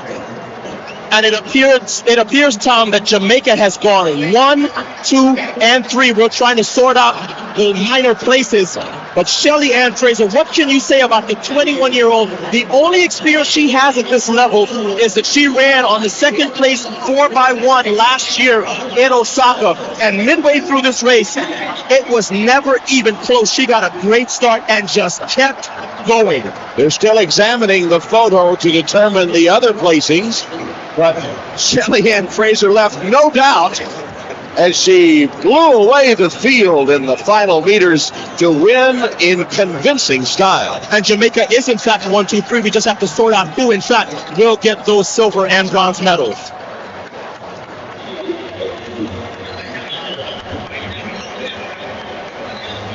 While the Jamaicans celebrate an apparent sweep, Lauren Williams was disappointed looking up at the big scoreboard, apparently finishing in 4th place. Let's watch the finish now in slow motion and see if we can see the 2nd and 3rd placings as Simpson and Stewart hit the line together. Lauren Williams appears to be 4th. Here's the official photo, and it is a dead heat for the silver medal, Sharon Simpson and Karan Stewart of Jamaica. Tom, what a race for this young lady. Watch Tori Evers in lane 6 flinch right there, but the starter does not call it. Shades of John Capel in 2000 Sydney in the 200. It did not matter. Shelly Ann Fraser, 2nd from the right, got the best start in the field, along with Sharon Simpson on the inside lane. And from there, it was never in doubt. The youngest, the shortest, the least experienced member of this field blows away the field by 0.2 of a second to win in 10.78. And a big smile as she crosses the finish line in a margin of victory similar to Usain Bolt last night. Jamaica looking so great at these Olympic Games in the sprints. They record the first ever sweep in the women's 100 by any country, and the new champions with Bob Newmeyer. Well, Jamaica continues to roll. Shelly Ann, your thoughts on winning this gold medal? Well, honestly, most people weren't expecting me to come out here and do something. So with that in mind, I know it wasn't do or die because nobody expected anything. So I didn't have to go out there and prove to anybody, just to myself. And I went out there and execute properly as my coach told me to, because I was having a bit of problem with the reaction times. So I worked on that, and then I just come out here and do my best. Did Bolt's big performance last night inspire you or your Jamaican teammates in this one? Yes, and the fact that Asafa is my training partner, I also came out here to represent him. For Jamaica now to win this 2 nights in a row with 2 21-year-olds. It's just crazy, amazing. I mean, all love to Jamaica. I mean, the support has been tremendously, and I don't know how to say. I'm so excited, honestly, because it's my first major title, and it was good. I worked really hard for it, though. Congratulations. Thank you. I think she's going to be smiling for a long time. Jamaica's first ever women's 100-meter gold medal and the first ever sweep by any country as Simpson and Stewart dead heat for the silver. Lauren Williams 4th, Moona Lee 5th, and Tori Edwards 8th and last. It was ladies' night in the 100, a wide-open race with 6 of the 8 runners from either Jamaica or the United States. But Shelly Ann Fraser, like Bolt, 21 years old, had a lightning performance, winning resoundingly and leading a Jamaican sweep, shutting out the Americans. Disappointment at track and field for the U.S. and a signal that Jamaica will be a major sprint force for years to come. This program has been produced by NBC Universal in association with the International Olympic Committee and the Beijing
Hello everyone, you'll have 10 more minutes remaining to complete the exercise. 10 more minutes.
3 more minutes remaining. 3 more minutes remaining.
So at this time, we want to remind you of our sponsors and we want to say a hearty thank you to them because without them, today's proceedings would not have been possible. So we thank again Subway, Orion Travel Journey Smart, Kenny's Sports Center, Wade, Angostura, JP Promotions. We are so grateful to our sponsors. So unfortunately, your time has expired for this exercise. However, if you have not completed it, you could still carry home some of the pictures and complete it at home. So, as they say in school, pencils down. And at this time, your obedience will be rewarded because unlike three persons,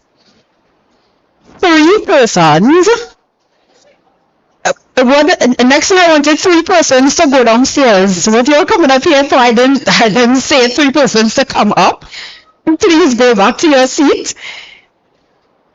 You all didn't wait for instructions. Part of being a good athlete is listening and waiting for instructions. So at this time,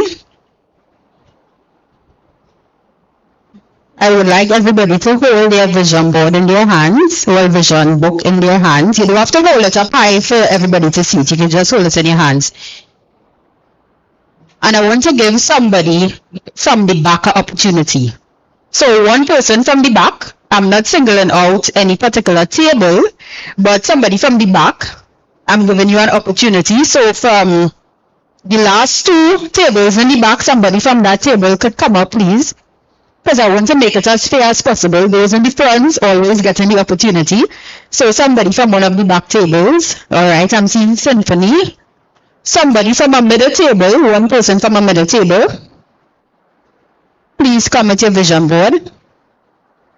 Somebody from a middle table.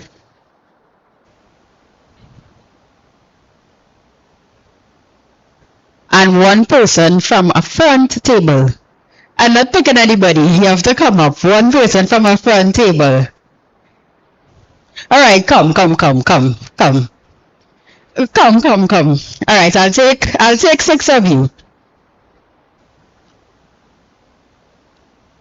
but the audience has to vote. So audience, you all have to be in on this. And it's not a popularity contest, but the person who best explains their vision board will be the winner. So, should I start here or should I start there? Alright, I'll start up here. You explain, so you have 30 seconds to explain your vision board, right? 30 seconds to convince the audience why you should be chosen. Okay, so and you have to speak loudly, by the way. Okay, the vision board I made is about my future is after I graduate, because I graduate in 2027. Then it have some like stuff I want to do outside of track and field. I want to learn to do hair, and I want to be able to do other stuff, you know. And it also have my career. I want to go to college and study law and communications, so I stuck some of that in there. And then it have my hobbies and yeah, the stuff that I want for my future, and yeah.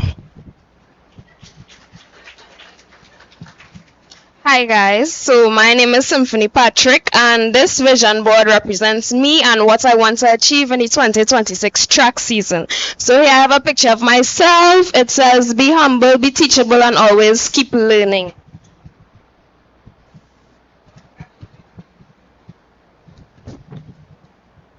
This is the cover page. Here we have my goals for my 100 meters and my 200 meter. I'm not going to tell you all it, but you all will see it. I also have my top 10 or 12 universities that I would like to go to, or at least have the chance to experience. I also have some motivational quotes here. It says, I am worthy, I am the best version of me, and I am proud I didn't get to finish, but I also had some other things to add. Thank you. Just before the other person goes, somebody pulled out of the competition, so there's space for one more person. If you think you want to come up quickly, there's space for one more person. Alright, come quickly.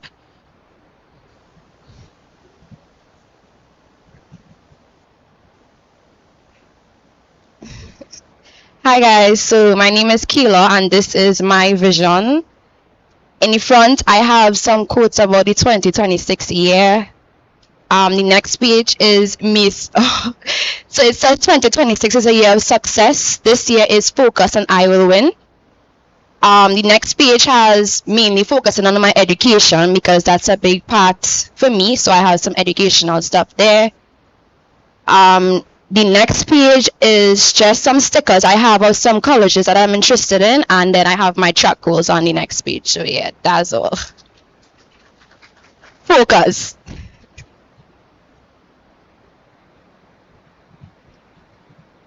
Okay, so here I have some stuff about Italy because I'd like to go there in the future. Also, we have some stuff about track because of course I have my goals there as well. Also, we have this and this that's related to architecture because that's the career I like to go in.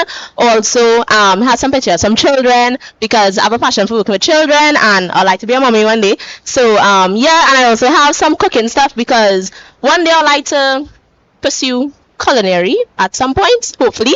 And then we have let's see. Oh, we have Sydney McLaughlin because she's a lady I look up to. She demonstrates how no matter how good you are, you can always be better.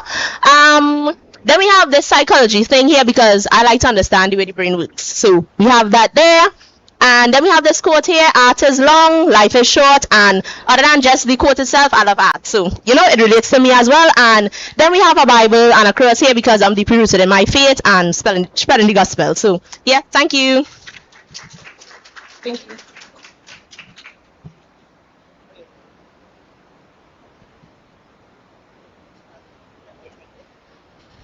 Hi, my name is Hannah, and my book is about quotes because, I love quotes. So this one on the cover says, "Success is built, not found," and I really love that quote because it expresses that hard work is the key to success. And on the inside has another quote: "Big goals need bold actions," which shows that more hard work can lead to your success. and you can live a happy life, and have some motivational quotes. I am strong, I am beautiful. And another quote in the quarter, there are no limits to what I can accomplish. There are no limits to life, basically. So like, yeah.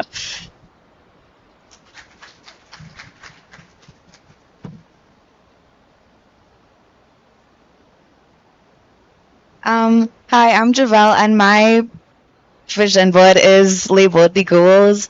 My goals are obviously in track, where I have a picture of a girl running hair and then sneakers on a track, and I felt like I really like the sneakers on the track because, you know, that's where we train and stuff. I want to eat a lot healthier than I already do, so I have a picture of like some food with some rice and greens and chicken and stuff. I want money in the future. I think we can all agree we want some money. Yeah, and I want to travel a lot. I want to travel, and then I have a picture of a graduation cap with like a certificate because I want to graduate and I want to go to a university in another country. So yeah, this is my vision board.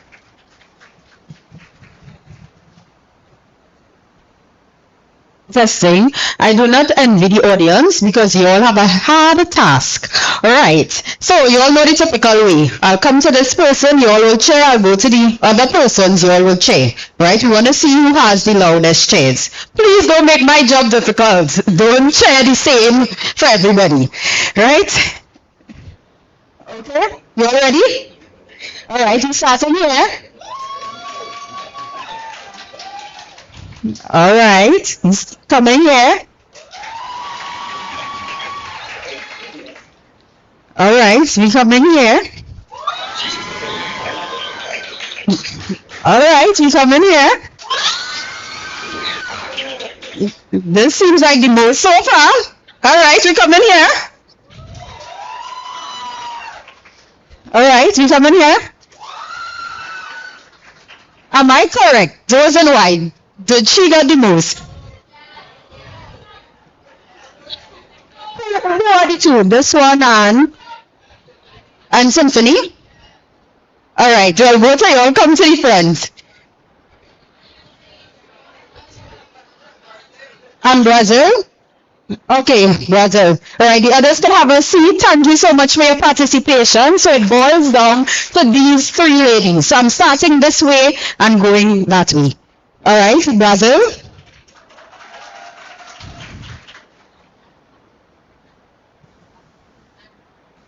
And green.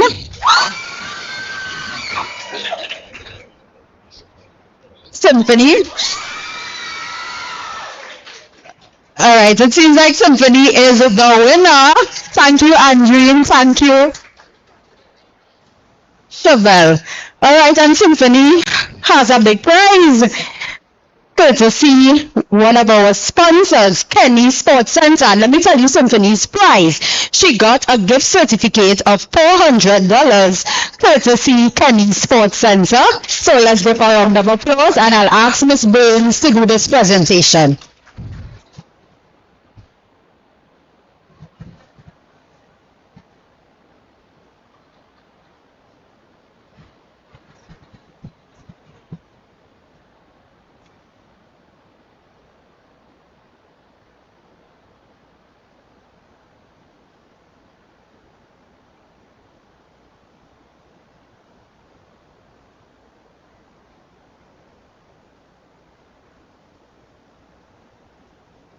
Meantime, we ask you to prepare to come up to receive your certificates.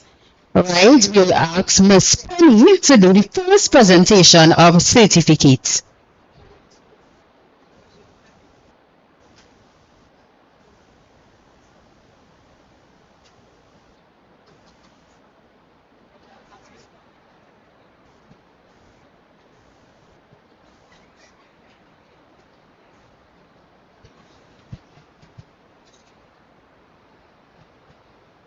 So all of you would have worked extremely hard today and we are so glad that you participated. Give yourself a round of applause for being here because you could have been doing anything else on a Saturday. So give yourself a lusty round of applause today for being here. You know who else I want you to give a round of applause to? The parents. There's a whole table in the back with some parents. Let's give the parents a round of applause too for dedicating their Saturday to be here with us. Alright, so we get ready to do the presentation of certificates. And Miss Michelle Stout would be assisting with the calling of the names. So the first person that we invite is Felicia Aguilera.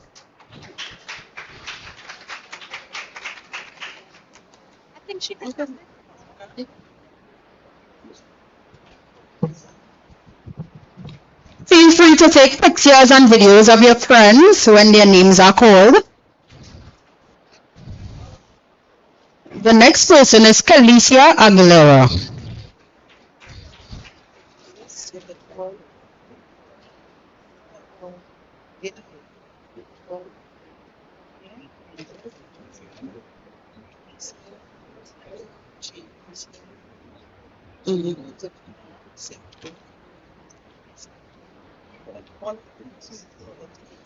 Anissa Griffith.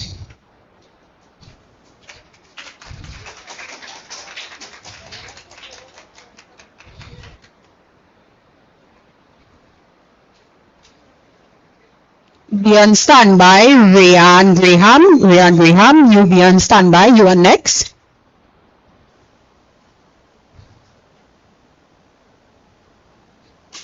Oops. Rayan Graham. LaQueen Welsh, please be on standby.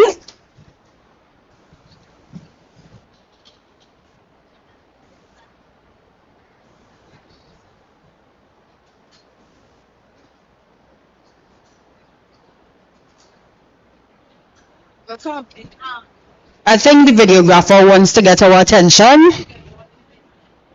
LaQueen Welch. Jadine Joseph, please be on standby.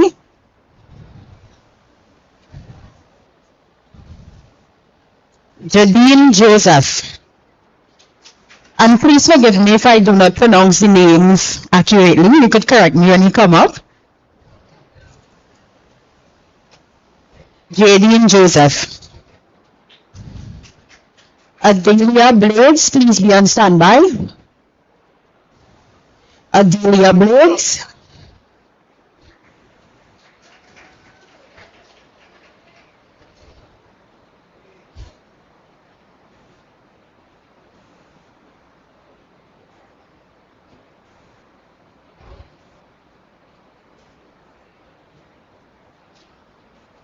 And we thank you so much, Miss Michelle Penny. Now we invite Mrs. Kelsey Toussaint Reed to do the next sets of presentations.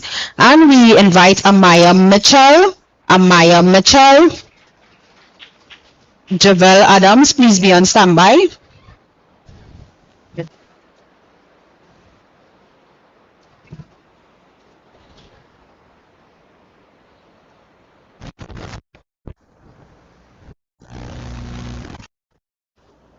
Javel Adams. Jolene Roberts, please be on standby.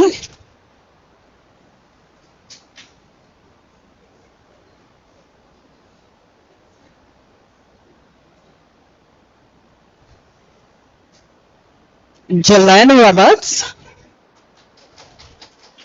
Akila Melville, please be on standby.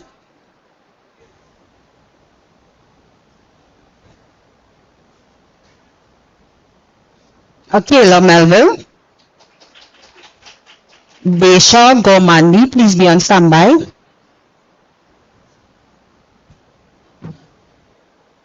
Desha Gomandi. Angelique Weeks, please be on standby.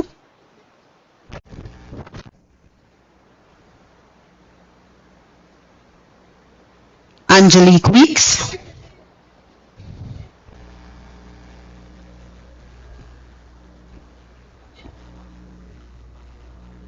Isabella Solomon, please be on standby. Isabella Solomon.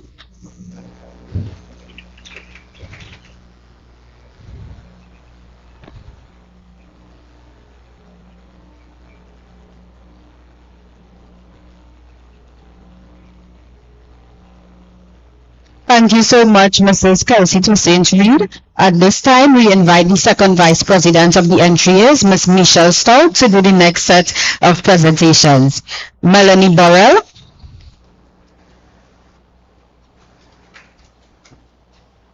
And I'm hearing that Melanie is a thrower. I'm just hearing that through the grapevine.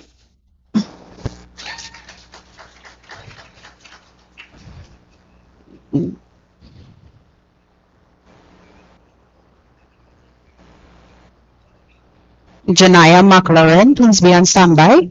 Janaya McLaurin.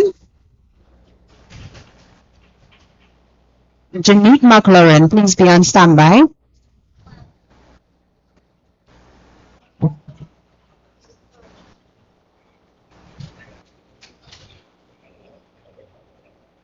Janique McLaurin.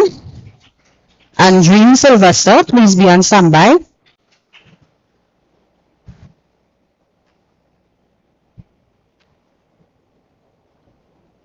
And I'm hearing that she's a sprinter. Andreen Sylvester. Angelicia Julian, please be on standby. Angelicia Julian. Honora Simmons, please be on standby.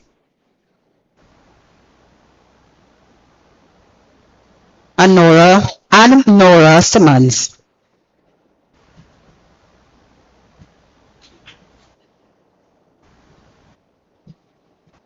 We thank you so much, Ms. Stout. And at this time, we ask the treasurer of the entries, Mr. Vina Washington, to assist with the distribution of certificates. Zakia Philip, please be on standby as you receive your certificate first.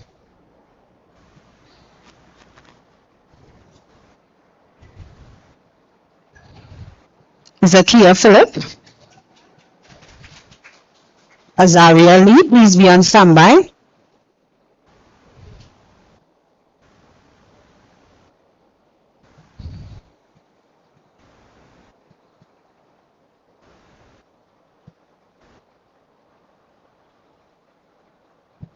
Azaria Lee. Hannah Rivers, please be on standby.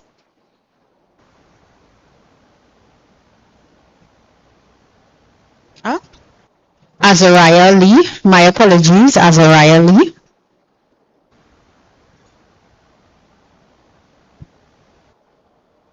Hannah Rivers. And yes, you can cheer on your friends as they make their way. Michaela Granderson, please be on standby.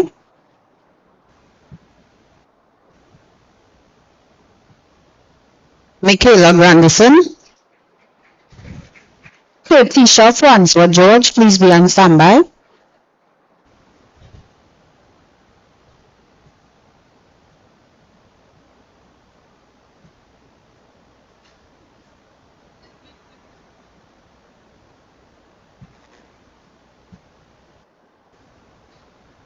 Tisha Francois George. All right, Michaela Ward. Michaela Ward.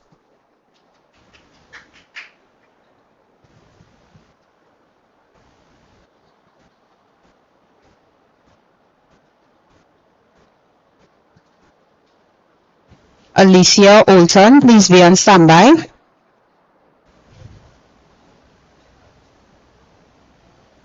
Alicia Olton.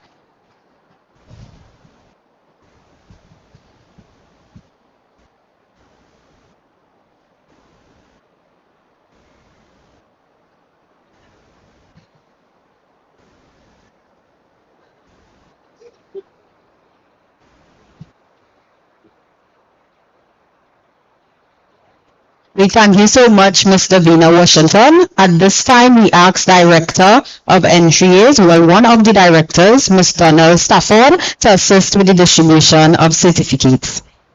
Shanika Quintero, please be on standby.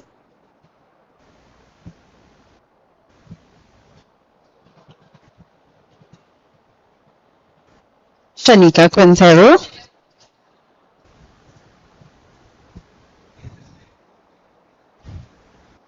Khalees Alexander, please be on standby. Khalees Alexander.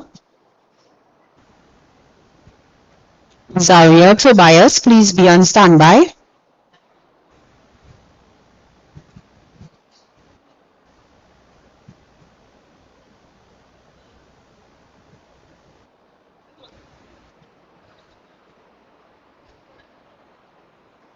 Zaria Tobias. Amaya Young, please be on standby.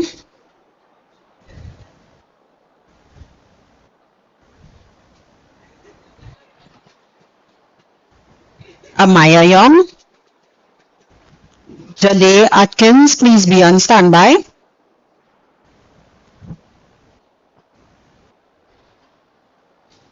Jade Atkins. Tanique Vincent, please be on standby.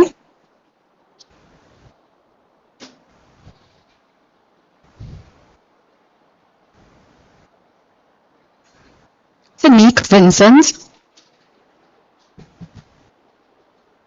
Symphony Patrick, please be on standby.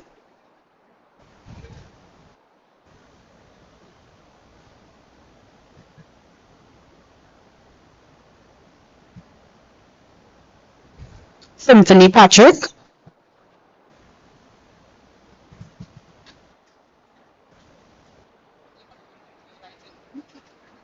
Salil Marie Carruthers, please be on standby. Salil Marie Carruthers. Gabrielle Jackson, please be on standby.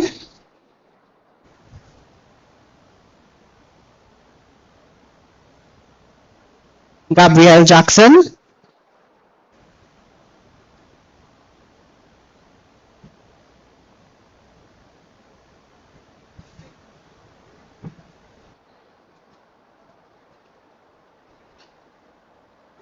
Thank you so much, Ms. Donnell Stafford. At this time, we invite General Secretary of NTAs, Mr. J.G. Gordon, to assist with the presentation of certificates. Delana Rouse, can you be on standby, please?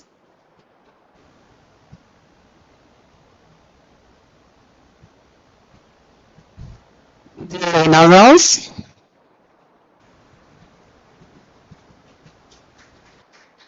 Yes, keep the applause, keep the applause. Johanna Huggins, please be on standby. Johanna Huggins. Kiara Marie Edwards, please be on standby.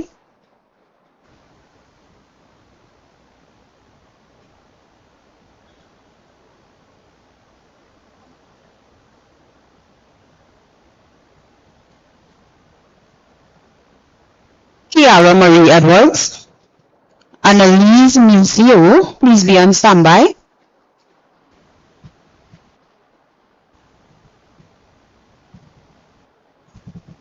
Annalise Museo. Hannah Caesar, please be on standby.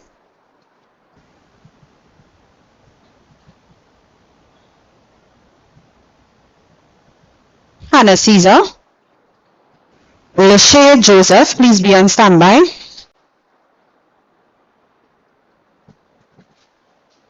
Lachey Joseph.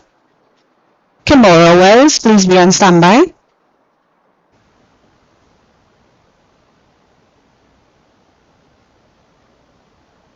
Kimora Wells. Janaya Thomas, please be on standby. Janaya Thomas. Brianna Morgan, please be on standby.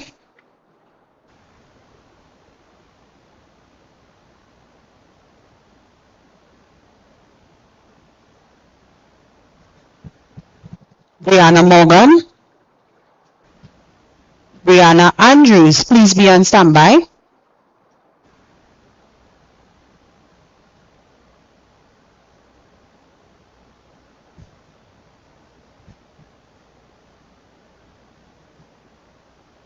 Brianna Andrews. Q-Ja Groves, please be on standby.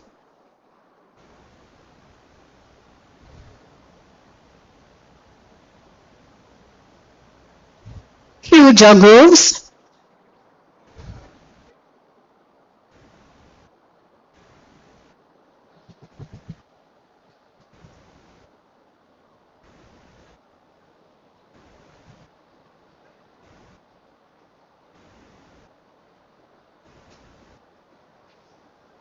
Thank you, Mr. J. Hugh Gordon, General Secretary of NTAs. At this time, we invite another director, Ms. Kuki Melville, to assist us with the remaining presentations of certificates. Soraya Marie John.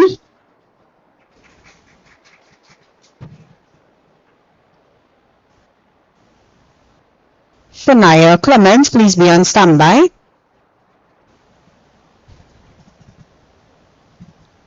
Shania Clement. Jazara Maskell, please be on standby.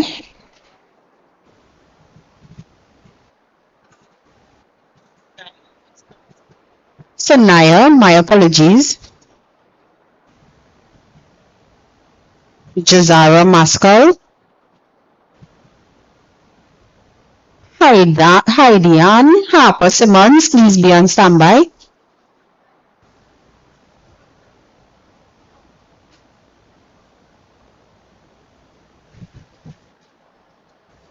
Heidian Harper Simmons.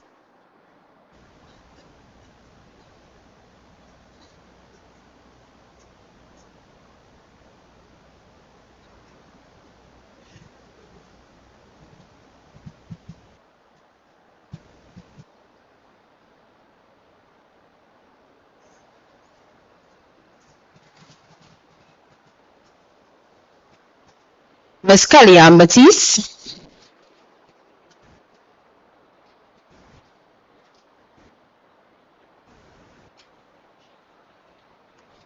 All right, so this is a certificate of appreciation. We thank you for being here.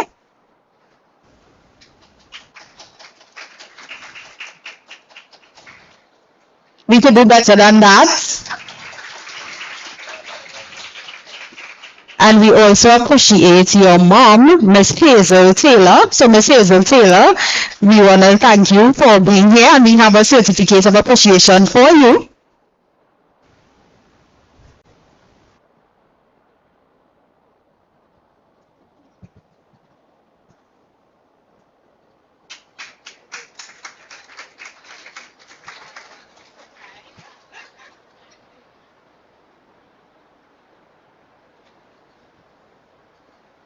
We call our NTA's president, Mr. Ephraim Serret, for his certificate of appreciation.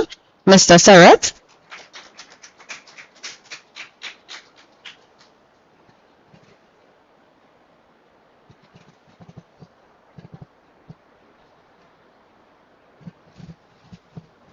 Let's applaud our president as he comes.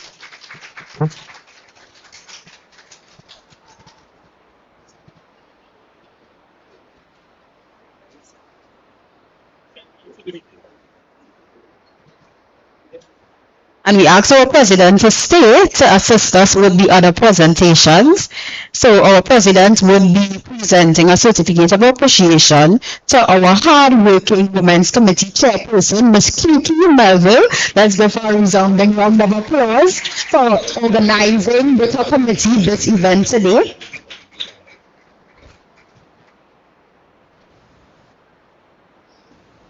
Ms. Lucretia Warner-Bones, another hard-working committee member.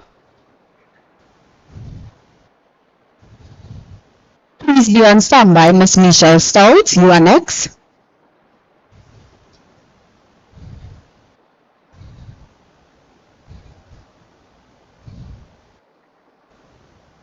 Ms. Michelle Stout. Please be on standby, Ms. Allen Penny, you are next. And I'm seeing a queenly wave coming up from the back.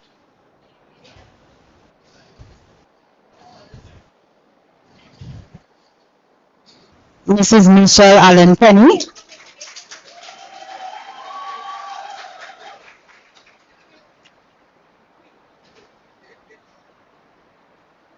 And these tokens are courtesy Cynthia Walcott Melville. She's seated right at the back. Can you give us a wave? Thank you for these awesome tokens.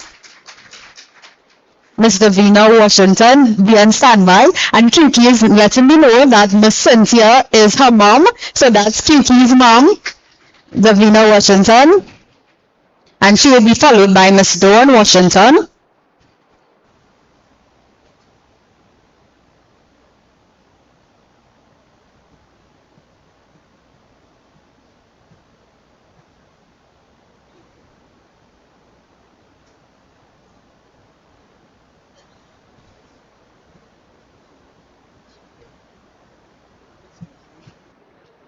Miss Dawn Washington.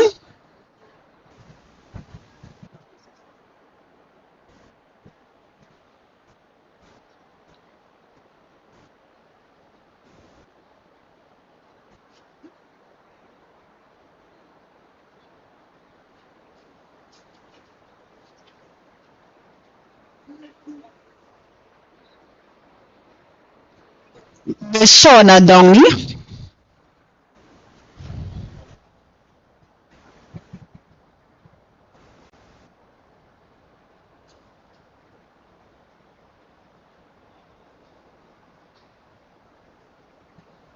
And Miss Janet Cumberbatch, please be on standby.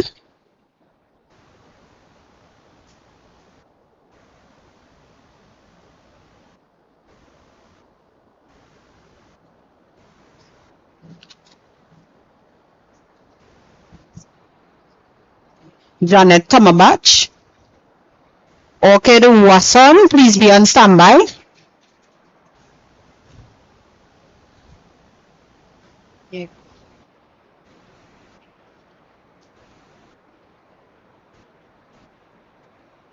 Orchid Wasson.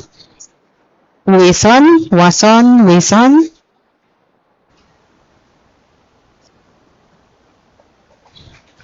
Oh my gosh, I think everybody needs a clap for this one.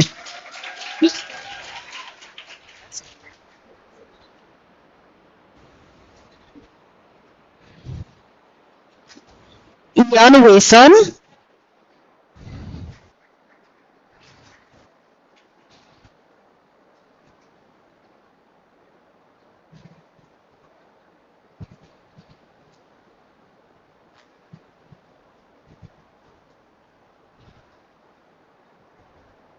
We invite our first Vice President, Paul Boise, for his token of appreciation.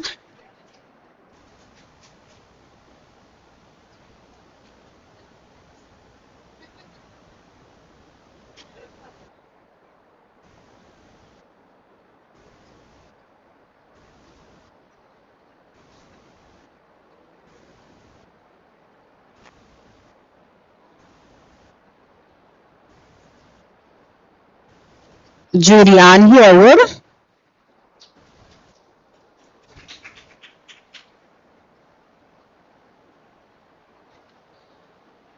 Please be on standby, Miss Kaylee Washington.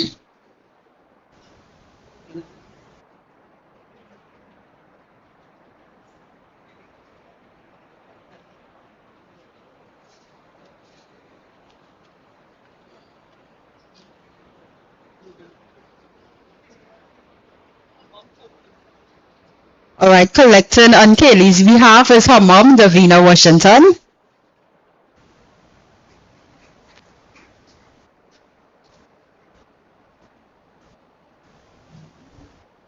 We invite now Miss Donnell Stafford, one of the directors of the board.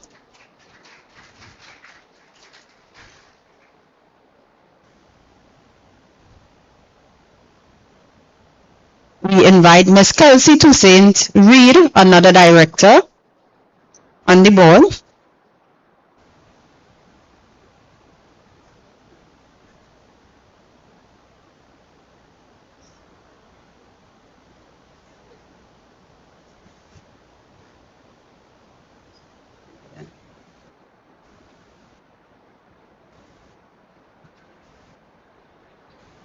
We invite Mr. Shem Gooding.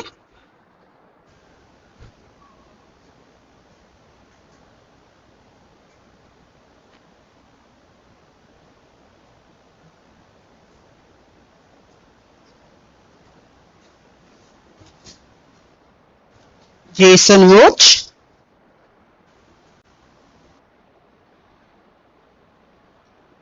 And of course, we must invite one of our sponsors, Miss Cynthia Walcott Melville. Let's give her a round of applause as she makes her way here.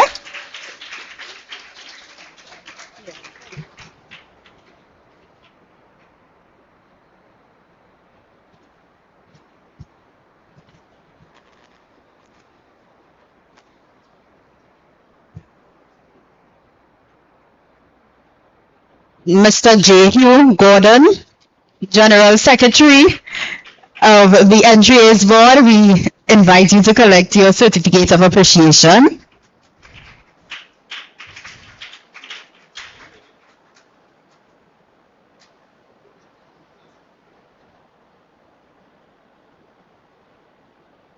And our photographer, Mr. Adiel Rodriguez Voisin.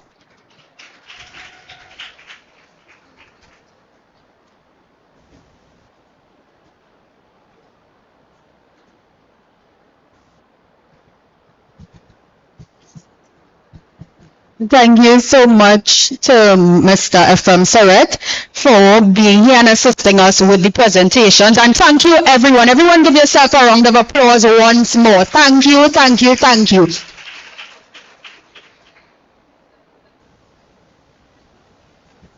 All right, we have one final giveaway. Somebody might go home with something today. If you want to go home with something today, put your hand up. I wish everybody wants to go home with something today.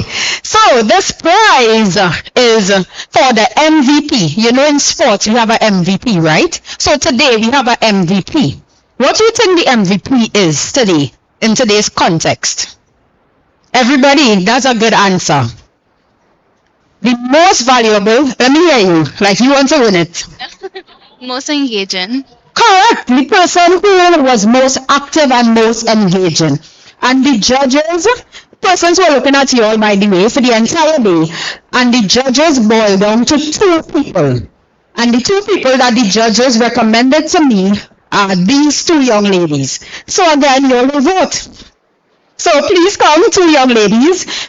So the judges have been independent and looking at the proceedings for the day, and they singled out these 2 as the 2 most engaging persons. So again, you all are going to vote. All right.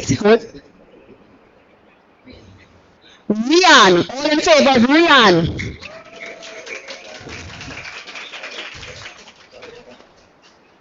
All in favor of the Queen? Who you think, the Queen? All right. So thank you, Rian. Thank you, Rian. You have been engaging as well. Keep up the enthusiasm that you have, and I hope it translates into your sports as well. So our winner of the next big voucher from Kenny's Sports Center, valued at $400, is none other than the Queen, and she will be presented with a token by Miss Kiki Melville. Let's give her a round of applause. You see, it's good to be the MVP, not just on the track, but even when you come to events like this, because you can win extremely great prizes. So at this time, we invite Miss Lucretia Warner-Burns, a member of the Women's Committee, to do the vote of thanks.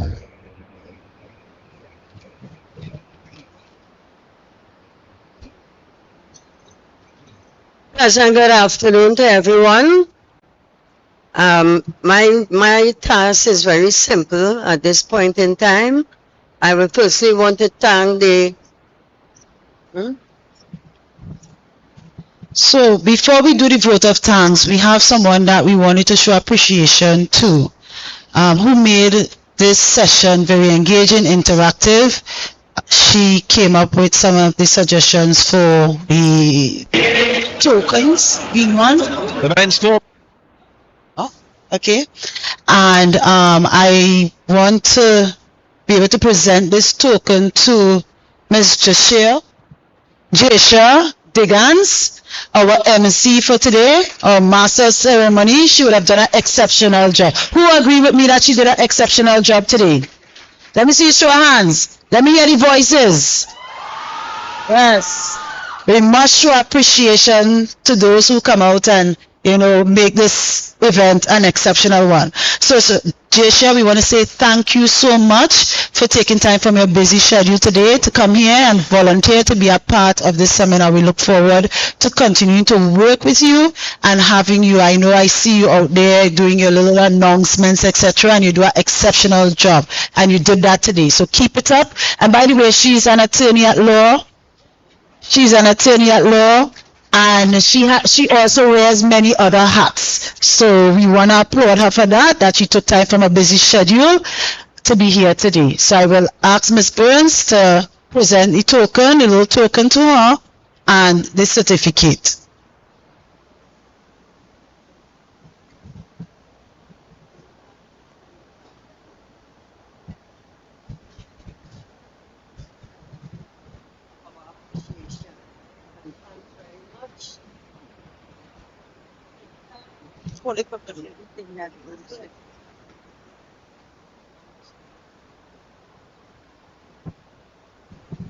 Angostura. On behalf of the Women's Committee of the Entries, I warmly present this token of our appreciation to you for the days that you give up your time and spending the whole day with us. And we duly appreciate it very, very much. Once again, I want to say thank you, thank you, thank you. All right. So before we move along to the vote of thanks, for which Ms. Burns will close us off, I wanted to know, anyone in here that did not receive a certificate, please show by hands. Anyone? So everyone received their certificate today, right? I seen one person. 2? Stand up. Yeah, stand up, please. 3? 4? Okay. So we have about 5 persons who did not receive a certificate. Do we have the certificates in the back? Okay, it's coming? All right, so in the meantime, we await the certificates because I am certain that you all want to come up here to collect your certificate. We will invite Ms. Burns to do the vote of thanks.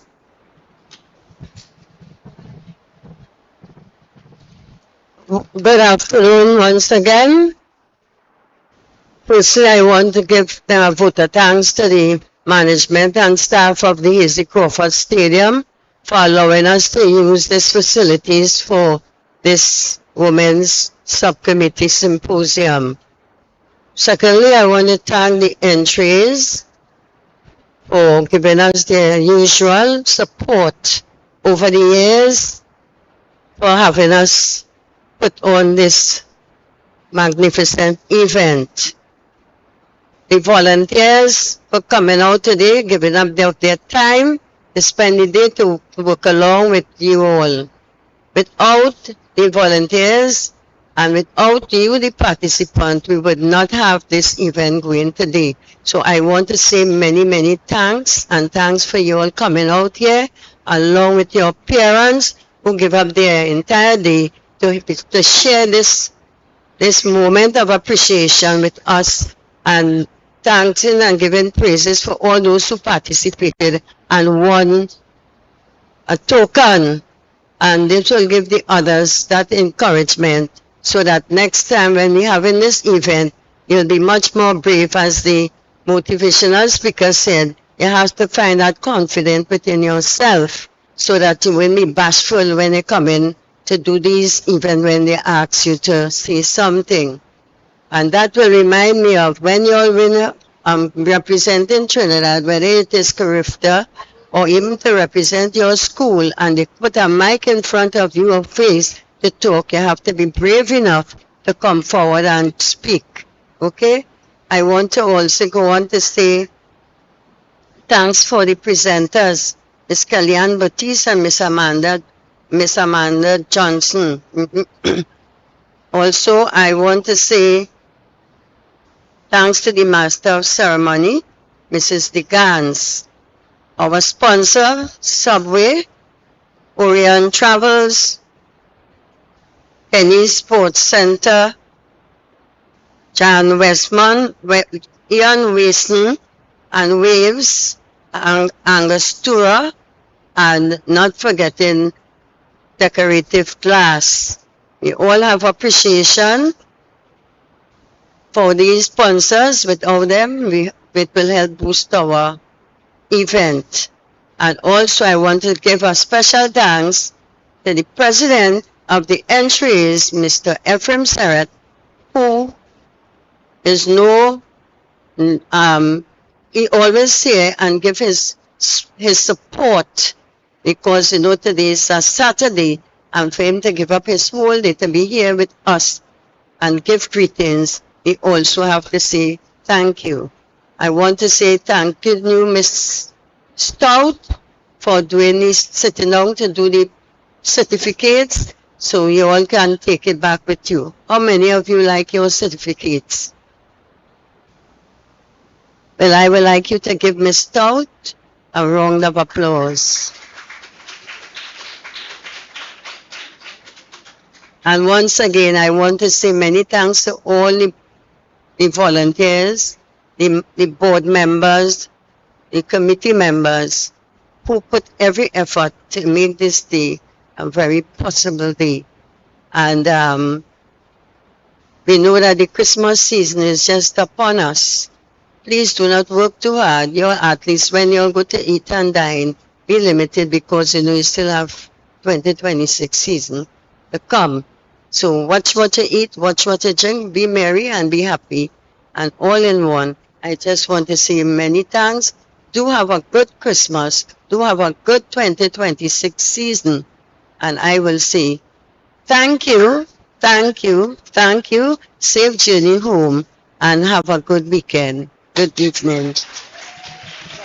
So before we leave, we placed in your packages, your folder, an evaluation form. I would have mentioned that at the start of this event, and we want to make sure that you'll take the time to fill out these evaluation form. Let us know areas that we can work on to improve our programs, and also what you will expect from us, what other initiatives, what other topics that you will want us to touch in the upcoming season. So I trust that you will take the opportunity to do that.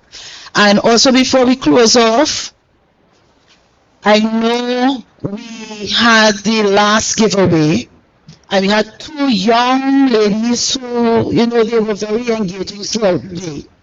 And I really want to still pay homage to, is Rian? Rian, come to the podium. So I want to pay homage to her because she did an exceptional job today. She was very vocal, very interactive, very engaging.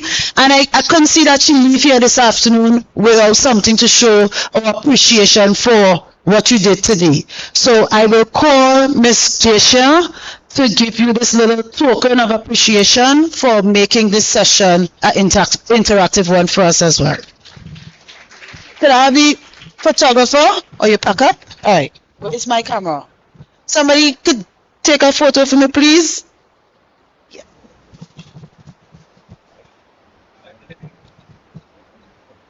Okay.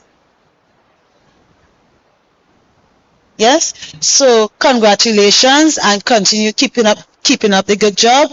And we look forward to seeing you at our other events. Yes. Right. So we have the rest of certificates as well. We have them already.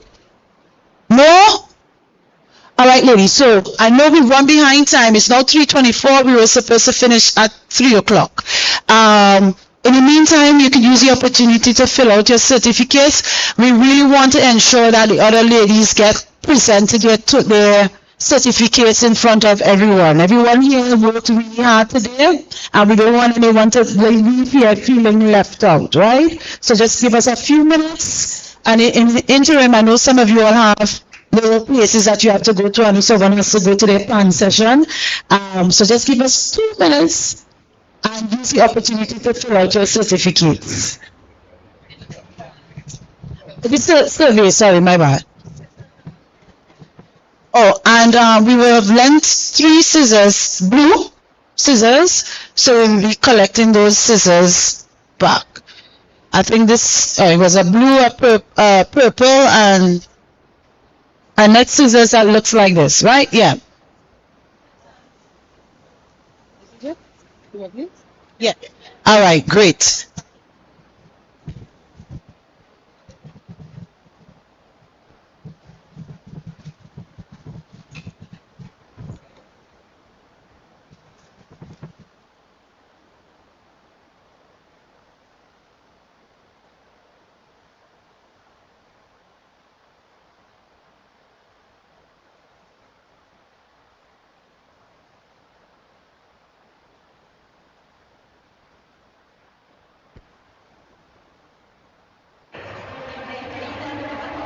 Leon Lendori for Trinidad and Tobago, the world champions. Sponsors of those 2 world indoors for him. Australia with Alex Beck on the lead leg, and Rabah Youssef for Great Britain, who'll be on the inside silver medalists at the Europeans. Britain in lane 2.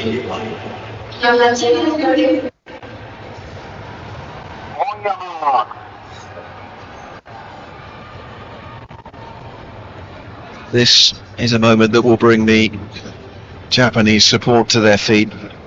Their nation in lane 6. Britain in 2, Australia 3, Trinidad Tobago 4, Jamaica 5, USA in 7, Belgium in 8, South Africa 9.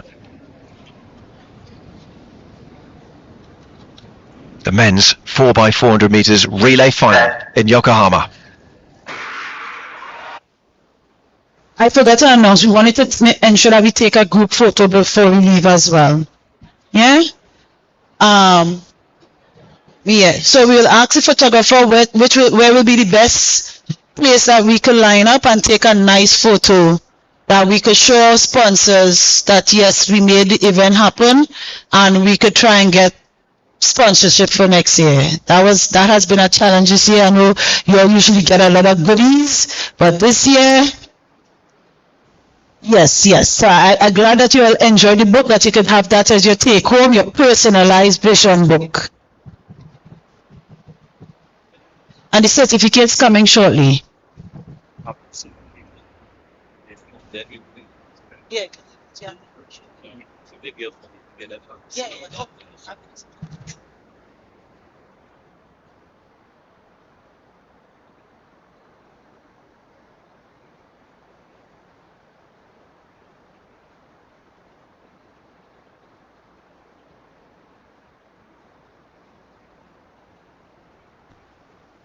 And off they go. Lendore will set the Trinidad and Tobago team off in lane 4 on the inside. Rafa Youssef for Great Britain.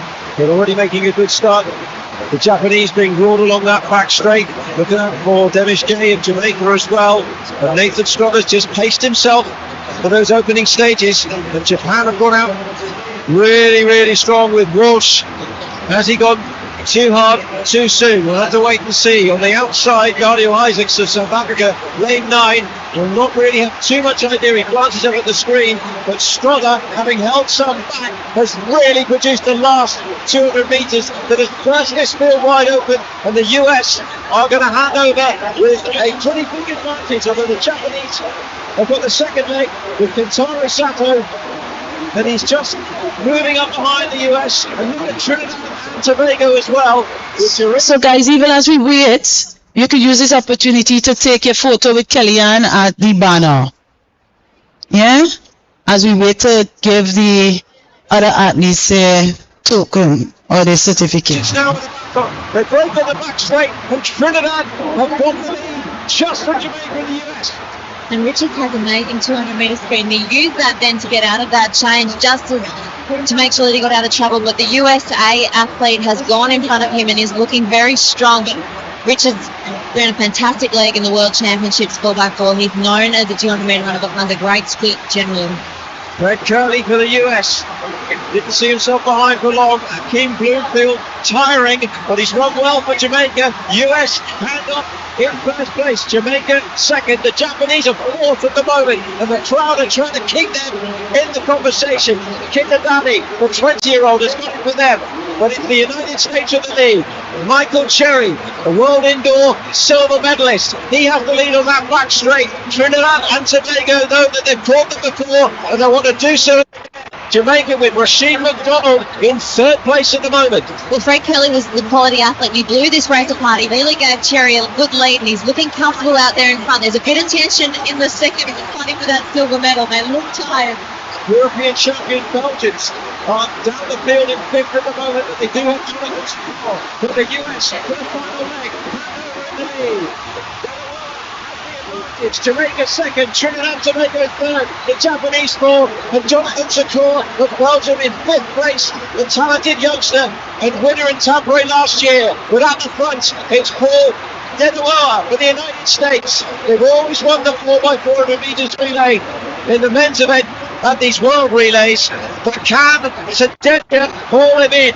Jamaica up there as well with Nathan Allen, a relay silver medalist from Rio. but it's America who got the advantage. They were in the home swing. So Daniel feeling more pressure from behind. But he's finishing really strong. Can the Americans hold on?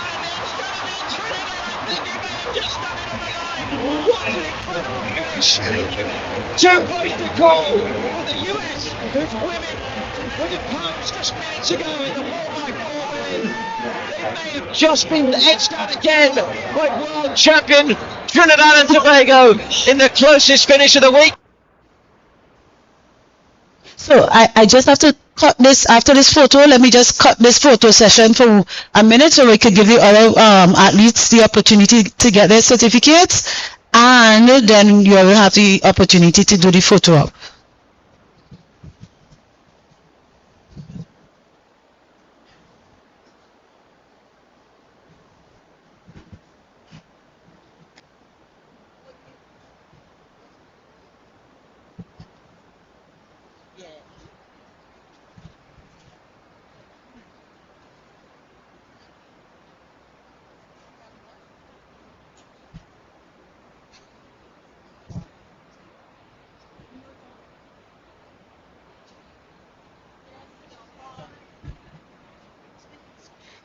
All right, so we invite Ms. Kellyanne Baptiste to give out the final set of certificates.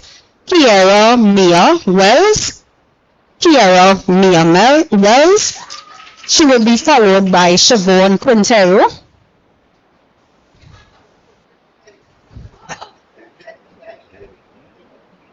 Siobhan Quintero.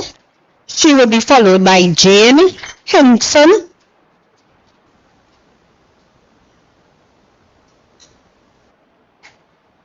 Jane Hinkson or Janae Hinkson.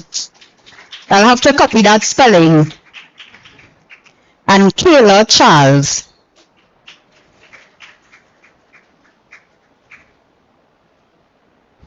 Kayla Charles.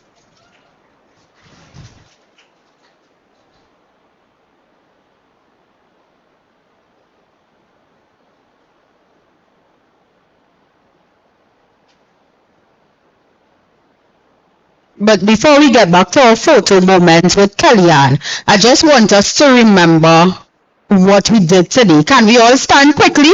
5 seconds. 5 seconds. You do it really quickly. And I want you all to say it with me this time. I don't want to say it alone. So we're going confidence. Oh, you're looking good. Somebody need to capture this on video from behind here. I seen Kiki coming. You're looking real good saying it. Hello. All right, you all ready? Yes, now you can. All right, let's go together.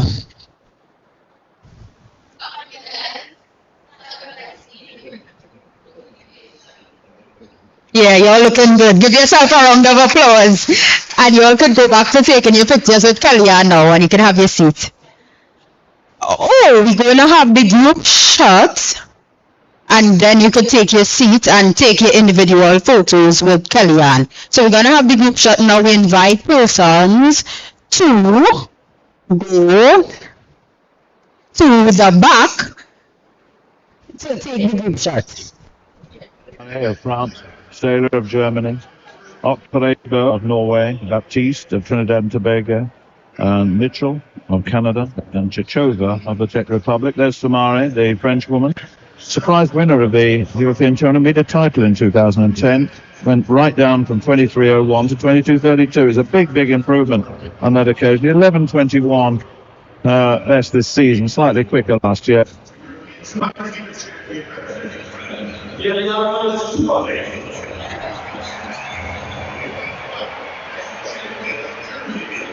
Well, goals at 2 successive European Championships, got the 100 in 2010 and was part of the 4x1 relay this year. Okparebo of Norway won the 100 Diamond League meet at 11.16 her best this season. That equates to a personal best. Well, this is Kellyanne Baptiste of Trinidad and Tobago. 10.86 her best this season. Got a bronze in Dago at the World Championships last year. She's their record holder over 3 of the sprint events, 60, 100 and 200. On in lane 8 is Kellyanne Mitchell, Canada, and then Chikova of the Czech Republic with a best of 11.32. It as the first 3 plus 3 fastest to the semi-finals tomorrow.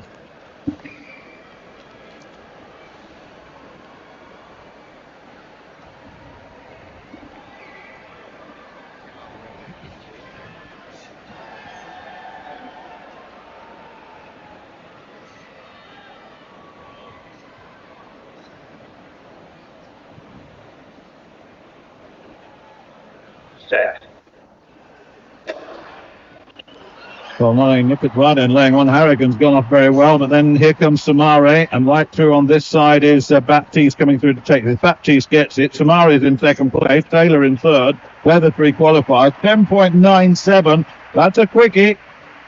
Well, that's the way to impose yourself on a race. Didn't the first half of the race not particularly impressive, but it went very much with the form book. Samare had the better of the first half of the race.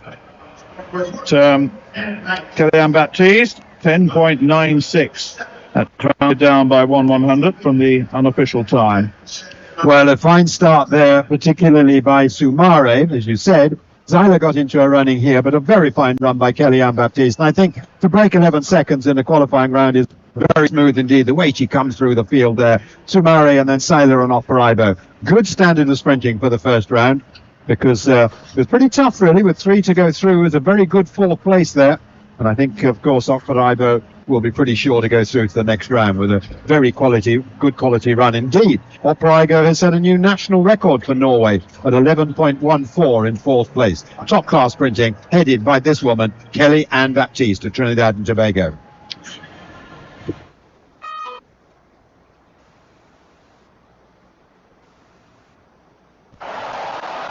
Women's 4x100 meters relay is our next final. Coming to the big climax of the day with the 2 relay finals.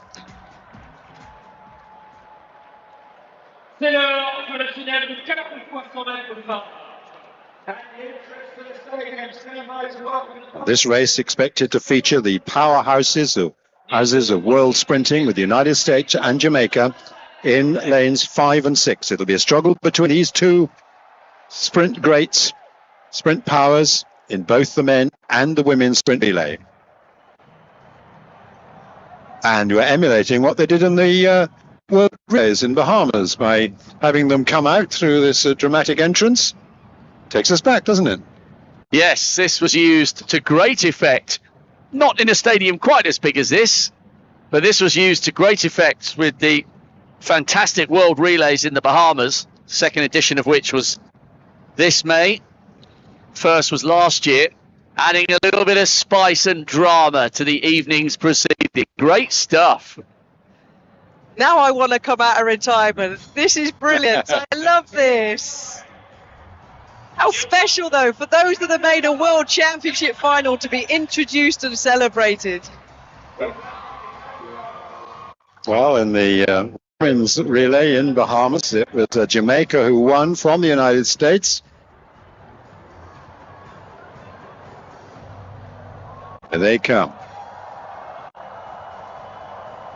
Yep, Canada, Emmanuel, Hyacinth, Fofana